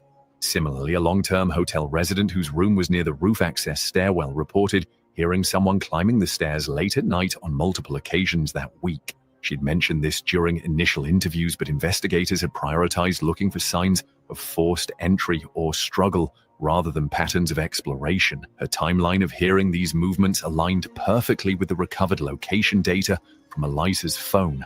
Bookstore employees from a shop Elisa visited the day before her disappearance provided additional context when re-interviewed. They recalled her purchasing books about the hotel's history and architecture, displaying intense interest in its structural details and appearing energetic but disorganized, consistent with early manic symptoms. One employee specifically remembered Elisa asking about access to the hotel's highest points because she wanted to photograph the city. Hotel guests who had briefly interacted with Elisa also provided important insights. A couple who had shared an elevator with her 2 days before the infamous footage described her as talking rapidly about the hotel's secret passages and appearing excited about exploring restricted areas. They had assumed she was simply an enthusiastic tourist and thought nothing of it until seeing news of her disappearance. The re-examination of these testimonies, combined with the recovered digital evidence, allowed investigators to reconstruct Elisa's movements throughout the hotel with unprecedented accuracy. It became clear she had been systematically exploring the building, including staff areas and maintenance corridors, drawn by curiosity intensified by her escalating manic state. Perhaps most poignantly, the 2025 investigation located a hostel roommate from San Diego who had traveled with Elisa briefly before she reached Los Angeles. This witness described noticing changes in Elisa's behavior as their trip progressed, decreasing sleep, increasing talkativeness, and growing paranoia about fellow travelers. Most significantly, she recalled Elisa mentioning she sometimes stopped taking certain medications because they dulled her experiences when traveling, a critical piece of context explaining the toxicology findings. The role of modern technology in cold cases. The resolution of Elisa Lam's case represents a watershed moment in forensic investigation, demonstrating how technological advancements can fundamentally transform our understanding of cold cases.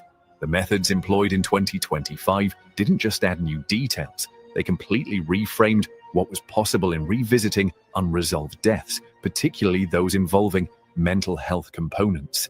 Digital forensics evolved dramatically in the decade following Elisa's death. While investigators in 2013 could access basic phone records and social media posts, the 2025 investigation benefited from quantum computing approaches to data recovery that could reconstruct deleted cloud data, fragmented files, and even recover location information from corrupted backups.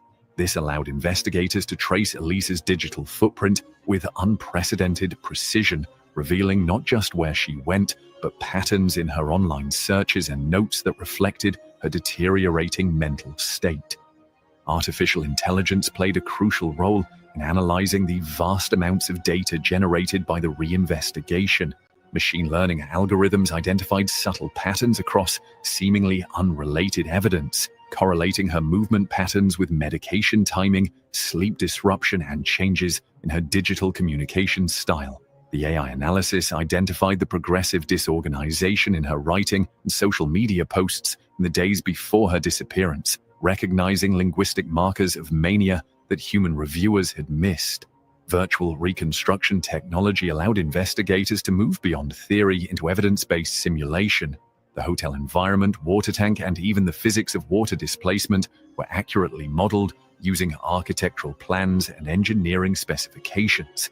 These simulations conclusively demonstrated that the scenario, which once seemed impossible, Elisa accessing and entering the water tank alone, was not only possible, but the most probable explanation given the physical evidence. Advances in behavioral analysis software also contributed significantly. By training AI on thousands of documented cases involving bipolar disorder, investigators could compare Elisa's behavior patterns against established trajectories of manic episodes. The elevator video, once seen primarily as evidence of something supernatural or sinister, was now recognizable as documenting classic symptoms of a severe manic episode with psychotic features. Perhaps most importantly, these technological approaches worked in concert with traditional investigative methods rather than replacing them. The human elements, witness interviews, medical history review, and behavioral analysis gained new significance when enhanced by technology. This integration of approaches demonstrates the future of cold case investigation, using technology to enhance rather than substitute for human insight. The Elisa Lamry investigation established a new protocol for reviewing deaths involving mental health factors. Cases previously dismissed as accidents or without full explanation could now be examined with greater nuance and understanding. The techniques pioneered in this case have since been applied to dozens of similar unresolved deaths, bringing closure to families who had lived with uncertainty for years. The final timeline. With comprehensive evidence from both scientific analysis and witness accounts, investigators were finally able to construct a definitive timeline of Elisa Lam's final days, one that explains the mystery that captivated the internet for over a decade. This reconstruction presented here represents the most complete understanding of what happened at the Cecil Hotel in January 2013. January 26, 2013. Elisa checks into the Cecil Hotel, initially placed in a shared room. Her journal entries from this day show excitement about the hotel's history and architecture. She appears stable and organized, meticulously planning her sightseeing activities. January 27, 28, hotel staff move Elisa to a private room following complaints about odd behavior from roommates. Digital evidence shows she's still taking most of her medications, but has begun skipping doses of Seroquel, her antipsychotic. Her social media activity increases dramatically, with posts becoming more fragmented and focused on the hotel's dark history. January 29th, Elisa visits local bookstores purchasing materials about the Cecil and LA architecture. Witnesses describe her as energetic but disorganized. Her phone's location data shows her first exploration of the hotel's upper floors and staff areas. That evening, she emails her psychiatrist reporting trouble sleeping and feeling different. Hotel security footage captures her attempting to access the roof but being redirected by a maintenance worker. January 30th, Elisa's sleep patterns are severely disrupted. Her phone notes contain increasingly paranoid thoughts about other hotel guests watching her. She makes 4 separate trips to the roof during daylight hours, exploring different access points. Recovered photos from her phone show she's documenting the water tanks and other rooftop structures. By evening, her text messages become increasingly incoherent, and she stops responding to family contacts. January 31st, the critical day begins with Elisa having been awake for approximately 48 hours based on her device usage and witness sightings. She has now missed multiple doses of her antipsychotic medication while continuing her antidepressants, a dangerous combination for someone with bipolar I disorder. Around 6:00 p.m., she's seen in the hotel lobby appearing disoriented. At approximately 11:00 p.m., the notorious elevator footage captures her in the midst of a psychotic episode, displaying behavior consistent with hallucinations and paranoia. Shortly after the elevator incident, Elisa returns to her room briefly, then proceeds to the roof via the fire escape, a route she had previously explored and photographed. Security footage recovered in 2025 shows her alone, moving with purpose despite her disoriented state. On the roof, she approaches the water tanks, likely drawn by their prominence in the hotel's macabre history she had been researching. In her psychotic state, possibly experiencing command hallucinations or paranoid delusions about needing to hide, she climbs onto the concrete blocks supporting the tanks. With considerable effort, she displaces the tank lid enough to create an opening. Trace evidence on her clothing confirms she scaled the tank exterior using its maintenance ladder rungs, entering the water sometime around midnight. The water, approximately 52 degrees off, 11 degrees, would normally trigger an immediate cold shock response. However, individuals in manic states often have altered temperature perception and heightened physical capabilities. Once inside, the combination of cold water, exhaustion from prolonged sleeplessness, and her compromised mental state quickly led to disorientation. The tank's confined space and slippery interior would have made escape impossible once weakness set in. Based on water temperature analysis and post-mortem findings, Elisa likely survived for only 20 to 30 minutes before succumbing to drowning, accelerated by hypothermia. The partially displaced lid settled back into a position that appeared closed from a casual inspection, creating the illusion that someone had sealed the tank after her entry. Hello video creators, welcome to Hitpaw channel. We added some watermark on each of the videos. Clean background, complex background, even moving watermark. Just click on this plus icon to create a new area. Then place it above the watermark on the lower left corner.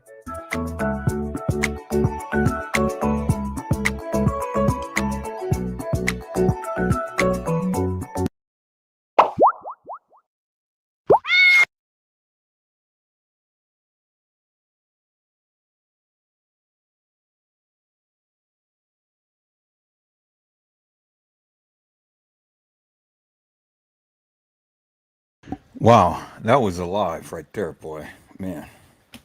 And that is another live that I really am so interested in looking into, because I have no, I don't have no, y'all hold on for a moment.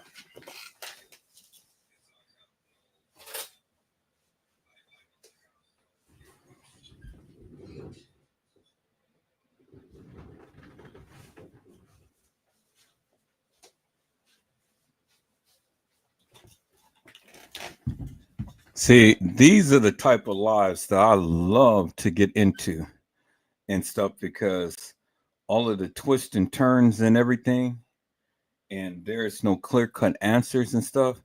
This girl, I don't care how much psychotic behavior she was displaying and things and all. Ain't no way that she raised that lid up on her own. You know, it ain't no way.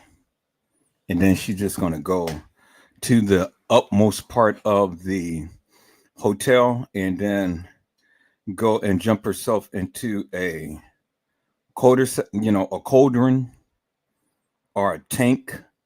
Really, peoples? Just like Kanika was supposed to walk herself into a freezer and lay down and died. Save me that. All right, peoples. I'm going to share this one thing and then I'm going to get off of here because, you know, I got to put some things together. You know, I'm trying to wait up to see if these people need a ride to San Francisco or not, to the airport, but you know, they're not calling. So, but I'm going to put some things together. I'm gonna share this one thing. And this is very interesting. I heard this theory before, peoples. I don't know how true it is and things, you know, because everybody is throwing stuff out there. But I'm gonna let you be the judge of it. I'm gonna share this and then I'm gonna go ahead and taper up this live. So let's look at this, people. This was shared by one of the moderators in there. I like I said, I heard it, but I'm not giving it no credence. I'm not giving it no weight. You decide in things, people. You know, I'm not here to think for you. You decide. But I just thought that it was interesting to bring this to the chat. And it must be something because it's got over 225,000 views. So let's listen to this. Okay, hey family. Whew. I just was reading the comments on the young lady that came up. It was calling her friends fake because it says up here the Kanika Jenkins, her real friends, said Irene Roberts is guilty. Okay, so I'm reading the you know, they chatting, and I'm reading the text messages that they doing, and I came across this girl right here. You see her name? Is it I can't really see it. It might be Tonya or somebody. And she said, "Tell the truth. Kanika's brother killed Monita boyfriend 2 years ago, and her boyfriend, Monita's boyfriend, had a twin brother. So this come to turn, Then you got to think, you're like, that's why Monita was mad at Kanika, because Kanika's brother killed her boyfriend? You know, is that the reason why Monita, you set Kanika up because of your boyfriend? And he have a twin brother? You ain't tell nobody that, did you? Girl, you so guilty. You and Irene, y'all going to jail with gasoline draws. You guys set that baby up, and y'all know y'all did. And you talking about because Kanika's brother killed Monita's boyfriend 2 years ago. And Monita, you sit there and you plot this and you set this all up for Kanika. She ain't have nothing to do with that. Because if her brother, allegedly, if her brother had killed Monita's, killed the boyfriend, Monita, why would you want to set your friend that y'all been friends since 3rd grade? And you talking about some little funky, raggedy ass boy? I'm sorry, I shouldn't have said that. Condolences to that family, whatever. But what I'm saying is, you don't, girl, you threw your best friend under the bus. Ugh, I can't stand you. You was never a friend. And talk about you gonna kill yourself. That was my best friend for life. Girl, bye. Take that shit on to the damn dragon, and you and your ass can blow up on that one, because you weren't friends with that girl. You had beef with her for 2 years from what allegedly they said her brother did to your raggedy boyfriend. I'm sorry, shoot, but I mean, that's kind of honoring to say that because the boy lost his life, but oh well, that's another story. Let them solve that. We're here to get justice for Kanika. Okay? We're not going to feel no sorry for no Monita. Girl, you are so foul. You are so fake. You know what I'm saying? You are so fake. That don't make no sense. You shouldn't have done Kanika like that. And I'm quite sure she really trusts you, okay? She really trusts you, and you stabbed in her back like that. I hope you having all bad dreams, you know? I don't care what happened to you. I don't feel sorry for you or nothing. You fake. You foul. You're a zero.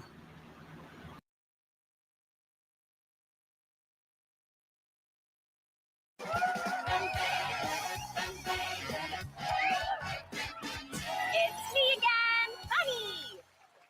You do remember.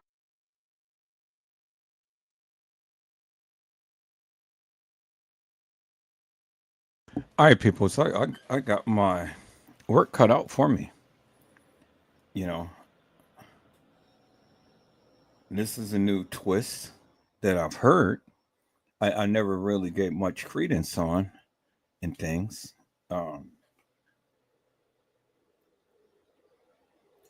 but this is something new to explore. And this was 7 years ago. And this garnered 225,000 views. And so, wow, it's interesting, peoples, you know.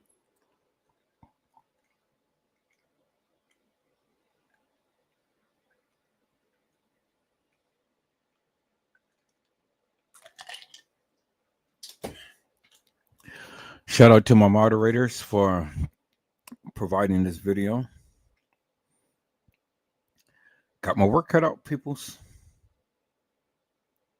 Going to check out these 3 particular cases, but especially this last case, you know. I don't see how this young lady can go to the deepest parts of the establishment and drop herself into a tank and drown herself. And then people drinking the water of a decomposing body. Just, oh my God, wow.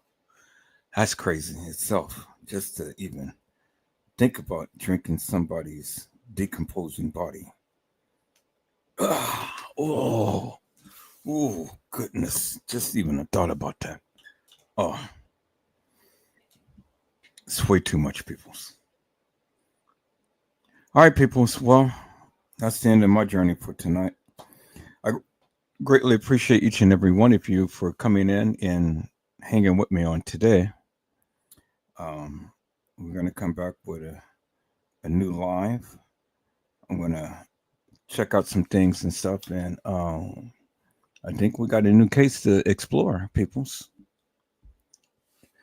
You know, twists and turns. Ooh, just thinking about that. Oh, God, I can't get that out of my mind.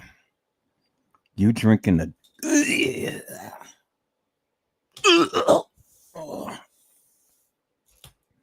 Oh, goodness.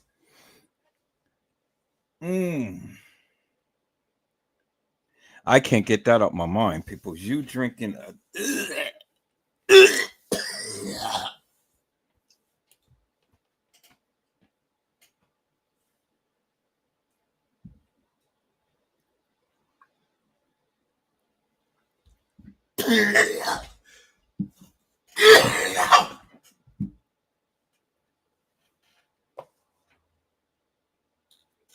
Oh, goodness. Oh, man. Oh, my God. It's no wonder that people really didn't get sick, you know, and get really, really sick. I mean, it's then that the water tastes funny and stuff. Oh, my God. Just, oh.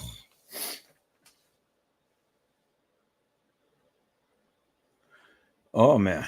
No, I can't, peoples. I can't even envision this. This is just crazy to me.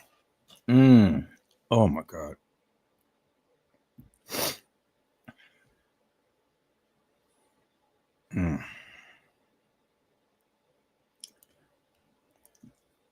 Well, I think I got another case to really look into and talk about. I know the case has been solved, but just the mysteries that surrounded this and stuff. Oh man, yeah, I'm really going to take a look at this because I do understand mental illness is real, you know, and that's real, peoples. But my thing is that how in God's name.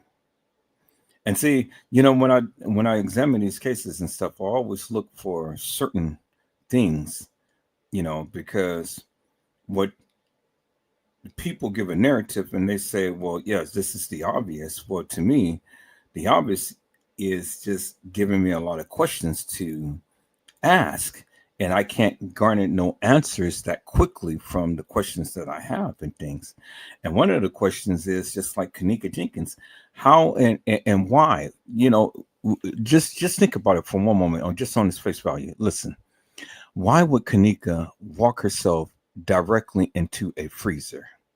I mean, I just want people to think about that just from face value, just as is. Why would she want to do that? Now, set aside from all of the things about, she's been coerced and stuff like that. Just ask yourself the question, why would she want to just walk herself directly into a freezer, peoples? Why? Just, I want you to think about that for one moment. When you say that she is being led, and we don't see nobody on video, but they exit them out and she's being led. Why would anybody want to lead a person directly to a freezer? And if that be the case, peoples, I mean, if you look at the video footage, she ain't turning her head. She ain't doing. Now, if you're going to be led and stuff, your body language will be such as you're following directives of someone. What could they possibly say to lead this girl to her death?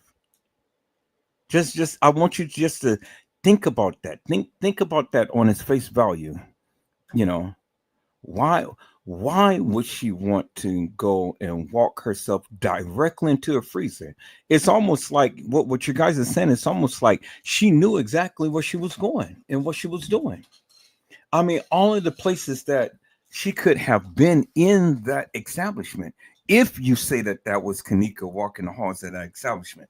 Now, I'm just playing devil's advocate now. I'm just playing upon the things of the people who was talking.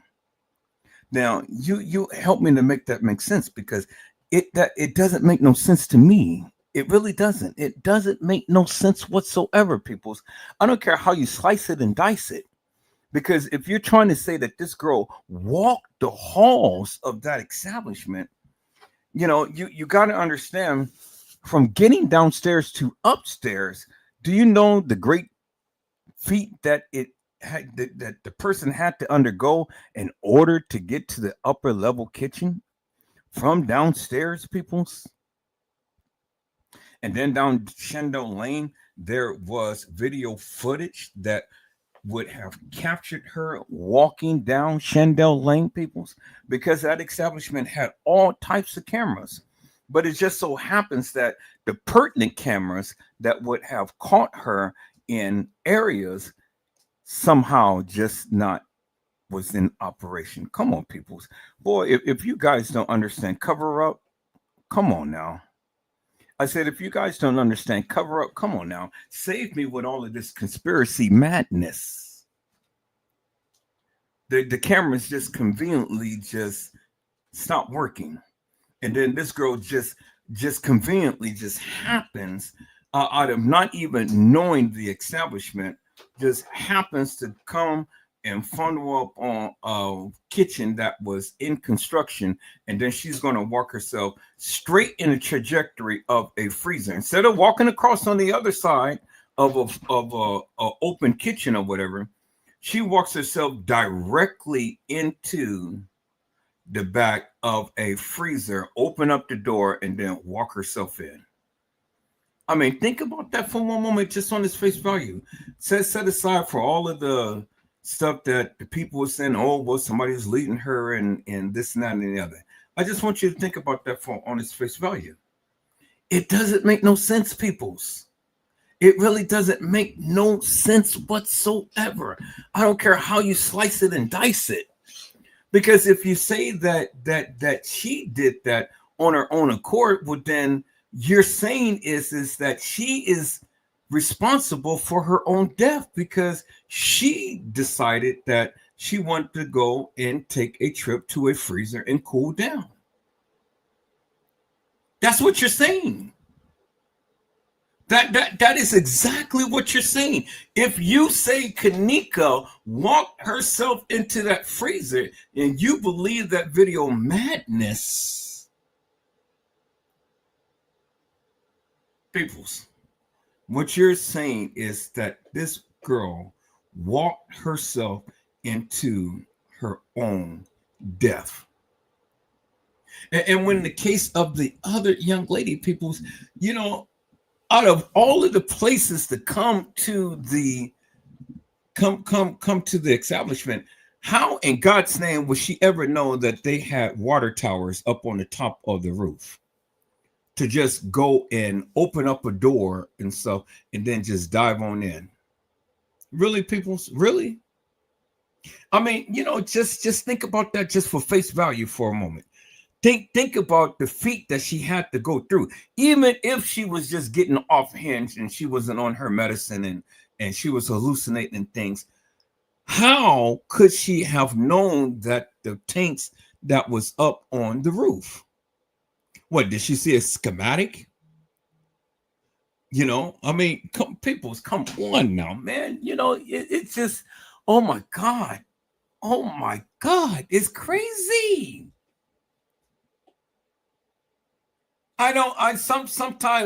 Sometimes I just sit here just in amazement, sitting back here listening to all of these people who proclaim that they have the proof to the truth, but yet the narrative is that this girl walked the halls of that establishment, walked herself into a kitchen, and then you got another girl who was going off and she had some mental issues and whatnot. And then they put her into a private room. I mean, people, see, that was the red flag right there. I don't care how much noise this girl was putting on and things and stuff, or what she was doing. You never leave people with mental illness alone. You never do. Now, I would have bought the notion that, okay, well, you know, maybe she, you know, got caught and trapped in the elevator or, you know, in the stairwell or something like that and stuff, but not no unsecured area, peoples, to where only the people of maintenance could have been able to get to. See, that's a breach of contract right there. She finds herself they find herself in a tank. Well, how did she get in the tank in the first place? How did she open up the door to jump in the tank in the first place? If that happened, the place wasn't secure. So yeah, the family got a major lawsuit. Whether they tried to deem the child crazy or whatever, still these areas is supposed to be locked and under lock and key. Do you understand what I'm saying? Well, in the case of Kanika, the kitchen was supposed to be locked, was supposed to be secure. But unfortunately, like woo, you know, this girl just happens to just find her way to that particular kitchen and then walk herself into a freezer. Come on, people. I don't buy that for I don't buy that at all. I don't buy that at all, people. I mean, that is crazy thinking. You can't get me to think that this girl walked herself into a freezer and laid down and died. You can't get me to think that, people. And all of the theories that the people come up with and stuff, they can't even back up their claim, which is amazing to me. And then this girl being found in a tank, a water tank, and people taking showers and drinking. Oh my God, people, I can't. Oh, I'm getting sick. I can't. Yeah.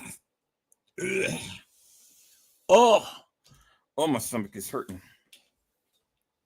Oh my God. Reality set in, people. The people was drinking her stuff. Her decomposing body, and they're drinking. Oh, goodness. All right, people. So I'm closing on this live. Before I ever get to that point, I got to really just try to get my mind and wrap my mind off a certain aspect of them not drinking that water. I should have never heard that. I'm going to have nightmares and I'm going to get sick. Oh.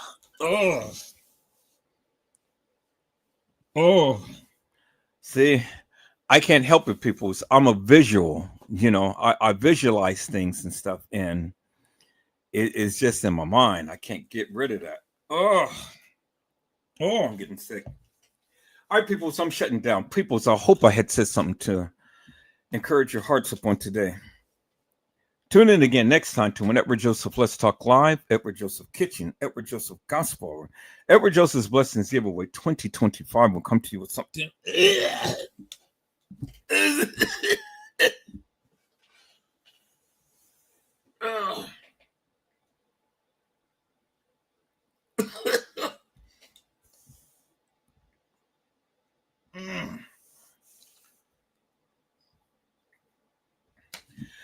I gotta go, peoples. I'm sick.